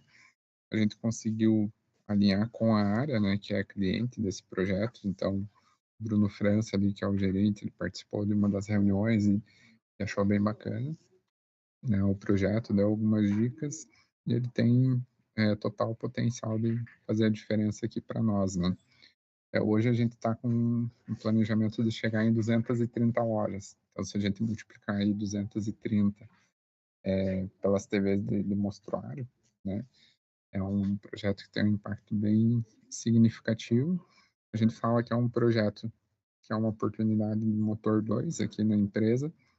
É um projeto que não era priorizado para ser trabalhado, mas que ele vai gerar um grande resultado. Então, é muito bacana a gente ter a parceria com vocês, que a gente consegue, né, trabalhar nesses projetos que têm potencial, mas que não são priorizados no momento. Então, a gente consegue adiantar a execução deles, né? E a forma ali que vocês pensaram, a forma que vocês desenvolveram, eu fiquei bem impressionado, assim, foi um resultado bem, bem positivo. E algo que foi bem bacana também foi a visita em loja, né? Tava a Gabriela e eu esqueci o nome da tua colega, Gabriela. A Maria. A Maria. Tá? Foi bem bacana também, então a gente teve a experiência de ir com os alunos em loja, então, para eles entenderem como que era o fluxo ali. E ali a gente viu que a gente tinha algumas questões dos requisitos de projeto, né? A gente já tinha iniciado, mas ainda faltava voltar ali um passo atrás para conseguir seguir. Por isso a importância da gente ir lá na prática, né? Conhecer, espero que vocês tenham gostado também de participar desse projeto, né? A gente tenta sempre estar acompanhando vocês ali, para que o projeto não barre, né? Que vocês consigam ter esse aprendizado, mas a gente sempre fala que vocês imaginam que vocês estão aprendendo aqui com a gente, né? Mas a gente aprende muito com vocês.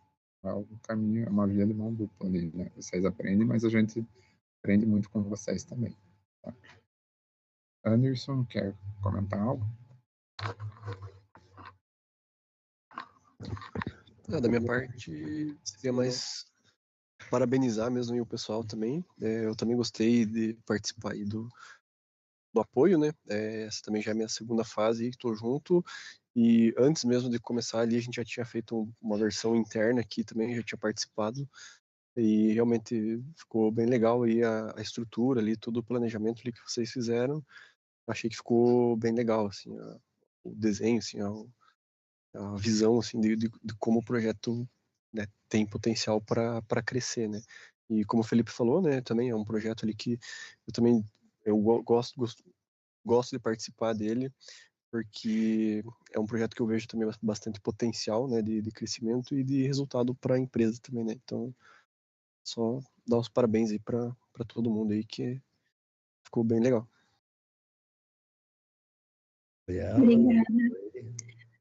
Obrigada. Eu queria agradecer, né, a equipe da MM, o Felipe, o Anderson, que estava ali com a gente desde o início. Eu sou bem suspeita para falar, porque esse projeto, a gente falou com o cliente, né? A gente foi em loja, a gente pôde fazer a interface, pensar no problema, assim, sendo na fase 2, teve a parte mais prática e teve a parte de assim, revisar, né? E aprofundar a parte da dor da empresa. Então, teve muita coisa, assim, legal, que eu achei muito aprendizado. Com os próprios membros da equipe também, eu aprendi muito, né? O Eric que está aqui mesmo, ele sabe muito de back-end, então muita coisa eu não sabia, fui aprendendo. Enfim, eu achei muito legal. Muito obrigada. Eire, algum comentário? Eu queria agradecer também a todo o pessoal da loja ZMM ali por ser bastante solícito, né? A gente ali mandava mensagem até fora do horário planejado de conversa e tudo mais, o pessoal conseguia nos dar atenção. E também gosto muito de participar desse projeto, né? Já peguei o começo dele até agora. É um projeto bem desafiador. Ele chegava num caminho, batia no final do labirinto, tinha que voltar, então tinha que repensar bastante coisa. Eu acredito que me ajudou muito como profissional, assim, então só queria agradecer pelo projeto. Legal. Obrigado, Felipe. Vamos em frente, né? Tem outra fase esse projeto também. Então, vocês estão todos convidadas para participar da próxima fase. Maravilha. E só lembrando, Rui, sexta-feira, 2h30. Eu vou pro Márcio. Eu vou tentar dar uma chegadinha. Tenho um médico às 4, acho que 15 para as 4, mas eu vou dar uma passadinha no início ali, tá? Maravilha. Combinado. Chamar o próximo projeto da loja ZMM, score de crédito customizado, né?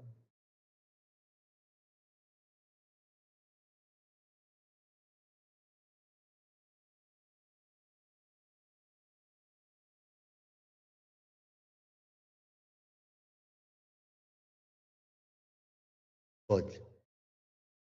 Olá a todos. Sejam bem-vindos à apresentação do projeto Score de Crédito Customizado, da disciplina Indústria 4.0 e desenvolvido em parceria com lojas MM e a UTF-PR. Prazer, sou João Lucas, estudante de Ciência da Computação. A equipe é composta pelos estudantes do campus de Ponta Grossa. Temos como membros Rodrigo Faria, João Lucas Lobo, Murilo Manuel, Gustavo Gelinski, Igor Musil e Pedro Urnal. Professor e orientador da disciplina Indústria 4.0, Rui Tadashi, e os membros parceiros da loja MM, contamos com a participação de Felipe Baranowski, Flaviane Pereira e Amanda Matauti. Nosso roteiro de apresentação contempla 4 tópicos, iniciando-se por introdução, em seguida, overview da entrega do projeto no semestre passado, solução e desenvolvimento e, por fim, a conclusão. Olá, meu nome é Rodrigo Faria. A introdução é dividida em 2 importantes tópicos: contextualização do cenário de implementação do projeto e os objetivos do projeto. A problemática se dá em torno da importância do setor de crédito para acesso a bens e serviços, um mercado nacional de crédito dinâmico e competitivo, fazendo com que seja extremamente necessário um modelo de crédito adaptável, confiável e eficiente, entregando maior satisfação aos consumidores, necessidade de implementação de aprendizado de máquina, que pode ser usada como oportunidade e ferramenta para a redução de riscos na concessão de crédito, e um cenário nacional de condições econômicas voláteis, que impactam diretamente o poder de compra dos consumidores. O objetivo do projeto é refinar o processo decisório de crédito das lojas MM, aumentar a precisão da análise e maximizar oportunidades, minimizando os riscos, avaliar e sugerir variáveis adicionais, considerando o contexto socioeconômico brasileiro e, por último, após o levantamento, as análises e resultados, definir o modelo preditivo ideal para a implementação. Antes de adentrarmos no desenvolvimento desse semestre, vamos recapitular brevemente o que foi o projeto de score de crédito customizado do segundo semestre de 2024. No ano passado, o projeto contemplava 3 modelos de aprendizado de máquina: Random Forest, regressão linear e Extra-Trees. A partir do resultado, a equipe concluiu que o Random Forest foi o algoritmo que melhor se adequou à proposta do projeto. Todavia, por questões de segurança da informação por parte da empresa, a equipe conseguiu acesso a apenas uma base de 3 mil linhas de dados, ou seja, uma base muito pequena para que os resultados pudessem ser validados e não tido como tendenciosos. Portanto, o estudo realizado pela equipe anterior foi extremamente importante para o andamento desse semestre, mas foi preciso validar algumas premissas antes de seguirmos com o projeto. Solução e desenvolvimento, composto em 3 tópicos: fundamentação teórica, métodos utilizados e, por último, desenvolvimento e aplicação dos modelos. Olá, meu nome é Murilo e, continuando, vamos falar sobre a fundamentação teórica. Temos, então, os modelos descritivos. Eles são modelos que exploram padrões ocultos sem prever eventos futuros, úteis em análise exploratória e segmentação, e modelos preditivos, algoritmos utilizados para prever o risco de inadimplência, apoiando decisões de concessão de crédito, tudo isso através de evidência de padrões, sendo capaz de apontar tendências futuras. Os 3 métodos aqui utilizados foram regressão logística, que usa da estatística clássica para variáveis dependentes binárias, o random forest, na qual é um conjunto de árvores treinadas de forma independente, ela reduz variância e overfitting, capturando interações mais complexas, e o Extra-Trees, que é bem semelhante ao random forest, mas com maior aleatoriedade nas escolhas dos cortes, o que aumenta a robustez outliers e acelera o treinamento do aprendizado de máquina. As principais diferenças entre eles é que a regressão logística é interpretável e leve, porém linear. O random forest equilibra viés e variância, excelente para dados que são heterogêneos, e o Extra-Trees tende a ter menor variância que o random forest, mas pode aumentar um pouco o viés, sendo ideal apenas quando há muitos outliers. Falando um pouco sobre a aplicação, o tópico ele é dividido em 3 importantes etapas: cronograma, desenvolvimento, onde iremos mostrar cada etapa do trabalho dos desenvolvedores da nossa equipe, e, por último, qual foi o resultado que obtivemos a partir das análises exploratórias e testes realizados com diferentes modelos de aprendizado de máquina. Cronograma. Com o esforço dos membros da loja parceira, pudemos desenvolver nosso trabalho em cima de uma base de aproximadamente 300 mil pedidos, com informações mais robustas e sólidas.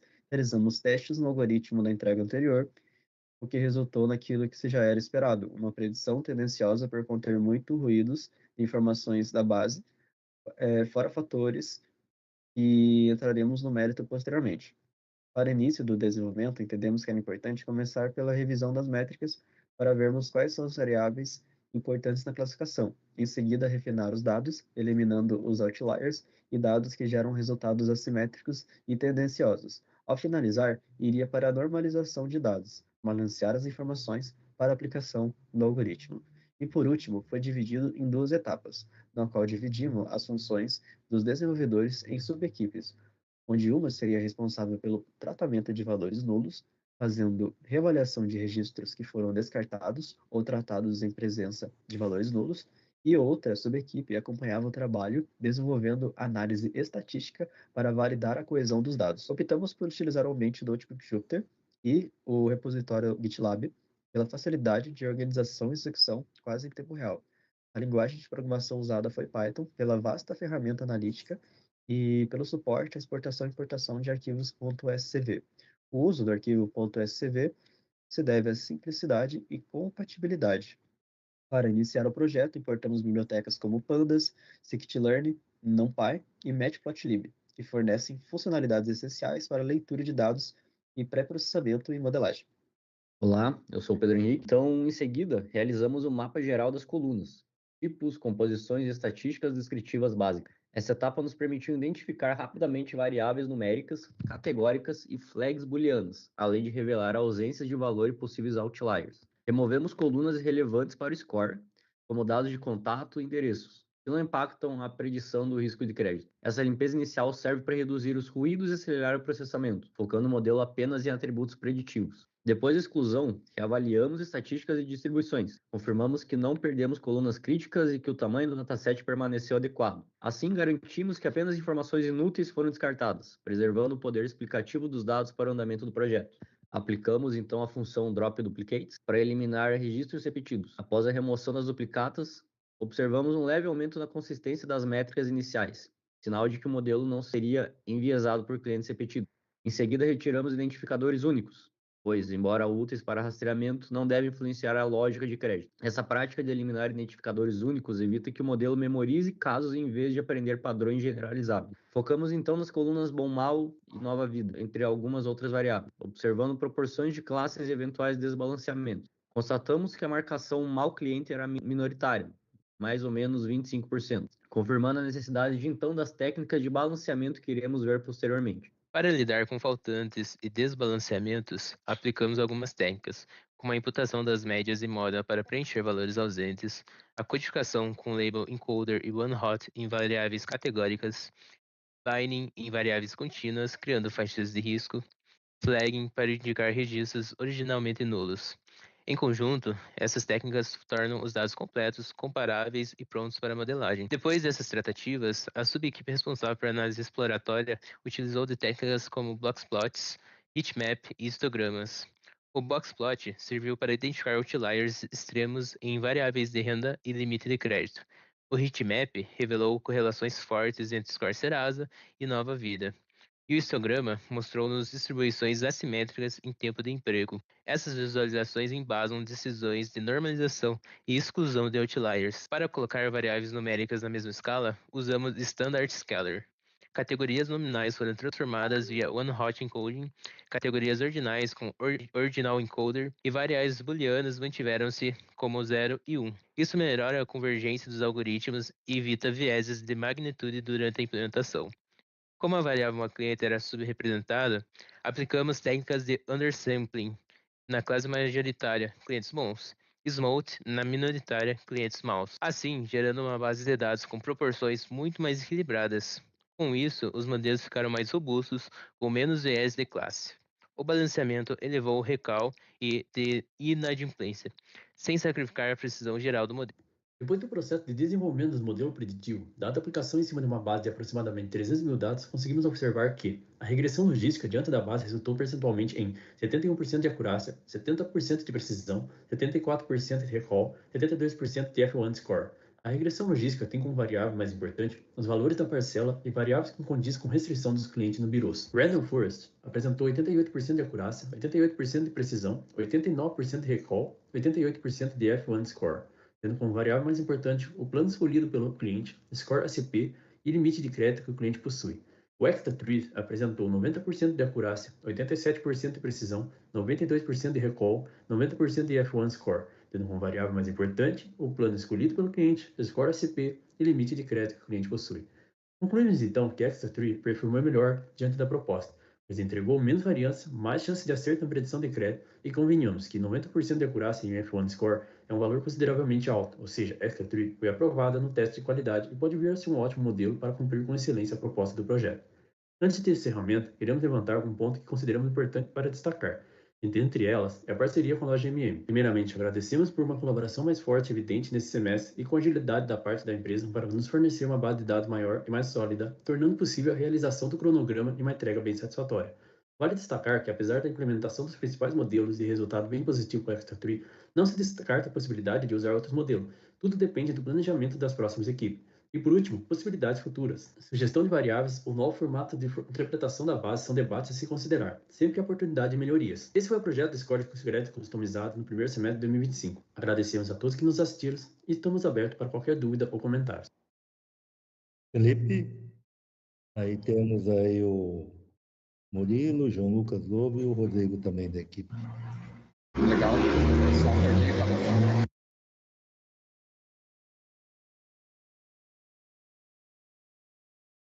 Parabenizar a equipe também, né? O Rodrigo, se eu não me engano, ele estava já na primeira fase desse projeto. Esse é um projeto que foi para a segunda fase também. A gente teve uma restrição lá no início, né, que vocês comentaram ali, que era o volume, né, de dados. Então, teve um trabalho inicial ali com uma base amostral e vocês trouxeram uma boa conclusão ali em relação ao modelo anterior, né, ao estudo anterior. Eu gostei bastante, né, da lógica que vocês utilizaram.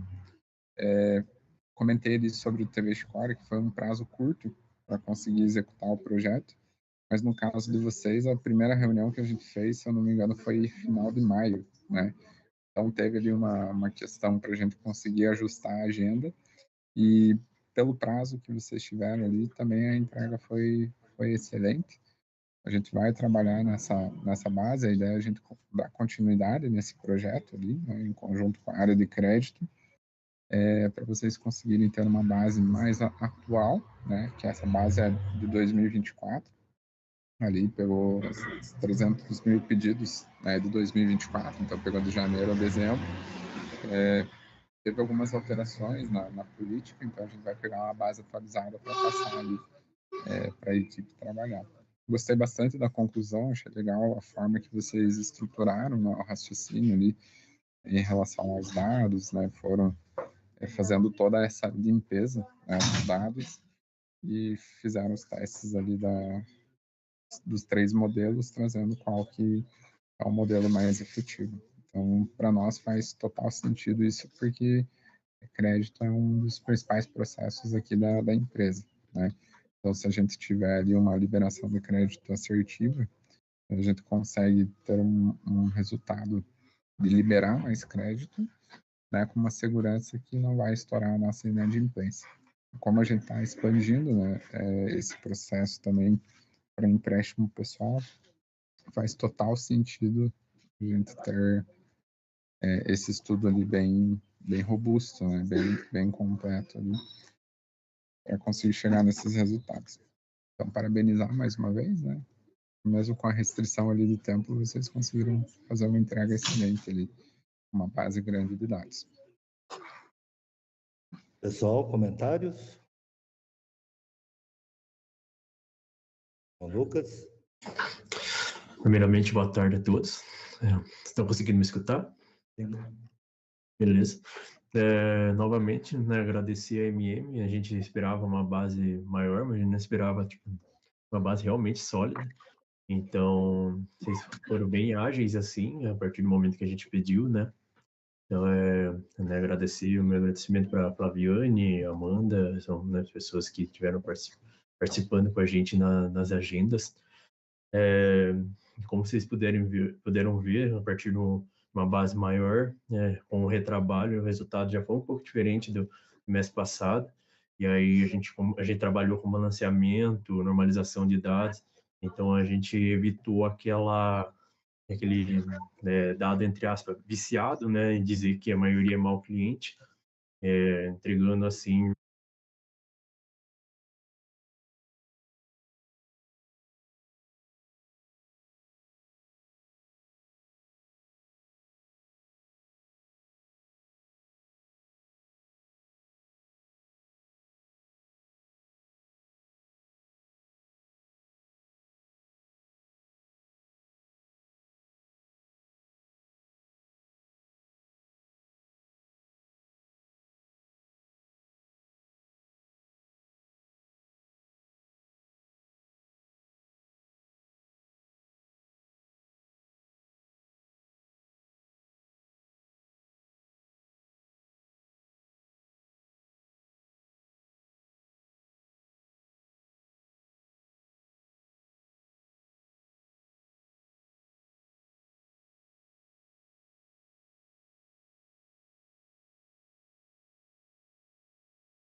Agora, contextualizando um pouco o projeto, a Lojas MM é uma empresa de varejo de móveis e eletrodomésticos fundada em 1978, que hoje conta com mais de 200 lojas espalhadas pelo sul e sudeste do Brasil. E diante desse desafio de melhorar seus processos e reduzir a inadimplência, a empresa buscou uma parceria com o projeto MEIU da UTF-PR, e a partir disso surgiu a proposta de desenvolver soluções baseadas na inteligência artificial aplicadas diretamente no processo de cobrança, com o objetivo de torná-lo mais eficiente, seguro e organizado, tanto para a empresa quanto para os colaboradores. Bom, o principal desafio enfrentado pelas lojas MM era a otimização do processo de cobrança, que até então era manual, demorado e suscetível a erros.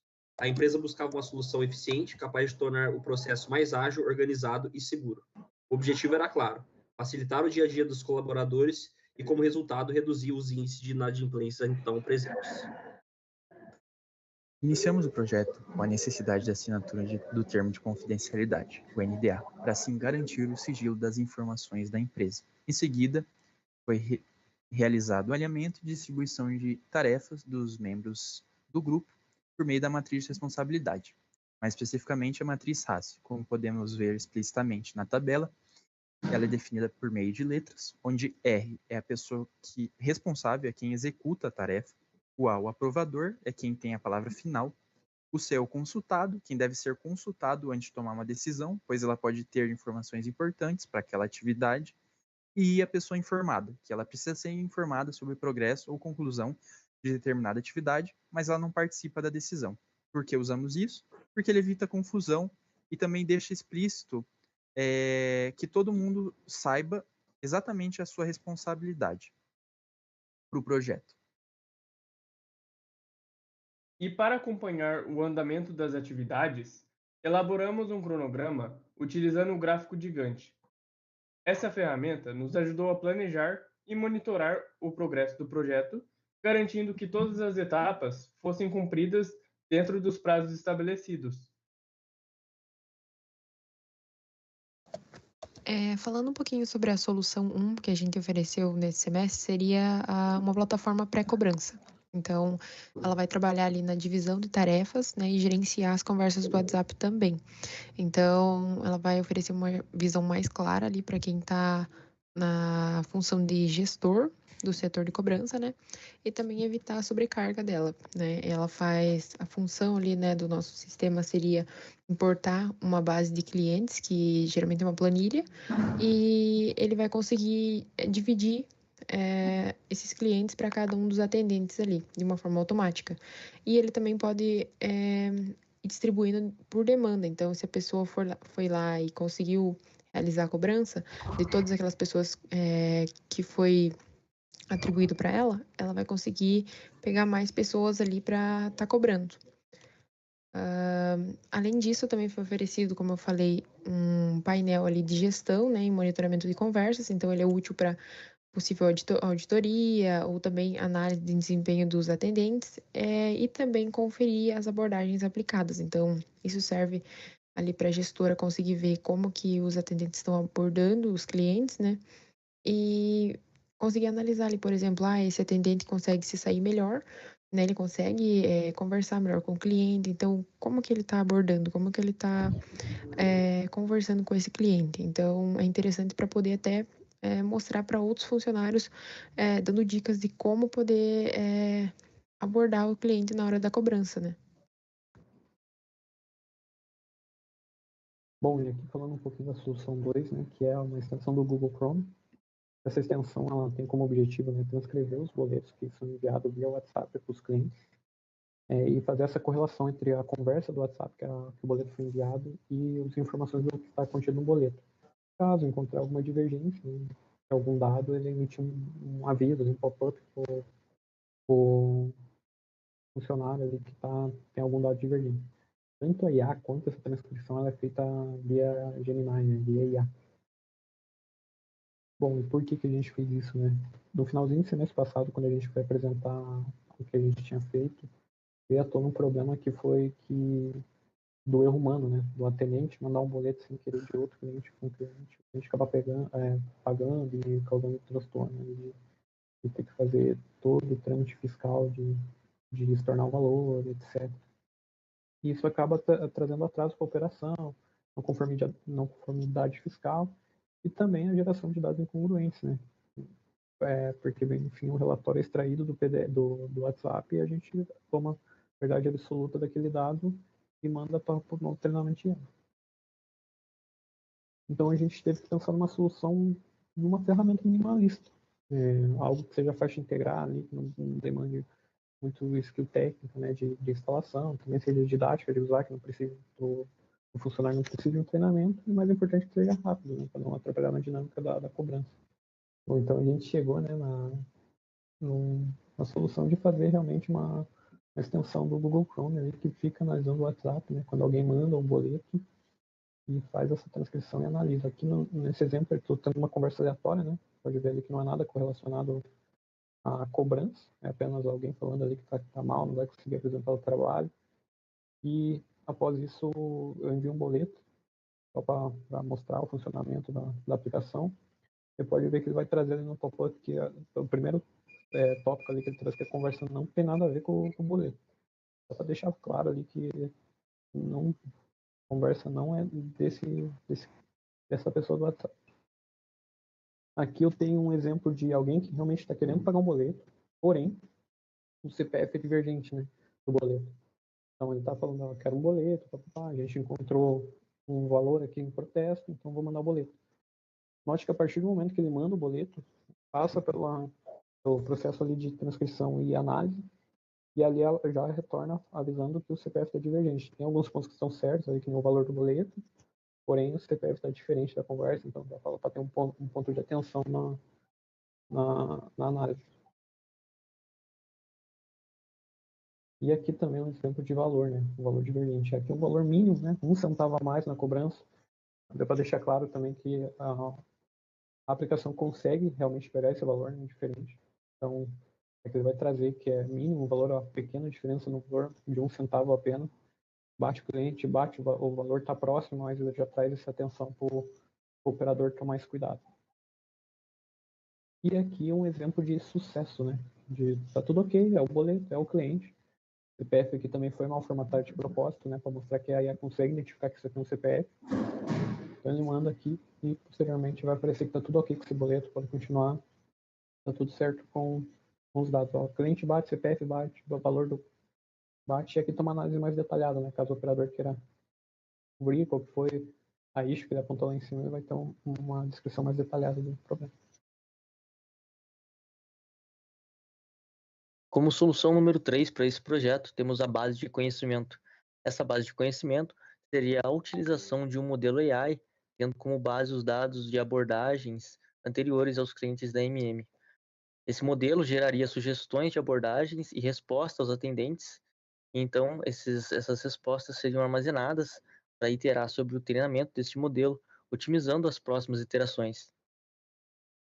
Durante essa etapa, a construção dessa base de conhecimento se limita à definição de uma proposta de implementação para esse projeto. A intenção é que esse processo sirva como complemento para as demais soluções apresentadas.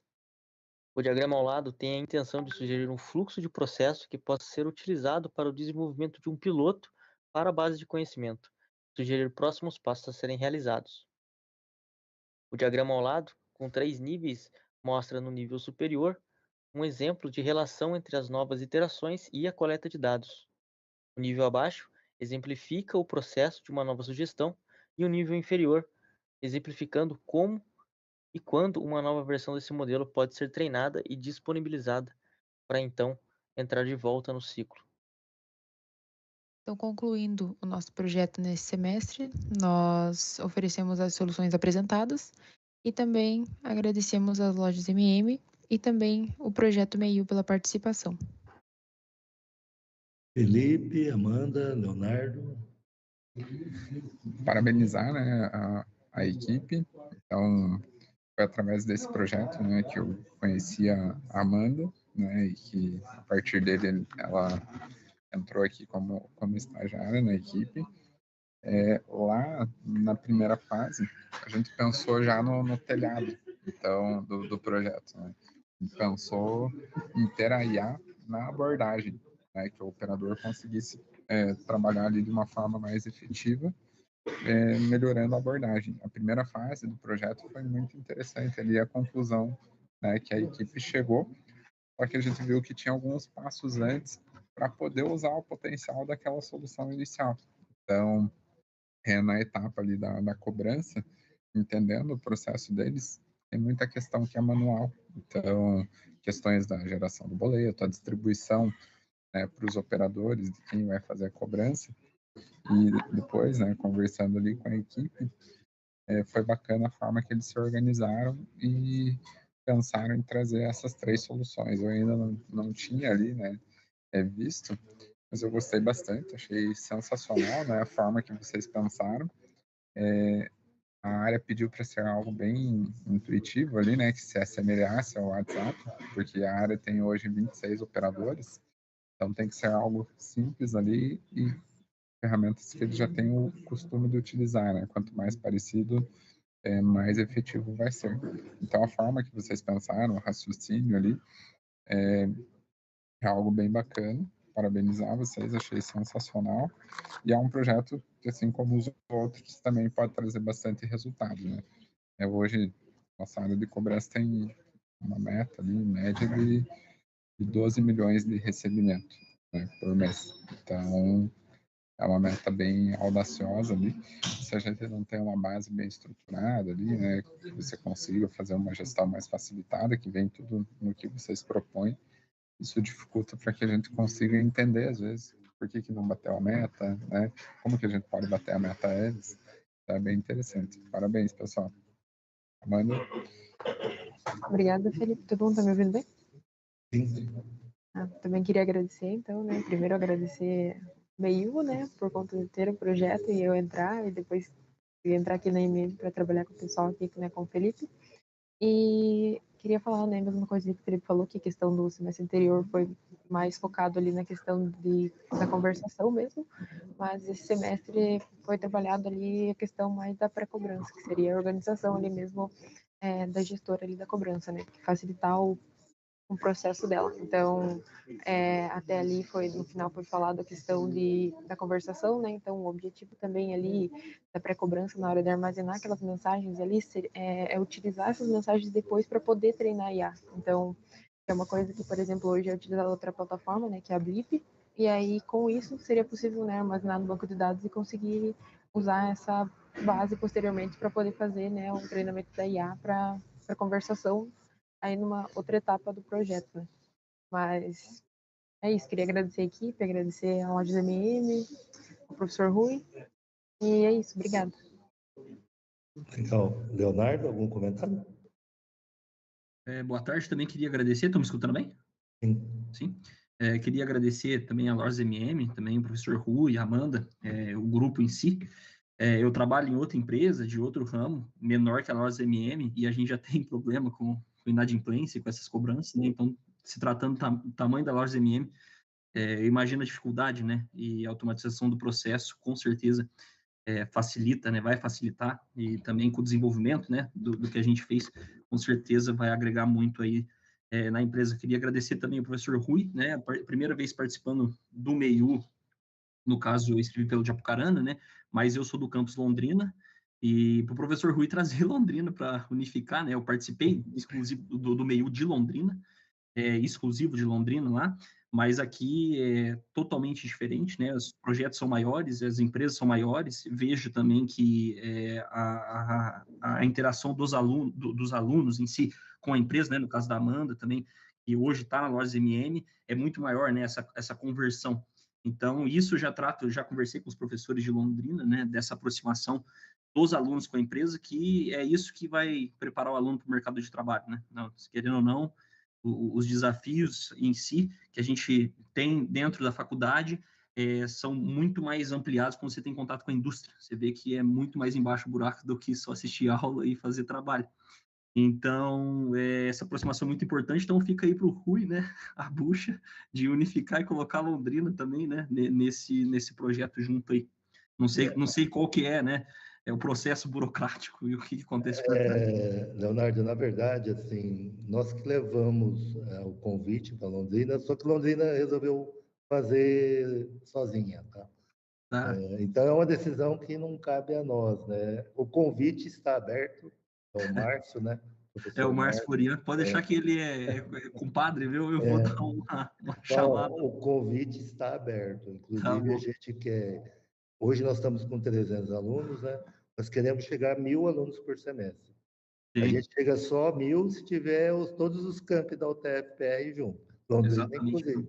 Pode deixar que eu vou reforçar lá, professor. Pode reforçar com ele que o convite está feito. Com certeza. Que vem, se ele quiser entrar, a gente vai junto, tá? Vou falar com ele. Pode falar. Obrigado, Leonardo. Obrigado pela dica, pelo recado aí. Obrigado. Bom, vamos chamar o próximo também desafio, né? Monitoramento inteligente de preço online.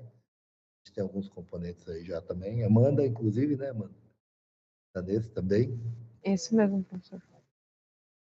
Eu acho que esse daí é o vídeo do meu.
Professor, acho que esse daí era o vídeo de 1 minuto, né? O de 10 minutos acho que tá lá também, no Drive. Esse é de 1 minuto.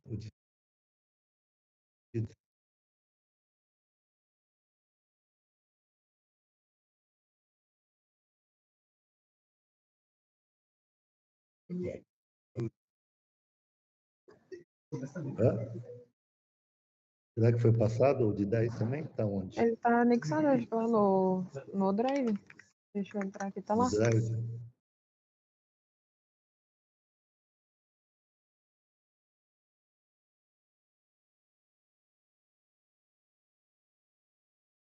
Alguém consegue passar aí, Francinei ou Amanda?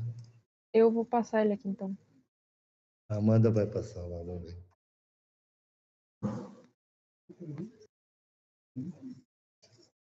Tá o Francinei na equipe, tá... Tem só mais uma pessoa. A Isabela.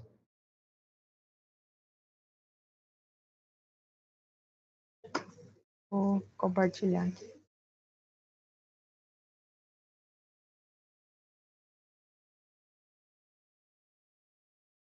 Consegue? Conseguiu. Legal.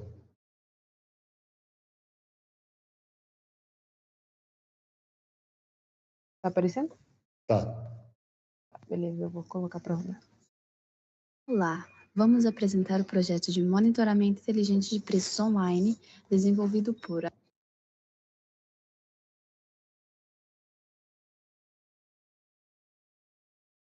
Deu uma travada? Tá sem áudio. Tem que ligar o áudio. Liga teu áudio, Amanda. Aí você tem que ligar seu áudio. Tem que deixar o meu microfone também, né? Acho que sim. Eu vou rodar de novo, então.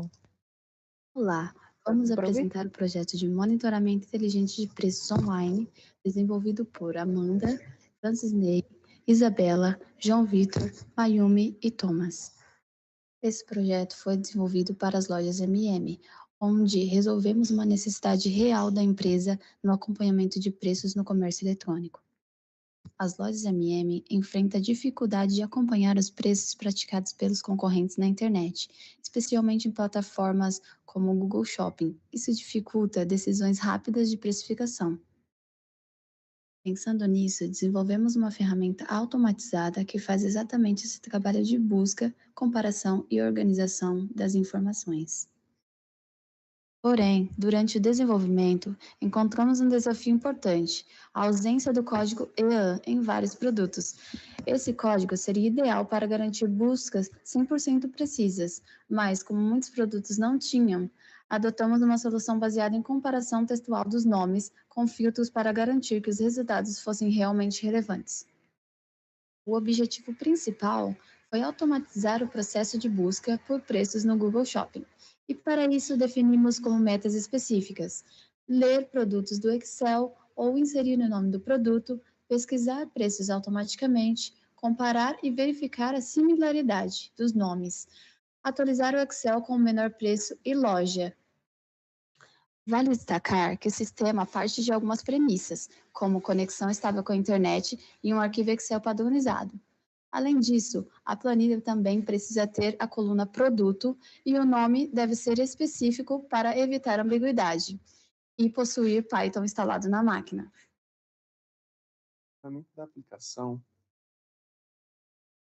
se dá nos seguintes passos: busca individual, onde pesquisamos o produto digitando manualmente, e busca em massa, onde se envia um arquivo Excel com vários produtos. A busca automatizada ocorre com uma API em Python, que vai abrir automaticamente o navegador, simular a busca com o comportamento humano, acessar o Google Shopping, realizar a captura do nome, preço e loja. Os resultados são salvos em um arquivo TXT ou Excel. É possível visualizar os resultados diretamente na página.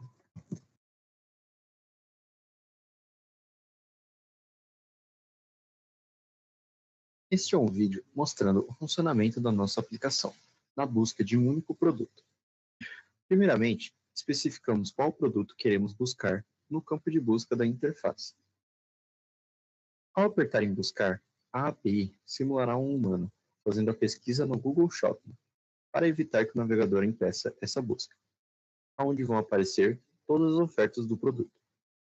Após isso, são coletados os dados de preço e o link dos produtos encontrados. Estes produtos são listados com a opção de acessar cada um deles ou baixar os produtos encontrados no formato de planilha.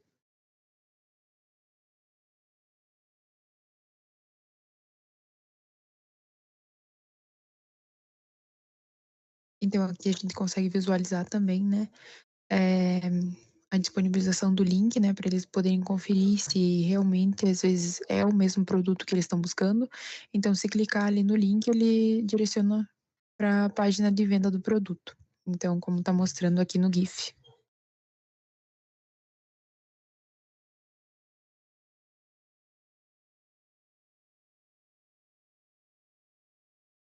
Já na aplicação da busca para um conjunto de produtos, é necessário anexar um arquivo onde contenha uma coluna que tenha o nome dos produtos, né, um abaixo do outro, e assim ele consegue fazer uma busca bem parecida com a busca individual. Então, ele vai no Google Shopping, também faz o scrapping, né, e procura todas as informações necessárias, que são o preço, o nome da loja, o nome do produto e o link, e também ele consegue trazer todas as informações de cada um dos produtos que foi colocado ali no arquivo para busca em massa. E como conclusão do nosso projeto aqui, nós concluímos que a gente consegue sim fazer uma busca automatizada, né, para oferecer para lojas MM. Isso acarreta numa economia de tempo na tarefa, né, do setor, né, do pessoal que trabalha com isso. E também eles conseguem trabalhar ali num preço mais competitivo e mais dentro do quartil, que era o objetivo que eles tinham no início. Então, o nosso grupo agradece a Lojas MM e também.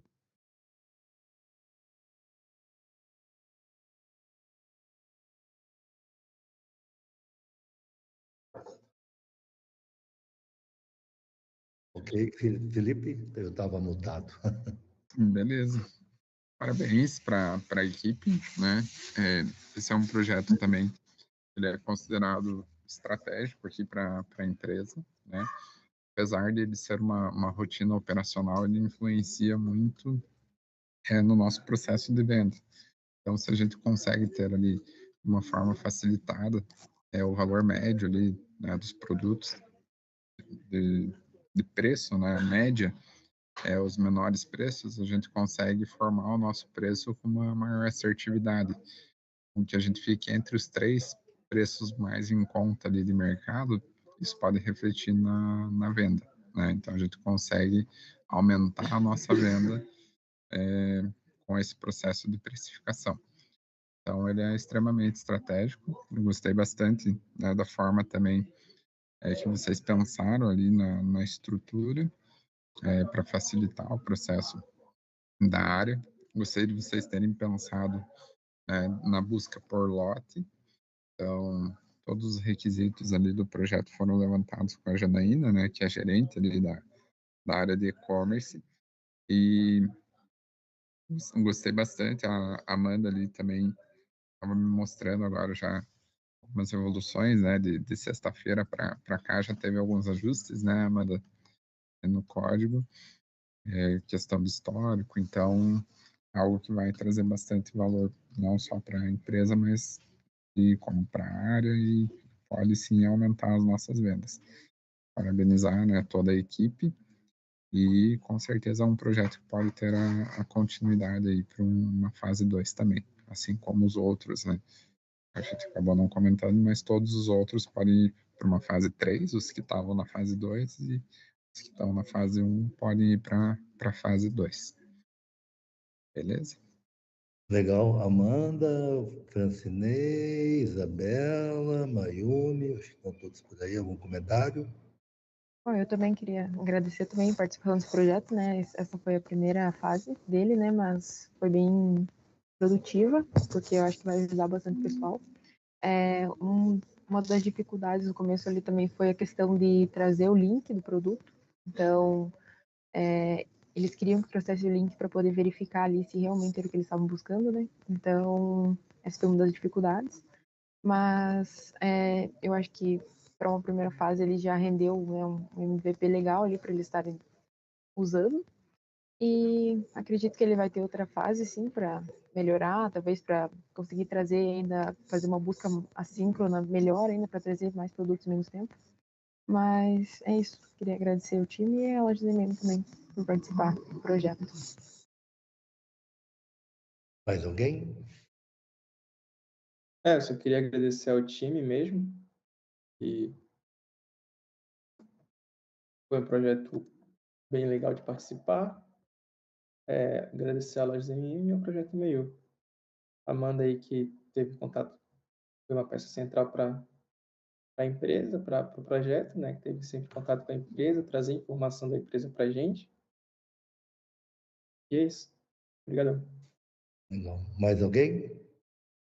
Eu também queria agradecer à equipe e por a gente ter conseguido desenvolver esse projeto num tempo pequeno, mas que foi bem produtivo e eu achei bem legal, uma coisa bem interessante, né? Era uma área que eu tinha muito conhecimento. E agradecer principalmente a Amanda, que acabou ficando com essa parte de fazer a conexão com a empresa. Mais alguém?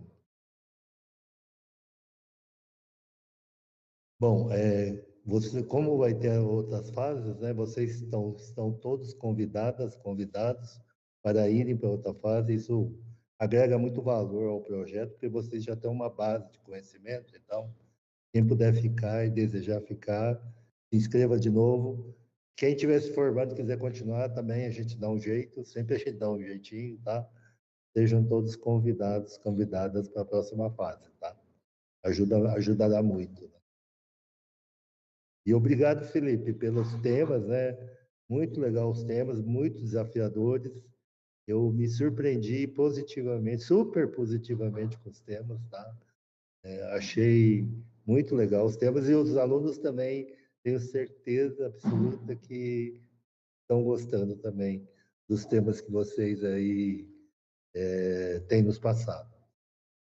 Legal, e a gente fica feliz, né? E são projetos bem bacanas ali, como eu comentei, são projetos que às vezes estão mapeados, mas que está um bom tempo mapeado, mas como a gente tem a rotina aqui, a gente acaba não conseguindo colocar numa priorização. E tendo a UTF aqui, o MEIU como parceria, a gente começa a dar vida para esses projetos, né? Algo que eu não comentei com vocês, a gente tem o intuito de estruturar um processo aqui de CVB, que é o Corporate Venture Building, porque tem muita solução que a gente visualiza que pode se tornar uma startup, né? Então, até nos próximos ciclos, o que a gente vai perguntar é se vocês têm interesse em trabalhar no CLT, né? Então, querem fazer carreira em alguma empresa, ou se vocês têm o interesse em empreender. E um dos nossos intuitos futuramente é começar a formar startups, né, pelo nosso hub que a gente está estruturando, que é o Chicori IA. Em breve a gente vai lançar esse hub. Eu acho que todo mundo sai ganhando, né? MEIU, a empresa, o aluno que quer empreender e também a cidade aqui, né? Que a gente fala do Vale dos Trilhos. Então, para a gente também mostrar o potencial que tem aqui na região, né? No Paraná, Ponta Grossa, surgindo aí soluções que podem atender não só a MM, mas pode atender outras empresas também aí, Brasil afora. Legal, obrigado. Chamar o outro projeto, então, distribuição inteligente. Então, boa noite. Vamos apresentar o nosso trabalho sobre distribuição inteligente da loja MM. Trabalho que foi realizado pelo João Vitor, o Raul, o Guilherme, o David, o Raul Henrique, a Caroline, Victor e o Marcelo. Vou falar um pouco sobre as lojas MM. As lojas MM foi fundada em 1978 e se consolidaram-se como uma das principais redes de varejo do Brasil. Uma trajetória marcada pelo compromisso com a sua expansão constante. A empresa atua no âmbito nacional, com forte presença no mercado varejista, tendo como principal foco a comercialização de imóveis, eletrodomésticos, utilidades domésticas e utilidades domésticas. Como uma estrutura sólida de negócios, as lojas MM contam atualmente com 28 unidades distribuídas em diversas regiões do país, levando qualidade, bom atendimento e produtos acessíveis a milhares de brasileiros. Então, o que é a distribuição inteligente, né? Então, em resumo, é a forma de otimização de processo para a distribuição do produto em diferentes filiais, né? E eles usam diferentes tecnologias e estratégias. Para que acarreta isso? Isso acarreta numa melhor eficiência e numa redução de custos, né? Então, falando um pouquinho mais especificamente das lojas MM, a situação atual deles é que essa distribuição é feita de forma manual. Então, consome muito tempo e existe a possibilidade de erro humano, né? Já que é feito de forma manual, não por um software ou um programa. Então, o que eles precisam? O que eles têm essa necessidade? É uma ferramenta de automação, né? Para otimizar o tempo dessa decisão e diminuir um pouquinho essa possibilidade de falha humana. Bom, como já foi falado anteriormente, né, o trabalho, por ele ser feito manualmente e as proporções dessa rede de reais, né, se torna um trabalho ali, muitas das vezes, maçante. Um trabalho ali está sujeito a erro humano, etc., né? Além de ter custos elevados, né, perda ali de possibilidade de perda de produtos por obsolescência ou mesmo, né, o excesso de produtos ali em filiais que foram alocados de modo não otimizado.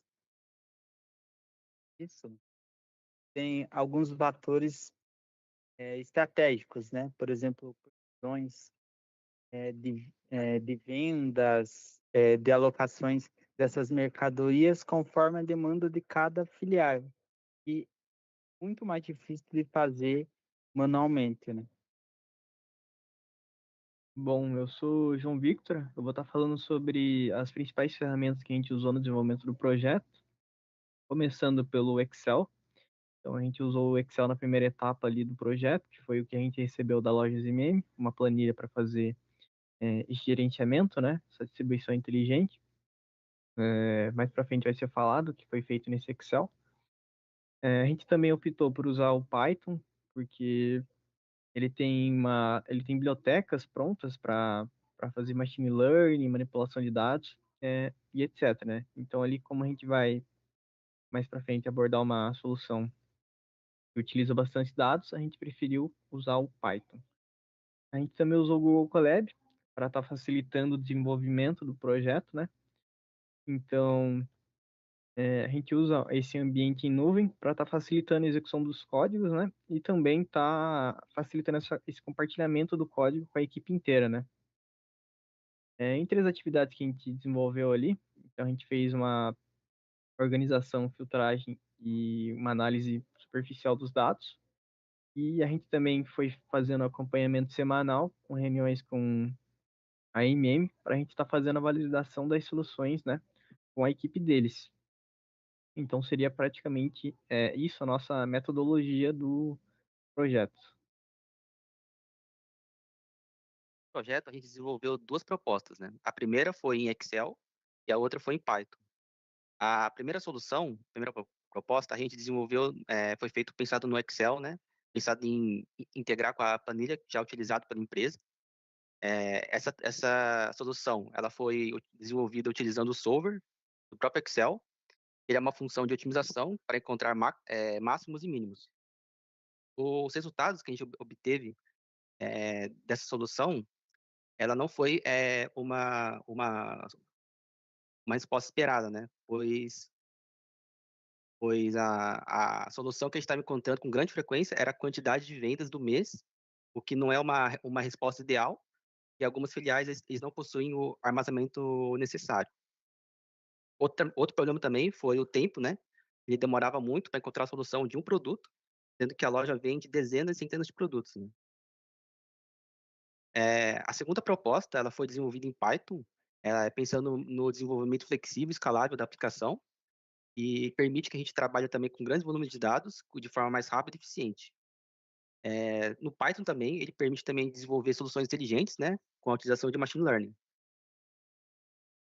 A nossa solução desenvolvida com machine learning, ela não encontrou inicialmente resultados satisfatórios, devido grande parte pela falta de dados, né, para o treinamento, que isso limitou a quantidade de features dos dados e consequentemente, o pouco dados dificultou a divisão de treino e teste, né? O algoritmo ele não conseguiu aprender direito como funciona.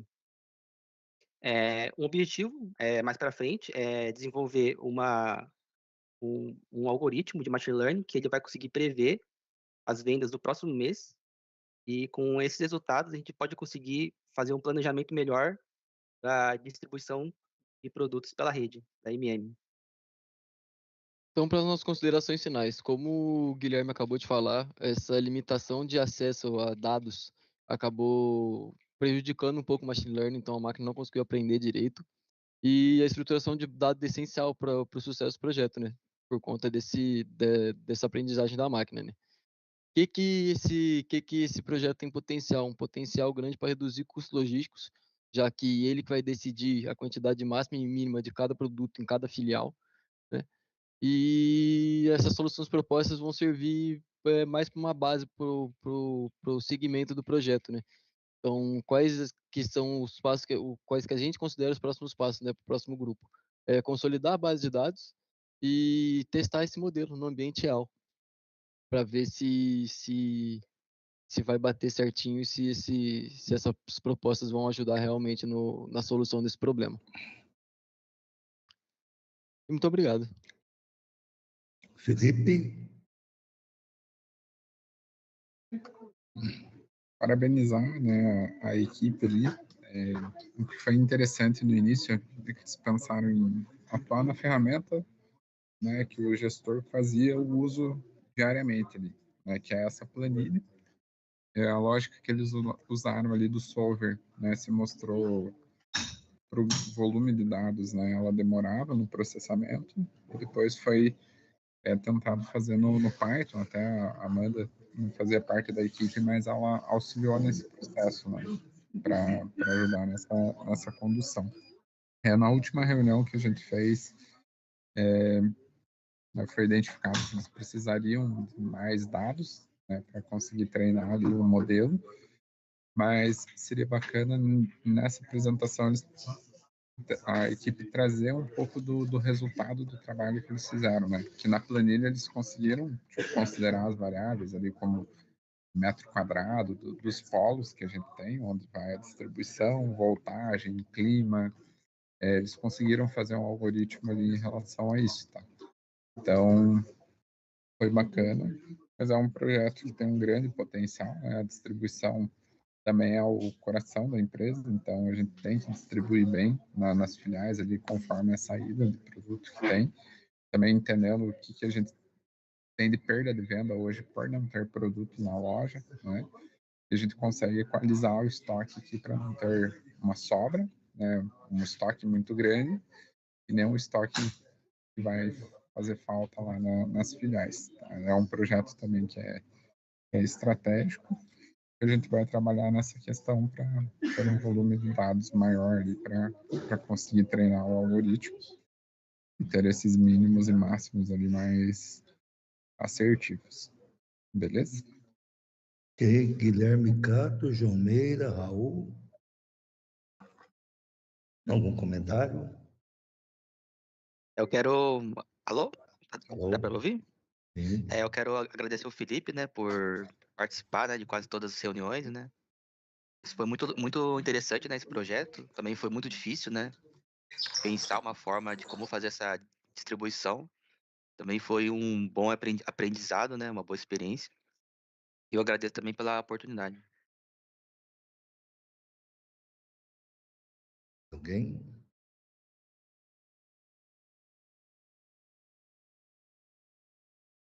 Não?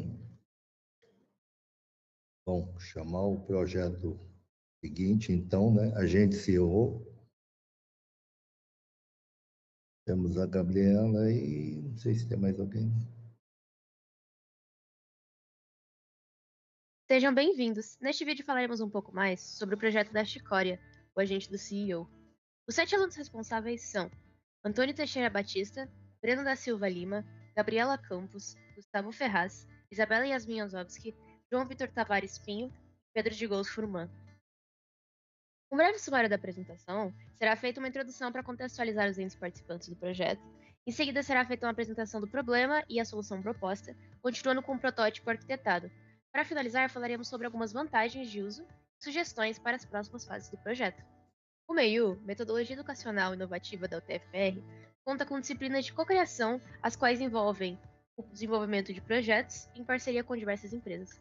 Uma delas é as lojas MM, cuja missão é o atendimento profissional que encanta pela alegria e simplicidade. Sua visão é ser uma das melhores redes de varejo do Brasil, com uma gestão profissionalizada, orientada ao resultado, com foco no cliente e desenvolvimento de pessoas. Levando isso em consideração, o seguinte projeto planeja o desenvolvimento de um assistente de inteligência artificial para o CEO das lojas MM. Tudo tem sido otimizado. Empresas estão vendo a produtividade aumentar em níveis antes inimagináveis. A MM percebeu que no processo diário de buscar e analisar importantes dados da empresa, haviam várias tarefas manuais repetitivas que atrasavam a tomada de decisão. O CEO da empresa, Márcio Paulic, precisa ver relatórios e dados relevantes para tomar decisões assertivas. Para uma empresa desse porte, essas decisões não param de chegar. Agora, imagina que ele tenha uma ideia maravilhosa para resolver um problema das lojas MM num sábado à tarde. É muito simples. Só ele levar o notebook da empresa para todos os lugares, entrar no sistema, pesquisar, selecionar todos os dados e relatórios relevantes, analisá-los um por um e ver o que é melhor se fazer. É uma forma de se fazer. Mas quando comparada à solução que esse projeto trabalhou, a diferença e as melhorias são indiscutíveis. Diante dessas situações e prezando pela praticidade, surgiu a ideia da Chicória, que é um agente de inteligência artificial inicialmente projetado para o uso pessoal do CEO. E aqui a ideia é tornar o mais prático possível. Dessa forma, a solução mais simples e prática encontrada foi utilizar o WhatsApp para mediar a interação com o agente, visto aí que é uma plataforma de fácil acesso e que a maioria das pessoas já utiliza. Inicialmente, o modelo será capaz de acessar dados internos sobre as filiais para obter informações, além de receber documentos como relatórios, por exemplo, para tirar conclusões e auxiliar na tomada de decisão. Tudo isso por meio de simples mensagens no WhatsApp. Posteriormente, a ideia é integrar a possibilidade de comunicação com a gente por voz, enviando arquivos de áudio. Dessa forma, deixando ainda mais prático para o Márcio se comunicar até mesmo em algum momento onde ele está fazendo alguma atividade física, por exemplo, que não seria possível de digitar. Um dos processos mais importantes no projeto é a busca e inclusão. Ela usa o conceito de embedding, que nada mais é do que vetorizar as palavras em um campo multidimensional. Aplicar um embedding nas palavras não só possibilita a máquina entender, como também pesquisar esses objetos quando eles forem perguntados futuramente. Então a gente está alimentando uma espécie de PDFs que comentam muitas coisas sobre a Lojas-MM. E, por exemplo, um caso de um funcionário em específico que recebeu uma promoção, esse parágrafo, esse texto que explicaria isso, sofre um embedding e é armazenado no banco de dados. Futuramente, quando perguntado sobre o mesmo funcionário ou sobre a mesma promoção, a própria pergunta vira um ponto no espaço e tende a cair próximo do documento já salvo antes. Então, de uma pergunta, a gente consegue agora escanear os PDFs e conseguir extrair os parágrafos importantes. Essa é a etapa de busca. Todos os documentos, todos os parágrafos viram pontos no espaço, ele sofre um embedding. Quando perguntado, a máquina consegue pesquisar. Depois de pesquisado, todas essas informações são inclusas dentro da resposta, dentro do prompt do modelo, e aí ele consegue trazer tanto a informação precisa como montar uma resposta mais completa para o usuário. Bom, o fluxo funciona da seguinte forma. Ele é inicializado pelo recebimento de uma mensagem, e quando essa mensagem é recebida, o conteúdo dessa mensagem é passado para um agente de IA, que no caso utiliza o modelo do DeepSeek. E esse agente, baseado no contexto da conversa, que vai ficar salva nessa memória, e na busca e inclusão, que foi comentada anteriormente, ele tem como objetivo gerar uma resposta da pergunta, né, que veio através da mensagem, atualizada se baseando no banco de dados da empresa. Como é um protótipo, não é o banco de dados real da empresa, é um banco de dados imaginário que nós criamos, mas a ideia seria essa. E por fim, a partir dessas informações, tanto da conversa quanto do banco de dados, ele gera uma resposta e apresenta para o usuário. E outra parte que é essencial para o fluxo funcionar é a atualização dos dados do Supabase, que nós estamos utilizando para fazer a busca e inclusão. Então, no caso, nós usamos o Google Drive para fazer isso. Sempre que um arquivo é criado ou atualizado dentro do Google Drive, essas informações são passadas para dentro do Supabase, que faz o embedding e permite que essas informações sejam consultadas na próxima vez que uma pergunta for feita para o agente de IA, garantindo assim que o agente vai sempre conseguir consultar as informações mais atualizadas possíveis para dar uma resposta para o usuário. Falando agora um pouco sobre as vantagens de uso, temos o cenário onde o CEO pode perguntar qual filial que teve o maior faturamento em maio. A Chicory IA, com base no seu banco de dados, tem acesso a relatórios de cada setor da empresa. Dessa forma, ela consegue extrair dados relevantes de textos, gráficos e planilhas para responder às perguntas. Outra possibilidade é fazer um planejamento com perguntas para a Chicory IA, pois ela tem acesso a dados antigos da empresa, como relatórios de outros anos, e dessa forma consegue interpretá-los e trazer previsões futuras, como essa do exemplo, que é uma previsão de venda. As vantagens de uso da Chicory IA se estendem além de previsões e de respostas rápidas, pois a Chicory IA agiliza a tomada de decisão para uma informação importante, ela tem a personalização com o contexto da empresa e também reduz a sobrecarga cognitiva, pois agora é mais fácil receber uma informação rápida para tomar uma decisão importante, e não é mais exigido ir atrás de relatórios e gastar um tempo interpretando dados e lendo relatórios. Essas e entre outras são as vantagens do uso da Chicory IA. Bom, e como primeira sugestão para a próxima fase, nós sugerimos integrar o modelo de IA diretamente ao WhatsApp, utilizando o número de celular que foi oferecido pelas lojas MM. Isso permitirá uma comunicação mais ágil e eficiente, começando a princípio com interações de texto, e a evolução seria com que nosso agente compreendesse e processasse os arquivos de áudio também, tornando essa interação ainda mais dinâmica para o CEO. Bom, para garantir total segurança e controle dos nossos dados, nós teremos de hospedar um modelo próprio, customizado para as nossas necessidades e treinado com a base de conhecimento fornecida pelas lojas MM. Além disso, nós teremos também implementar um sistema de escopo para a gestão de documentos, assegurando que as informações sensíveis fiquem restritas apenas a pessoas autorizadas. Bom, essas sugestões têm o objetivo de otimizar e garantir a segurança dos nossos dados.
Legal. Felipe? Parabenizar essa equipe, foi bem bacana o desenvolvimento ali, ficou muito claro a forma, né, que vocês, a lógica que vocês tiveram para desenvolver, né, vocês explicaram super bem toda a técnica ali na apresentação. Foi um projeto que a equipe teve a oportunidade aqui de conversar com o Márcio, né, o nosso CEO, para alinhar as expectativas ali com o projeto. A gente vê esse potencial não só para o Márcio fazer o uso, mas é algo que a gente pode usar para toda a empresa. Então, a gente tem aqui o nossa intranet, onde ficam os nossos regulamentos. Então, hoje é um Wikipédia com os nossos regulamentos, os colaboradores consultam. Então, a gente pode usar a forma, a lógica que vocês utilizaram, para que os colaboradores também tenham acesso à informação de uma forma mais facilitada, né? É um projeto que tem muito potencial também para continuidade ali, e a forma que vocês pensaram de ser simples no WhatsApp também é algo, é um diferencial, né? Hoje todo mundo usa o WhatsApp para comunicação, e você poder ter acesso à informação usando o WhatsApp é algo que facilita muito o dia a dia. Ali, né, vocês comentaram sobre os próximos passos. Algo que a gente pode pensar também é em conectar isso com nossa base de dados aqui. Por exemplo, a gente tem o nosso Web Vendas. Então, começar com alguns sistemas ali para tentar puxar a informação e alimentar ali a IA para poder fazer essas perguntas. Então, é um projeto que tem muito potencial ali. A lógica que vocês usaram, ele pode ser expandido aqui para demais áreas. Parabéns mais uma vez. Gabriela? Obrigada, Felipe. Eu agradeço novamente as lojas MM, né? Já que eu estou nos dois projetos. E nas duas Os 2 projetos eu conheci pessoas diferentes e pessoas muito legais que agregaram muito, assim, para mim. Nesse projeto eu conheci o CEO, né, da MM, foi uma experiência muito legal. Agradecer ao professor Rui também pela ideia do MEIU, né, por colocar em prática, por estar sempre ali disponível também para responder as nossas dúvidas. E falar também pro Felipe que a gente fez uma documentação ali, a gente colocou várias dos tópicos que a gente tinha conversado já com vocês, né, com o pessoal da MM, e tinha pensado pro próximo grupo também, assim, a gente detalhou bem os próximos passos, tem os do vídeo e tem mais alguns. Mas a questão do banco de dados, de conectar o banco de dados, a gente não tinha colocado. Mas realmente vai ser bem legal se puder fazer na próxima fase. Mais alguém da equipe?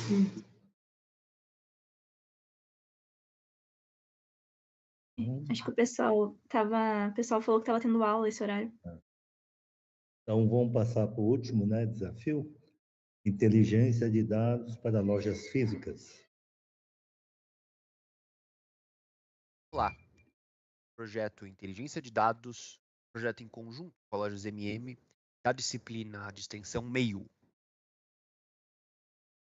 O projeto foi desenvolvido em parceria com a Lojas MM e tem como foco a utilização de visão computacional, os recursos aí de inteligência artificial, de modo que as câmeras de segurança geram dados aos quais são possíveis serem feitas certas análises, como quantas pessoas passam na porta, né, daquela loja, quantas efetivamente entram, quais os horários aí de mais movimentação, eventualmente quantas pessoas que entram acabam comprando, entre outras informações muito importantes para fazer a parte de gestão das lojas. Bom, as lojas físicas enfrentam um grande desafio: a falta de informação em tempo real sobre o comportamento dos clientes dentro e fora do ambiente. Atualmente, não existem métricas consolidadas para responder perguntas importantes, como quantos clientes entraram e não compraram, qual o horário de pico real da loja, ou ainda quantas pessoas passam em frente da loja, mas não entram. Nessas respostas, fica difícil tomar decisões estratégicas, como otimizar o número de funcionários por turno ou planejar ações de marketing mais eficientes. Pensando nisso, o nosso projeto tem como objetivo criar um sistema que use visão computacional para contar, em tempo real, a quantidade de pessoas que entram e saem da loja. Para isso, utilizamos Python com as bibliotecas YOLO V8 e OpenCV. O sistema detecta, rastreia e classifica as pessoas com base na movimentação delas, ou seja, se estão entrando ou saindo por meio da transição entre estados. No fim, ele gera um relatório simples, mas muito valioso, com o total de entradas, saídas e o saldo atual de pessoas dentro da loja. Vou apresentar as tecnologias utilizadas no desenvolvimento do nosso projeto. Como linguagem de desenvolvimento, a gente utilizou o Python. Para o processamento dos vídeos, ele foi utilizado a biblioteca OpenCV. O modelo de visão computacional escolhido ele foi o YOLO V8, que ele é utilizado para detecção de pessoas nos quadros de vídeo. E para a organização do nosso sistema, a gente aplicou a biblioteca ENUM, DEC e uma estrutura de estados. Para o nosso protótipo, desenvolvemos um produto mínimo viável, em que foram testados em trechos de vídeos gravados dentro das lojas MM. Nossa solução ele é capaz de processar esses vídeos e exibir 4 informações para o monitoramento. Entre essas informações são as entradas de clientes da loja, a saída de clientes e a quantidade de pessoas dentro da loja, e o FPS médio. A seguir, a gente vai mostrar um pouco do trecho do funcionamento dessa solução.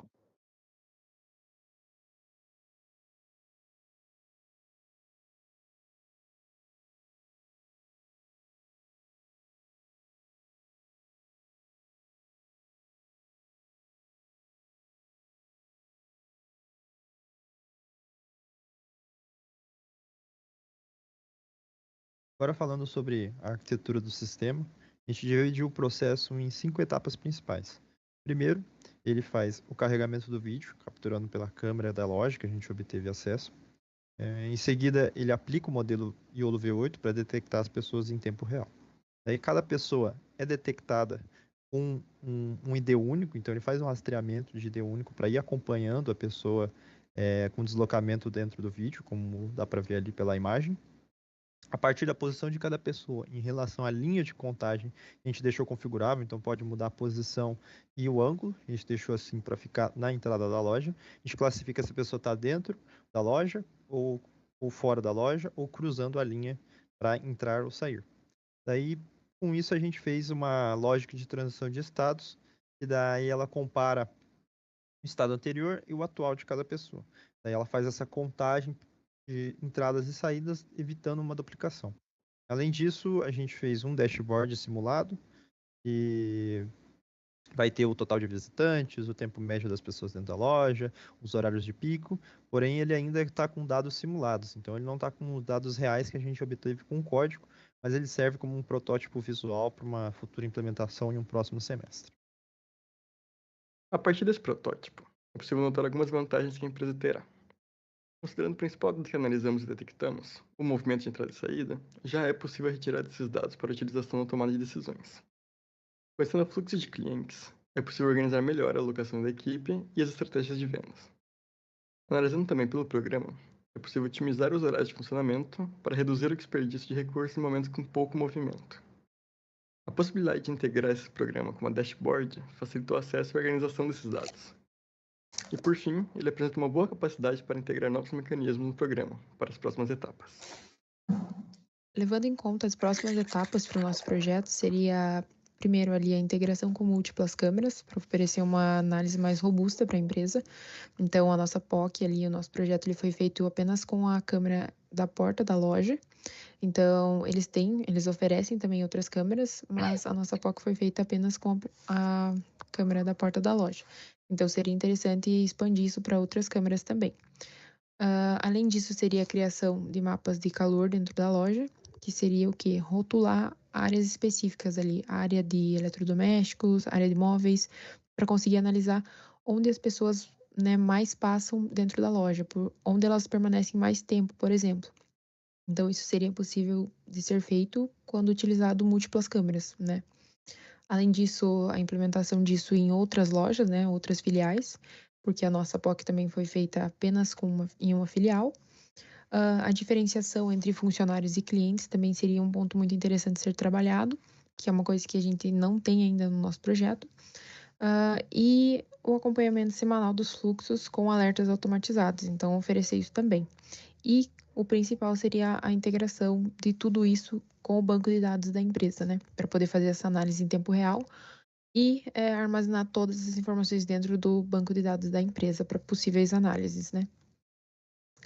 E como resultados e conclusões, a gente pode concluir que o sistema, sim, ele é viável e funcional, porém ele precisa de algumas melhorias, né?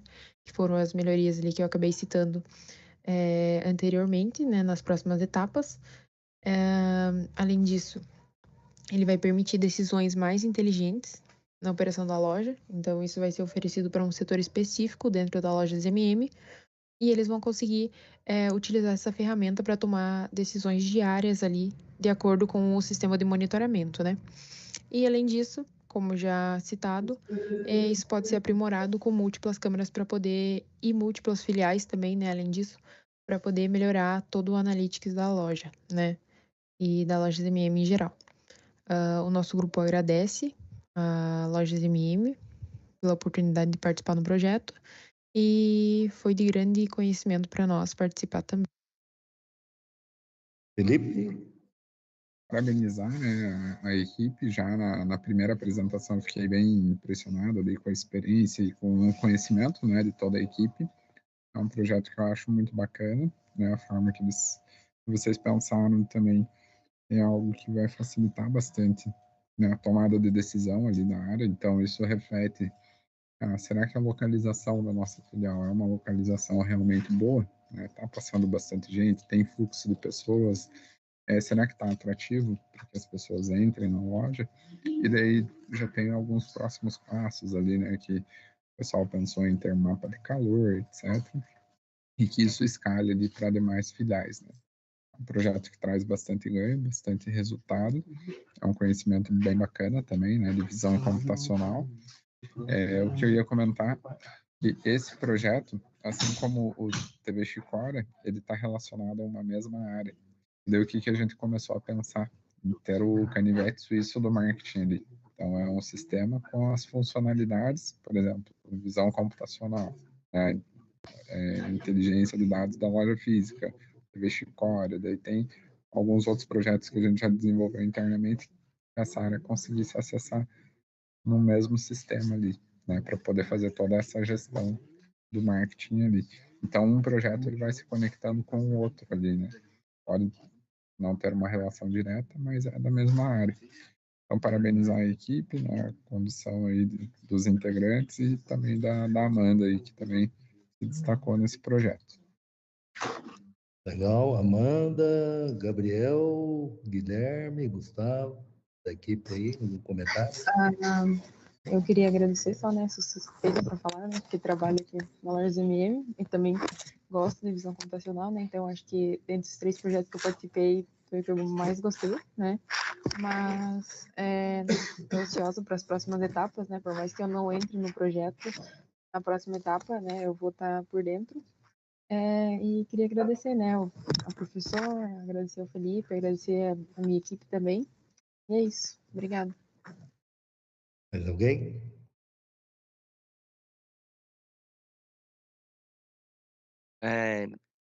Novamente, né, gostaria de agradecer a Lojas MM, né, por conseguir participar desse projeto, né, aprender muito com ele. Também agradeço também aos integrantes da equipe, né, também consegui aprender muito com eles também. E é isso. Mais alguém?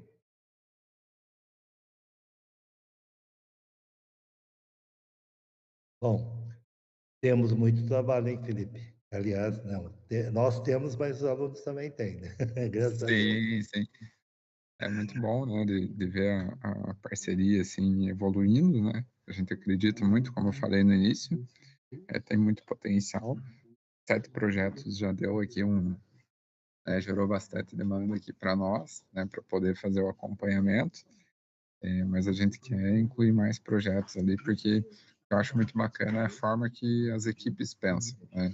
Igual ali da cobrança, pensar em fazer uma extensão para fazer uma análise do boleto utilizando a inteligência artificial. Então, é algo que provavelmente aqui a gente não pensaria, já não chegaria nessa conclusão, né?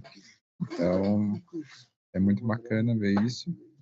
Como eu falei, sou um promotor aí da metodologia, né? Contem com a gente gosta muito de estar aprendendo com vocês e estar conduzindo esses projetos. Eu vejo essa relação ganha-ganha, né? Como eu falei, então, meio o TFPR, os alunos e a indústria, né? Como vocês chamam, sai ganhando, né? A gente tendo essa experiência com vocês e em termos de carreira também, né? É algo que a gente vai levar aí para a vida toda, beleza? Legal. Parabéns, pessoal. Obrigado, Rui, pela parceria mais uma vez. Obrigado, Felipe, pela parceria, pela confiança na gente aí, na TFPR, nos alunos, professores. Muito obrigado, minhas caras, meus caros alunos. Vocês são sensacionais. Sem vocês, não teria nada disso, tá? Então, muito obrigado mesmo. Obrigado aos monitores, a todos os monitores, aos bolsistas. Obrigado ao TFPR por nos dar apoio, né? Hoje é um programa institucional, programa da UTFPR, da reitoria, então a gente se sente muito bem e a gente vê brilho nos olhos dos nossos alunos e das empresas também. Então, isso é o mais importante. Dá trabalho? Dá muito trabalho, mas o mais importante é ver que vocês gostam do que a gente faz aí, tá? Do que nós fazemos juntos, né? Tanto as empresas, como os alunos, como os professores da UTFPR. Muito obrigado. E a gente encerra com satisfação essa 16ª edição. Semestre que vem a 17ª edição, né? Então, vamos em frente aí, tá ok? Boa noite, muito obrigado.